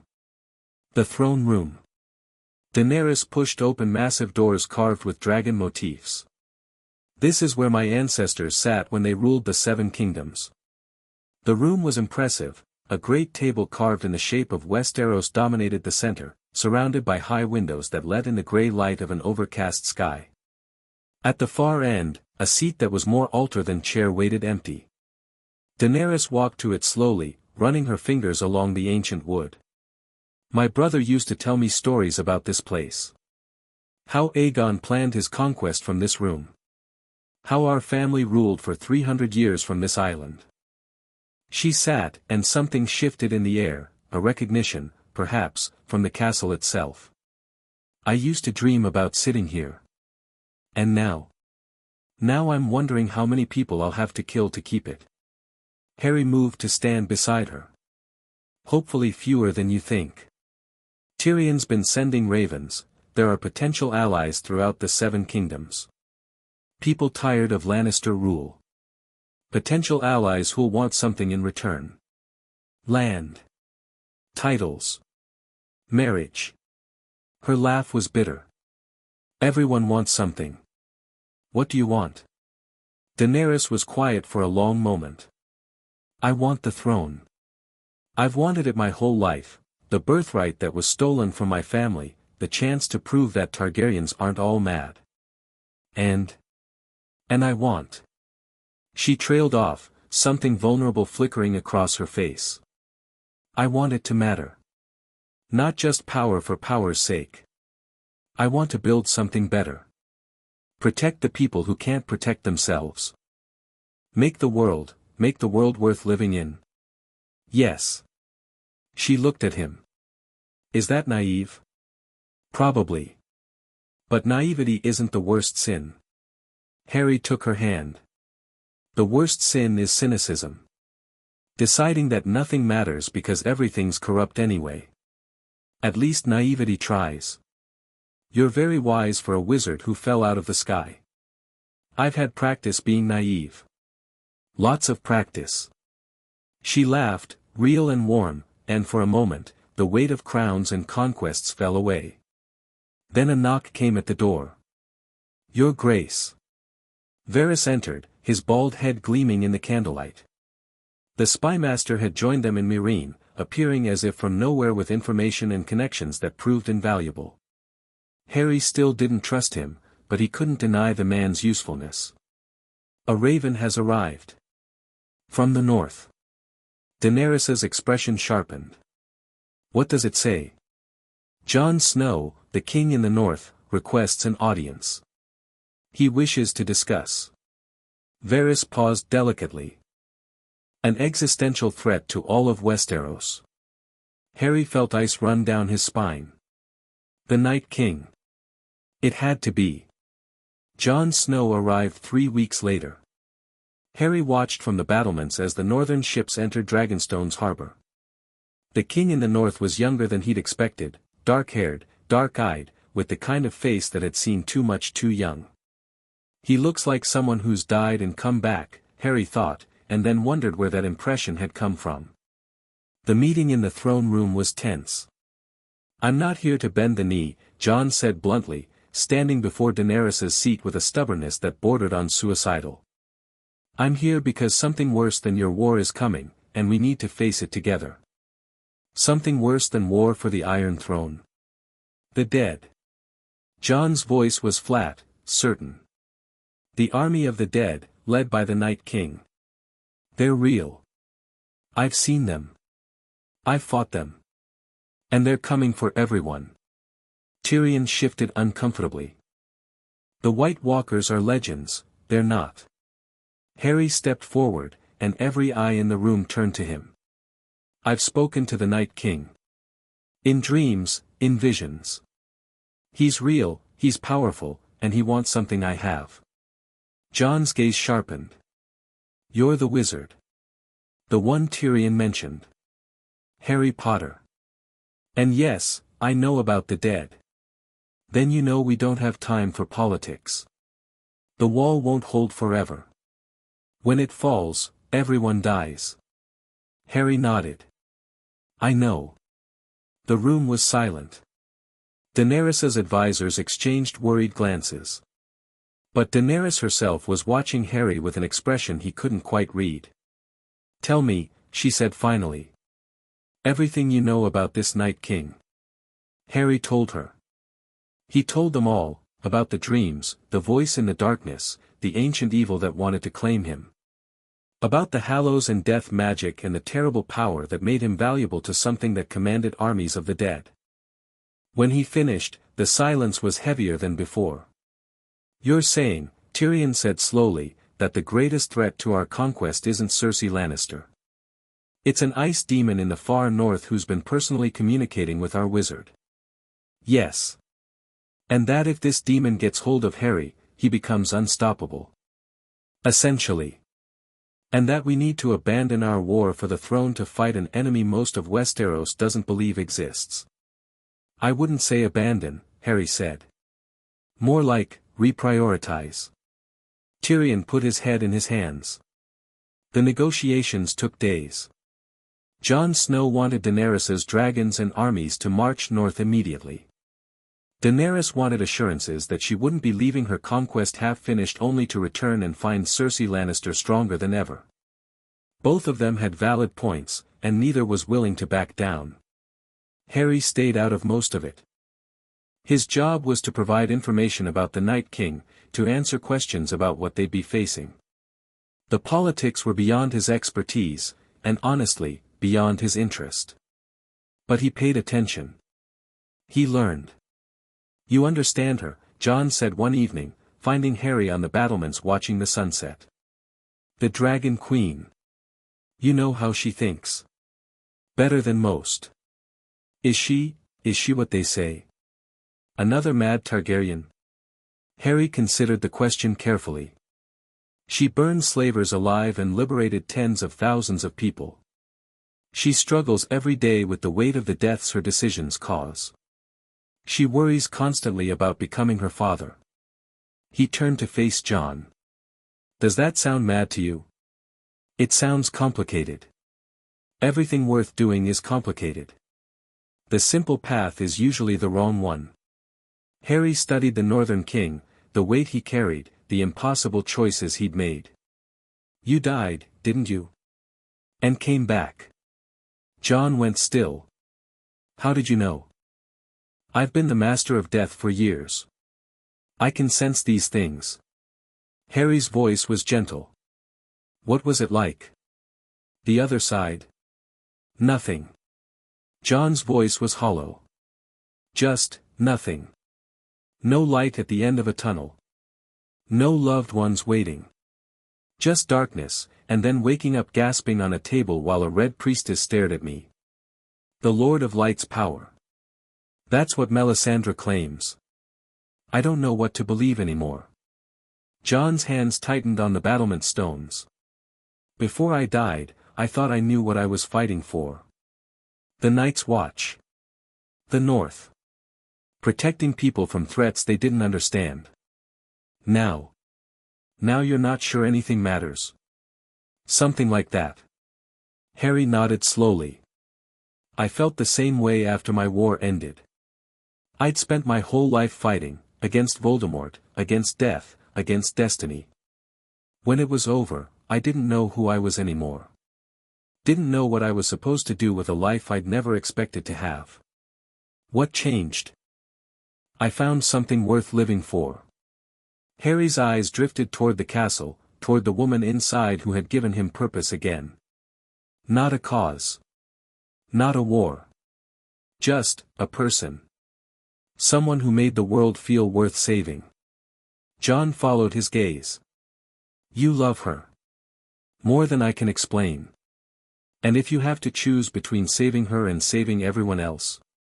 Harry was quiet for a long moment. I hope I never have to find out. The alliance was forged in blood. Not violence, sacrifice. Daenerys agreed to help Jon against the army of the dead, but only if she could see the threat for herself. Which meant going north. Which meant facing the Night King's domain directly. This is insane, Tyrion said for the 100th time. You're the key to everything, the dragons, the army, the claim to the throne. If something happens to you, then you'll manage without me. Daenerys's voice was calm. I won't ask people to fight an enemy I haven't faced myself. That's not leadership. That's cowardice. It's also not suicide. We'll have dragons. We'll have Harry. She smiled slightly. And we'll have you, Tyrion, worrying from a safe distance and preparing contingencies. Someone has to. They flew north 3 days later. Harry had never experienced cold like this. Even with warming charms layered on top of each other, the wind cut through him like knives. Rhaegal complained constantly through their bond, dragons were creatures of fire, and this endless frozen wasteland offended her on a fundamental level. Cold, she grumbled. Cold, cold, cold. Why come here? Nothing burns here. Soon, Harry promised. We'll burn something soon. Winterfell appeared on the horizon, a massive fortress that had stood for thousands of years, home to the Starks who had ruled the North since before recorded history. It was impressive in a grim, functional way. No dragonstone elegance here, just walls built to keep out the endless winter. And beyond it, visible even from miles away, the wall. Harry had read about the wall and the materials Tyrion had gathered. 700 feet of ice, stretching from coast to coast, built by ancient magic to hold back the dead. Seeing it in person was something else entirely. It was wrong. He felt it the moment they came within sight, a wrongness that set his teeth on edge and made the Hallows pulse with alarm. The wall wasn't just ice. It was a prison. A seal. Something fundamental holding back something terrible. And it was failing. Harry. Daenerys noticed his expression. What is it? The wall. The magic, it's weakening. He stared at the distant structure, trying to understand what he was sensing. The Night King's been working on it. Breaking it down from the inside. Can he get through? Not yet. But soon. Harry met her eyes. Months, maybe. A year at most. And when he does, the dead pour south. All of them. Every corpse he's ever claimed. An army that grows with every kill. Daenerys's face was pale but determined. Then we have months to prepare. Let's not waste them. The Night King came to Harry that night. Not in a dream, not exactly. Harry was awake, sitting in the quarters Winterfell had provided, staring into a fire that couldn't quite chase away the cold. And then he was somewhere else. The landscape was familiar, endless ice, eternal snow, the blizzard that raged without ceasing. The Night King stood at its center, blue eyes gleaming with ancient malevolence. "You came," the creature observed. "I wondered if you would. I didn't have much choice. You're in my head whether I want you there or not." "True. But you could have stayed in the south. Built your armies. Waited for me to come to you." The Night King's head tilted. "Instead, you've placed yourself within my reach. That's either very brave or very foolish. People keep telling me I can't tell the difference." "No. You can't." The ancient creature began to walk, and Harry found himself walking alongside, unable to resist, unable to break away. "I wanted to show you something, Master of Death. Something I think you'll find illuminating." The blizzard parted, revealing a scene that made Harry's blood freeze. The wall. Not as it was now, weakened, failing, but as it would be. Shattered. Broken. A gap torn through its center large enough to march an army through. And through that gap, the dead. Thousands of them. Millions. An endless tide of corpses, pouring south like a plague-given form. Whites that had been men, women, children. Whites that had been animals, giants, things that defied description. All of them moving with terrible purpose, blue eyes gleaming in the darkness. At their head, the Night King rode something that made Harry's heart stop. A dragon. Dead and reanimated, frost covering its scales, blue fire burning in its eyes. Viserion. "This is what's coming," the Night King said. "What cannot be stopped. What you cannot prevent. I don't believe you. You don't have to believe. You just have to watch." The scene shifted, and Harry saw the dead pouring over Winterfell's walls. Saw Unsullied falling, rising, joining the army they'd fought against. Saw Dothraki screamers cut down by creatures that felt no pain. Saw Daenerys, alone on a battlement, dragons dead around her, fire and blood reduced to ash and ice.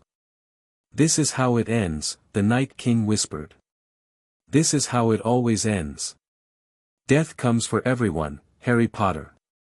Even dragons. Even queens. Not while I'm alive." "Ah, but that's the question, isn't it?" The ancient creature's smile was terrible. "How long will you stay alive? How many battles before your luck runs out? How many times can you cheat death before death stops being cheated?" Harry felt the Hallows pulse, not in fear, but in anger. In defiance. In something that felt almost like readiness. "You want me," he said. "The Hallows. My power. That's why you're showing me this, to frighten me into surrender. I'm showing you truth. What you do with it is your choice." The Night King stopped walking, turning to face Harry fully. "Join me willingly, and I'll spare them. Your queen. Your allies. They can live, somewhere warm and far from my kingdom. All you have to do is kneel. And if I refuse? Then everyone you love dies screaming, and I take the Hallows from your frozen corpse." The ancient creature's voice was utterly calm. "The outcome is the same. Only the path differs." Harry stared at the monster before him, this thing that had once been human, transformed by magic he didn't understand into something that commanded death itself. "Here's my answer," he said. And he reached for the Hallows. The Night King recoiled, the first time Harry had ever seen the creature show anything like surprise. Death magic poured through Harry, not controlled this time, not measured, just raw power answering his need. "What are you?" "I am the Master of Death." Harry's voice echoed with power that wasn't entirely his own. "Not your servant. Not your victim. Your equal." The vision shattered. Harry woke gasping in his chair, the fire burned down to embers, dawn light creeping through the windows. But something had changed. He could feel the Night King now, not a voice in his head, but a presence in the world. A location. A direction. And more than that, he could feel the Night King's fear. For the first time since their connection had formed, the ancient creature was afraid. Of him. You did what? Daenerys's voice was sharp with alarm. They were in Winterfell's great hall, surrounded by northern lords and military advisors, and Harry had just finished explaining what had happened. I challenged him. Through the connection he created. Harry's voice was calm, though his hands were still shaking. He's been using it to show me visions, to try to break my will. I turned it around. And now he's afraid of you. Aware of me. Cautious. Harry met her eyes. He didn't expect me to fight back through the bond. He thought the Hallows made me a target, not a threat. And now he knows differently. Now he knows differently. The Northern Lords exchanged glances. Jon Snow leaned forward in his seat. Can you find him? Through this connection? I think so. The Hallows are attuned to death magic, and the Night King is the greatest concentration of death magic in this world. Harry closed his eyes, reaching for the sense he'd woken with. He's beyond the wall. Deep in the lands of always winter. But he's moving south. Gathering his forces. For the final assault. For something. I don't know what yet. Tyrion, who had insisted on coming north despite everyone's objections, cleared his throat. This is all very dramatic, but what does it actually mean for our strategy? Can we use this connection to attack him directly? Maybe. The Hallows give me power over death, but he's not truly dead. He's something in between, like me. Our powers might cancel each other out. Or might make things worse. Or might make things worse. Yes. Daenerys stood, her face set with determination. Then we need more information. We need to see the enemy ourselves, understand what we're facing. I'll go, Jon said immediately. Take a ranging party beyond the wall, no. Harry stood as well. I'll go. Alone. That's suicide, I can survive things others can't. The Hallows protect me. He looked around the room, meeting each gaze in turn. Jon, you're needed here to prepare the defenses. Daenerys, you're needed to coordinate with your forces. But someone has to scout the enemy, and I'm the only one who might survive if things go wrong. I'm not losing you, Daenerys said quietly. You won't. I'll come back. Harry crossed to her, taking her hands. I always come back. Promise me. I promise. She kissed him, in front of everyone, the Dragon Queen showing vulnerability in a way that would have been unthinkable months ago. When they parted, her eyes were bright. If you die, I'll burn the whole world looking for a way to bring you back. I know you will. That's why I won't die. Harry flew north alone. Regal carried him over the wall at dawn, the massive structure passing beneath them like a ribbon of ice. Beyond it, the world changed. The cold here was different, not just physical but spiritual. Death saturated the very air, making every breath feel like drowning. The Hallows responded, their power rising to meet the ambient darkness, and Harry felt himself becoming something more than human. Careful, he warned himself. Don't lose yourself. But the pull was strong. The death magic here called to him, invited him deeper, promised power beyond imagining if he'd just let go. He resisted. For Daenerys. For everyone counting on him. The landscape was barren, endless white broken only by twisted trees and frozen lakes. No animal life survived here. Nothing living could. But there was movement. Harry saw them from miles away, the army of the dead, gathered in a valley so vast it might have held a city. Tens of thousands of wights, standing motionless, waiting for orders that hadn't come yet. And at the valley's center, on a throne of ice that might have been grown rather than carved, the Night King. Even from this distance, Harry could feel the ancient creature's attention lock onto him. The blue eyes found him, and the terrible smile spread across that frozen face. "Welcome, Master of Death. I wondered when you'd come." "I'm not here to fight," Harry thought back, though every instinct screamed to attack. "I'm here to understand." "Understand what?" "Death. You carry death with you, you understand it better than any living creature." "I understand death. I don't understand you. What you want. Why you exist." The Night King's smile widened. "Come closer, then. Let me show you." Harry hesitated. Every lesson he'd ever learned screamed that this was a trap, that getting closer to that throne would be the last mistake he ever made. But he needed to know. Needed to understand what they were facing, what kind of being could raise armies from the grave and threaten to extinguish all life. Regal, he thought. Stay high. If something happens to me, burn everything and fly back to Daenerys. The dragon's response was reluctant agreement. She loved him, but she'd follow orders. Harry descended. The Night King's throne was colder than anything Harry had ever felt. He landed 50 feet away, wand drawn, the hallows pulsing with defensive power. The army of the dead surrounded them, a ring of corpses that watched with empty blue eyes. "You wanted me to understand," Harry said aloud. "So help me understand. What are you? What do you want?" The Night King rose from his throne. Up close, he was even more terrifying, a being of pure cold, ancient and patient, death-given form. "I am the first." His voice was the sound of ice cracking, of graves opening, of the final breath leaving a body. "The children of the forest made me, thousands of years ago, to be a weapon against men. They pushed a blade of dragonglass into my heart and made me something new. Something that kills. Something that ends." The Night King spread his arms, and the army of the dead shifted, thousands of corpses moving in unison. Men fear death, Harry Potter. They spend their lives running from it, pretending it won't catch them.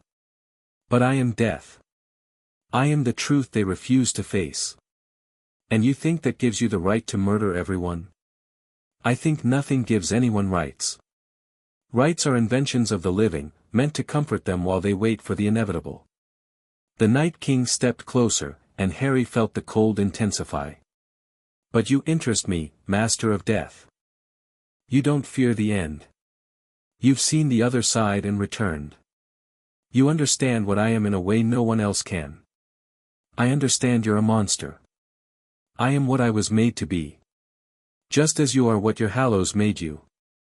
The Night King's head tilted. "We are not so different, you and I. Both of us exist between life and death. Both of us carry power that wasn't meant for mortal hands. Both of us have been shaped by forces beyond our control. The difference is choice. I choose to protect life. You choose to end it.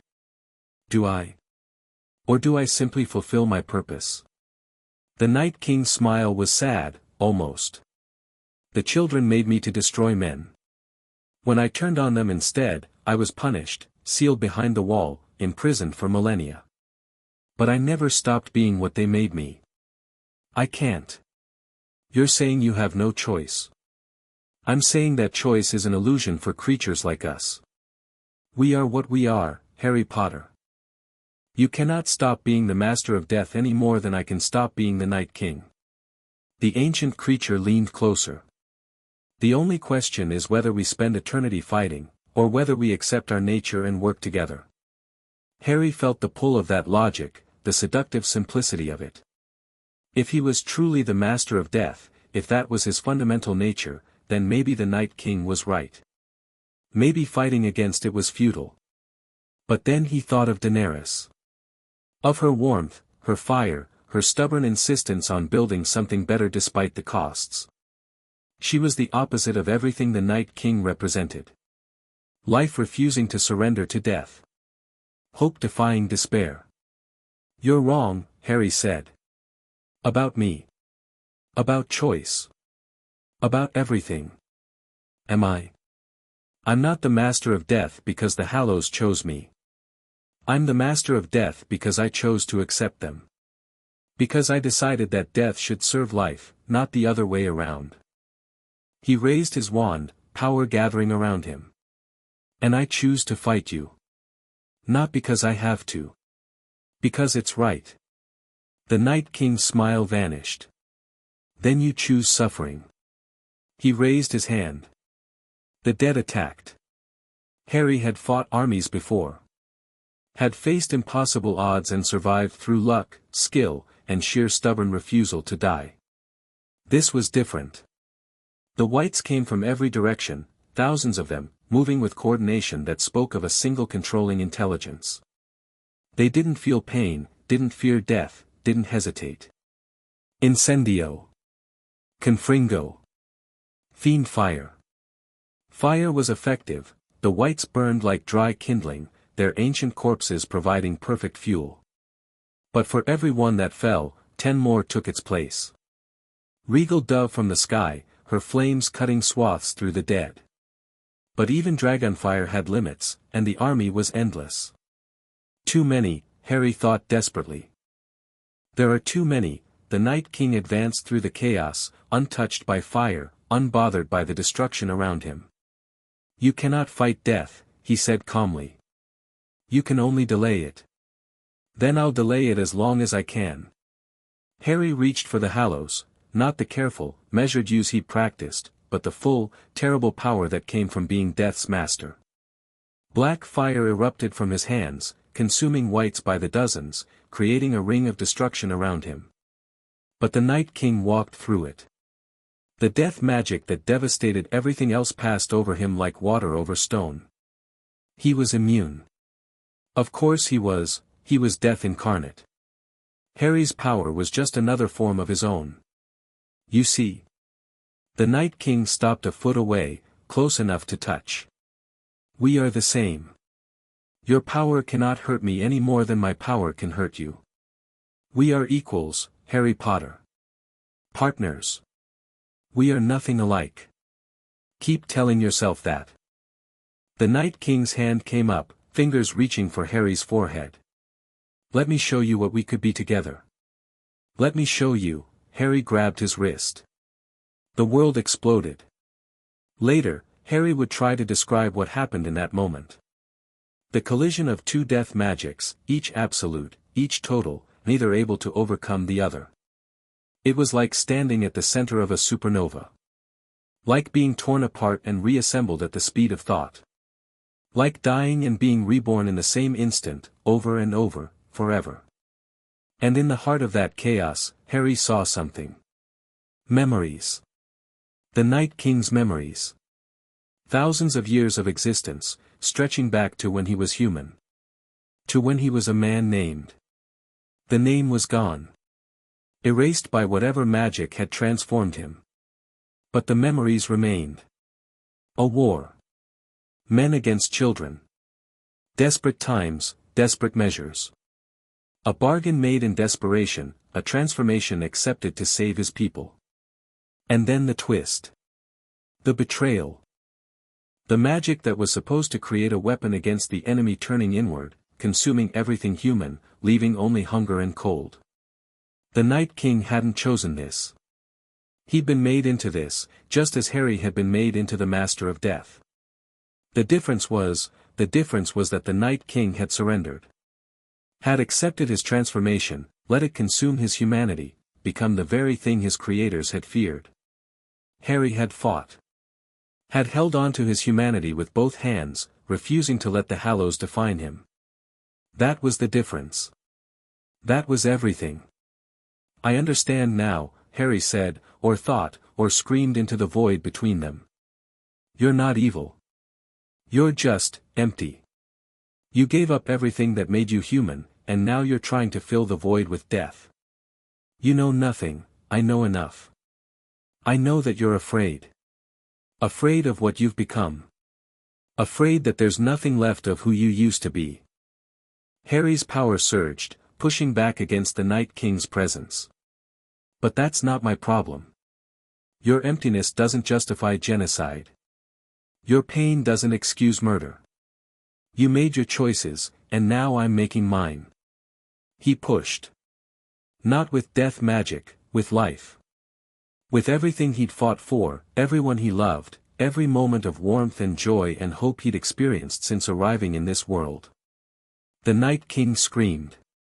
It was the sound of ice shattering, of graves giving up their dead, of something ancient and terrible finally feeling fear. Harry was thrown backward, landing hard in the snow, his body racked with pain that went deeper than physical. The Hallows were burning, their power pushed beyond limits, demanding a price for what he'd done. But the Night King was retreating. The army of the dead was pulling back, their masters will suddenly uncertain. And in the ancient creature's blue eyes, Harry saw something he'd never expected to see. Doubt.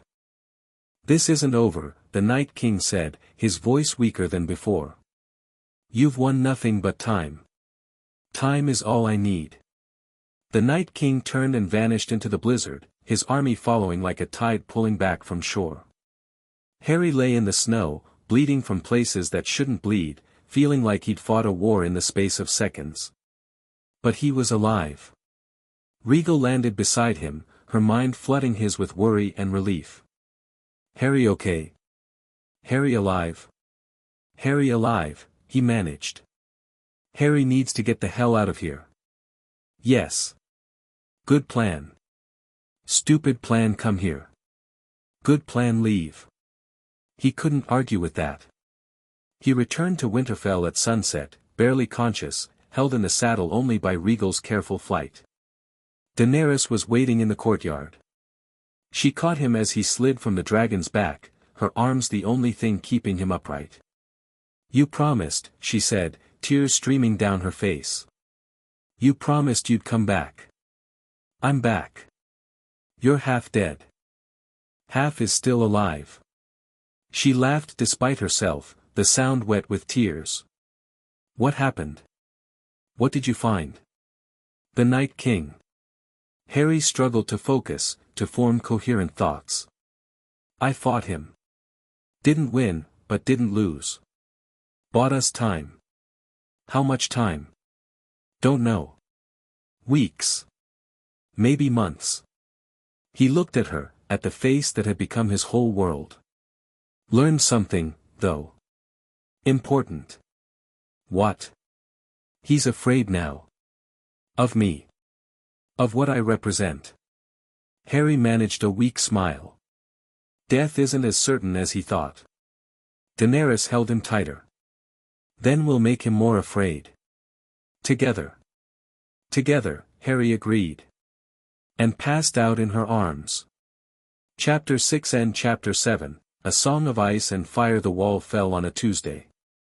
Harry felt it happen from 500 miles away, a scream in his soul, ancient magic shattering like glass, the barrier that had held for 8,000 years finally giving way. He sat bolt upright in bed, gasping, the Hallows burning against his skin. Harry. Daenerys was awake instantly, her hand on his arm. What is it? The wall. His voice came out raw, broken. He's through. They reached the war room within minutes. Ravens were already arriving, frantic messages from the Night's Watch, from northern holdfasts, from anyone close enough to see what was happening. Eastwatch by the sea is gone, Jon Snow reported, his face gray with shock. The entire section of the wall, just gone. Like it was never there. How? Tyrion demanded. The wall was supposed to be impenetrable, dragon. Everyone turned to Harry. He has a dragon now. I saw it in the vision he showed me, Viserion, dead and reanimated. Harry's hands were shaking. Dragon fire, even dead dragon fire, carries enough magic to break ancient wards. He used Viserion to bring down the wall. Daenerys went pale. Viserion is alive. But how? We haven't lost, not yet. But we will. Harry met her eyes. In the vision, Viserion fell beyond the wall. Killed by the Night King's magic. He's been waiting for this, for a dragon to come within his reach. Then we don't send dragons north, we have to. The army of the dead is marching south. Without dragonfire, we can't hope to stop them. Harry stood, crossing to the map table. The Night King knew this. He's been planning for it. Everything, the dreams, the threats, showing me his army, it was all to make us come north. To bring dragons within his range. The room was silent. How long? Jon asked finally. How long until they reach Winterfell? Days. Maybe a week if we're lucky.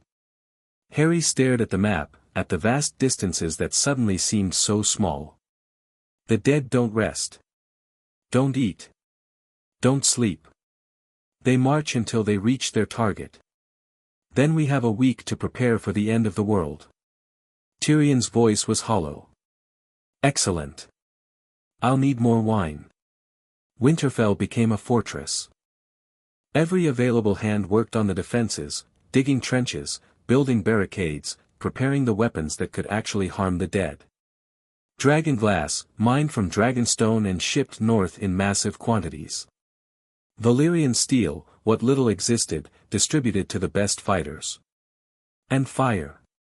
Fire everywhere, oil barrels, pitch pots, anything that would burn positioned at strategic points throughout the castle. It won't be enough, Harry said, standing with Daenerys on the battlements, watching the preparations. Nothing will be enough if we can't stop the Night King himself. Then we stop him. How? I fought him beyond the wall. Our powers cancel each other out, death magic against death magic. I can hurt his army, but I can't hurt him. Then we find another way. Daenerys's jaw was set. There has to be a weakness. Something we're missing. Harry had been thinking about this constantly since his return. The Night King's memories, glimpsed during their confrontation, the transformation, the betrayal, the emptiness that remained. He was made, Harry said slowly. Created by the children of the forest. They pushed dragonglass into his heart and made him what he is. So dragonglass might hurt him. Maybe. Or maybe it would just make him stronger, adding more of the same magic that created him. Harry shook his head. But the transformation, it wasn't complete. There's still something human in there.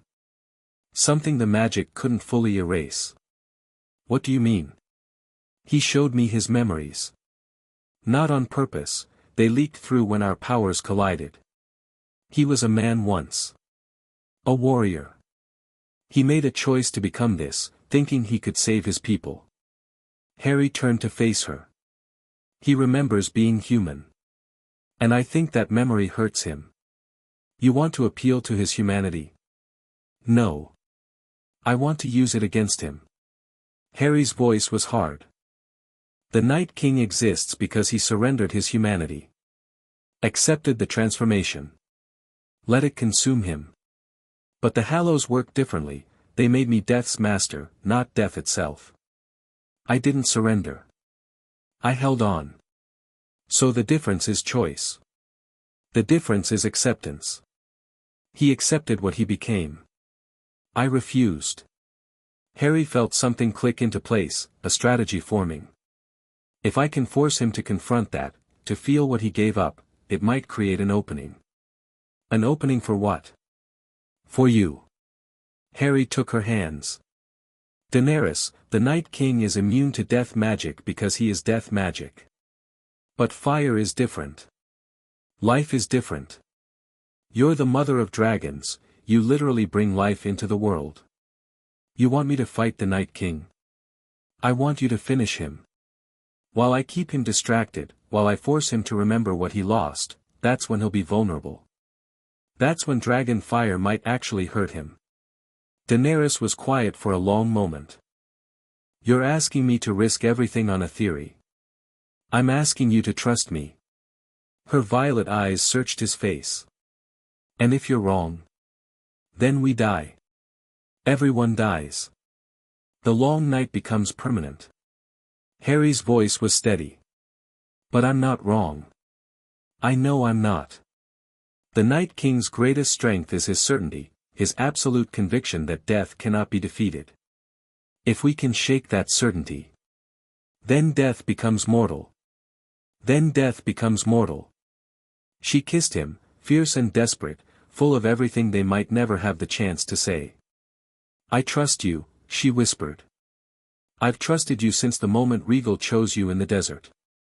I won't let you down. I know. She pulled back, her eyes bright. Now let's go kill a god. The army of the dead arrived at dusk.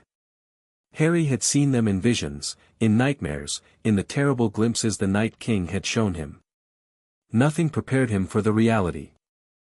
They stretched from horizon to horizon, a sea of corpses, moving with terrible synchronization, blue eyes gleaming in the fading light. Tens of thousands. Hundreds of thousands. Every creature that had ever died north of the wall, raised and enslaved to a single purpose. And at their head, riding the corpse of a dragon, the Night King. Viserion was a horror. The cream and gold scales that Harry remembered were now frost-white, covered in ice crystals that glittered like diamonds. The eyes that had been warm and curious were cold blue pits of nothing. And when the dragon opened its mouth, blue fire. Not the orange gold of living dragons, but something colder. Something that consumed without heat. Defensive positions. Jon's voice rang across the battlements. Archers, ready. Hold until my signal. The living army of Winterfell was impressive in its own right. Unsullied, 8,000 strong, forming the front lines with their legendary discipline. Dothraki screamers, mounted and ready, Arak blades gleaming with dragonglass edges. Northern warriors, free folk, knights from every corner of Westeros who had answered the call. And above them all, 3 dragons. Well. 2 dragons, now. Drogon and Rhaegal circled overhead, their cries echoing off the castle walls. Waiting for the moment to strike. Remember the plan, Harry said through the bond with Rhaegal. Protect the ground forces. Don't engage Viserion directly, that's for Daenerys and me. Understand? But if they hurt her, then burn everything. I know. The army of the dead stopped 100 yards from the walls. The silence was worse than any battle cry, absolute, complete, the quiet of the grave. The Night King rode forward. Harry Potter. His voice carried impossibly, reaching every ear in both armies. You've come to die at last. I've come to finish this. Harry stepped onto the battlements, visible to both sides. One way or another. There is only one way. My way. The Night King spread his arms, and behind him, the dead stirred. You cannot kill what is already dead. You cannot defeat what has no weakness. You can only delay the inevitable. Then I'll delay it forever if I have to. The Night King's smile was terrible. Forever ends tonight. He raised his hand. The dead charged. The Battle of Winterfell would be remembered for 1,000 years. Assuming anyone survived to remember it. Harry threw himself into the fighting with everything he had. Spells flew in rapid succession, fire and force and the death magic he'd learned to fear but couldn't afford to hold back. Whites fell by the dozens, the hundreds, but more kept coming. The trenches. Grey Worm's voice cut through the chaos. Light the trenches. Fire erupted in a ring around the castle, oil and pitch and everything flammable igniting at once, creating a wall of flame that the dead couldn't cross. It bought time. Not much, but some. Drogon and Rhaegal dove again and again, their flames carving paths through the army of the dead. But Viserion countered them, the ice dragon's blue fire meeting their orange gold, creating explosions of steam and magic that lit up the night. He's staying back, Daenerys reported through the communication spell Harry had rigged. The Night King. He's not engaging directly. He's waiting. For the right moment. Harry blasted a path to the main gate, where the fighting was thickest. He knows the plan. He's too smart to walk into an obvious trap. Then we change the trap. How? By making him angry. Daenerys dove. Not toward the army of the dead, toward Viserion. Toward her child, enslaved and corrupted, now a weapon against everything she'd built. Viserion. Her voice echoed with something that wasn't quite sound. Dragon speech, the ancient language of her ancestors. Remember me. Remember who you are. The ice dragon faltered. Just for a moment, just a heartbeat of hesitation, but Harry saw it. Saw the flicker of something in those dead blue eyes. Recognition. Memory. Pain. Daenerys, pull up. The Night King, too late. The Night King's hand came up, and ice lanced toward her. Not a physical spear, pure cold, pure death, something that would freeze her blood and stop her heart before she could scream. Harry Apparat. The magic screamed protest, the foreign reality of this world fighting him every inch of the way. But he forced through, appearing between Daenerys and the killing blow, the hallows flaring with power that wasn't entirely under his control. The ice hit him instead. Cold. Cold beyond anything he'd ever felt. Cold that went past physical into spiritual, freezing his soul, trying to snuff out the spark of life that made him human. But Harry was the master of death. And death, it turned out, couldn't freeze. Nice try, he gasped, holding the ice at bay through sheer force of will. But you'll have to do better than that. The Night King's face twisted with something that might have been surprise. You shouldn't be able to, I told you. Harry let the hallows loose, death magic flooding outward in a wave that made the surrounding whites collapse into dust. We're equals. Your power can't kill me any more than mine can kill you. Then we're at an impasse. Not quite. Harry smiled, though it hurt. You forgot something. What? Her. Daenerys's dragonfire hit the Night King from behind. The Night King screamed. It was the sound of ice cracking, of ancient magic failing, of something that had believed itself invincible finally learning fear. The fire shouldn't have hurt him, he was immune to fire, immune to heat, immune to everything, but this wasn't just fire. It was Targaryen fire. Dragon fire. The flame of a bloodline that had shaped the world, wielded by a woman who had walked through her husband's funeral pyre and emerged unburned. Life against death. Hope against despair. The Night King burned. Now. Harry reached for every scrap of power the hallows could give him. Daenerys, now. She poured more fire into the Night King, Drogon's flames joining hers, and Harry added his own assault, not death magic this time, but the memories he'd stolen. The Night King's own memories, turned into weapons. Remember, Harry forced into the ancient creature's mind. Remember who you were. Remember what you gave up. And the Night King remembered. He remembered being human. Remembered love and loss and fear and hope, all the things that made life worth living, all the things he'd sacrificed to become what he was. He remembered choosing. And for the first time in 8,000 years, he regretted. Stop. The Night King's voice was raw, broken. I never wanted, I know.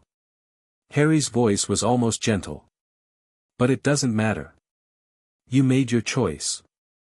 And now you have to live with it. I can't live with it. I'm not alive. Then die with it. Harry reached out, not with magic, but with the hallows themselves. The Elder Wand. The Resurrection Stone. The Cloak of Invisibility. 3 artifacts of death, forged by something beyond human understanding, now united for a single purpose. He didn't kill the Night King. He unmade him. The hallows reached into the Night King's core, into the magic that had created him, the dragonglass shard that served as his heart, and reversed it. Undid the transformation. Returned him to what he should have been. A man. For one instant, the Night King was human again. Old, withered, dying, but human. Blue eyes faded to brown. Frozen skin warmed with the ghost of blood. "Thank you," he whispered. And then he was gone. Not dead, truly gone. The soul that had been trapped for 8,000 years finally released, finally free to move on to whatever waited beyond. Around them, the army of the dead collapsed. Every White Walker, every creature animated by the Night King's power, all of them fell as the magic sustaining them vanished. Viserion crashed to the ground, the blue light fading from his eyes, returning to simple death. The Battle of Winterfell was over. They had won. The aftermath was chaos. Thousands dead. Tens of thousands wounded. Winterfell's walls breached in a dozen places, the castle itself barely standing. But they were alive. Harry sat on a broken piece of wall, watching the sunrise through smoke-filled air. Everything hurt. His magic was depleted to dangerous levels. The Hallows felt quiet in a way they never had before, satisfied, perhaps. Or exhausted. "You did it." Daenerys appeared beside him, her silver hair singed, her face streaked with soot and tears. She was the most beautiful thing he'd ever seen. "We did it," he corrected. "No. That last part, what you did to him, that was all you." She sat beside him, close enough that their shoulders touched. "You showed him mercy. Even after everything. He was human once. He deserved to die human. Most people wouldn't have cared. I'm not most people." She laughed, hoarse and tired and wonderful. "No. You're definitely not." They sat in silence, watching the sun rise over a world that had nearly ended. "What now?" Harry asked eventually. "Now?" Daenerys looked at him, violet eyes bright despite the exhaustion. "Now we rest. Recover. Bury our dead. And then? And then there's still a throne to claim. Still a realm to rule." Her hand found his. "Still a world to build, if you're interested." "I might be." Harry smiled despite everything. "I hear Westeros is nice this time of year. It's covered in snow and corpses. So, room for improvement." She laughed again, and this time it was stronger. "You're impossible. And yet you love me anyway." "I do." She leaned her head on his shoulder. "Gods help me, I do." They sat together as the sun rose higher, as the survivors began the slow work of recovering from the battle. Somewhere below, Jon Snow was organizing relief efforts. Tyrion was probably drinking and planning simultaneously. The Unsullied and Dothraki were accounting for their losses. But for this moment, it was just the two of them. "Harry. Thank you. For coming to this world. For finding me. I didn't have much choice about the coming part. But you had a choice about the staying part. About the fighting part. About." She trailed off. "About the loving part?" "Yes."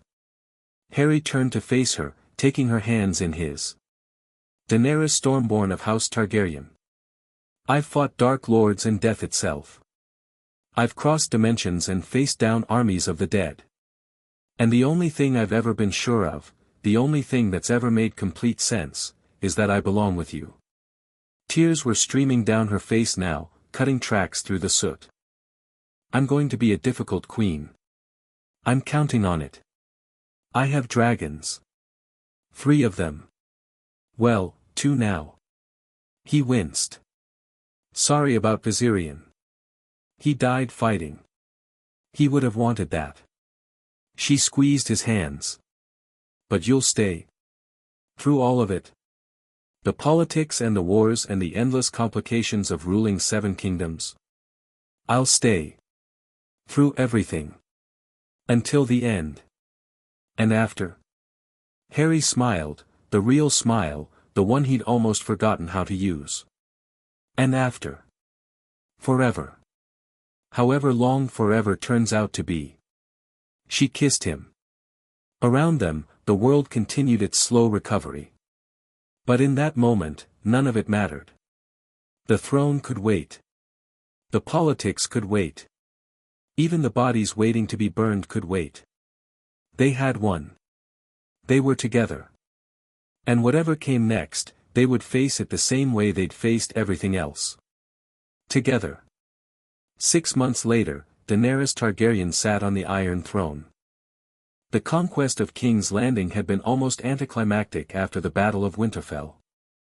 Cersei Lannister's forces crumbled at the sight of dragons, at the news that the woman approaching their walls had defeated death itself. The city surrendered without a single building burned. Cersei herself died by her brother's hand, Jaime Lannister, the Kingslayer, finally completing the arc that had begun decades before. It was a fitting end, Tyrion said afterward. Family had always been her weakness. Now, the Seven Kingdoms had a new queen.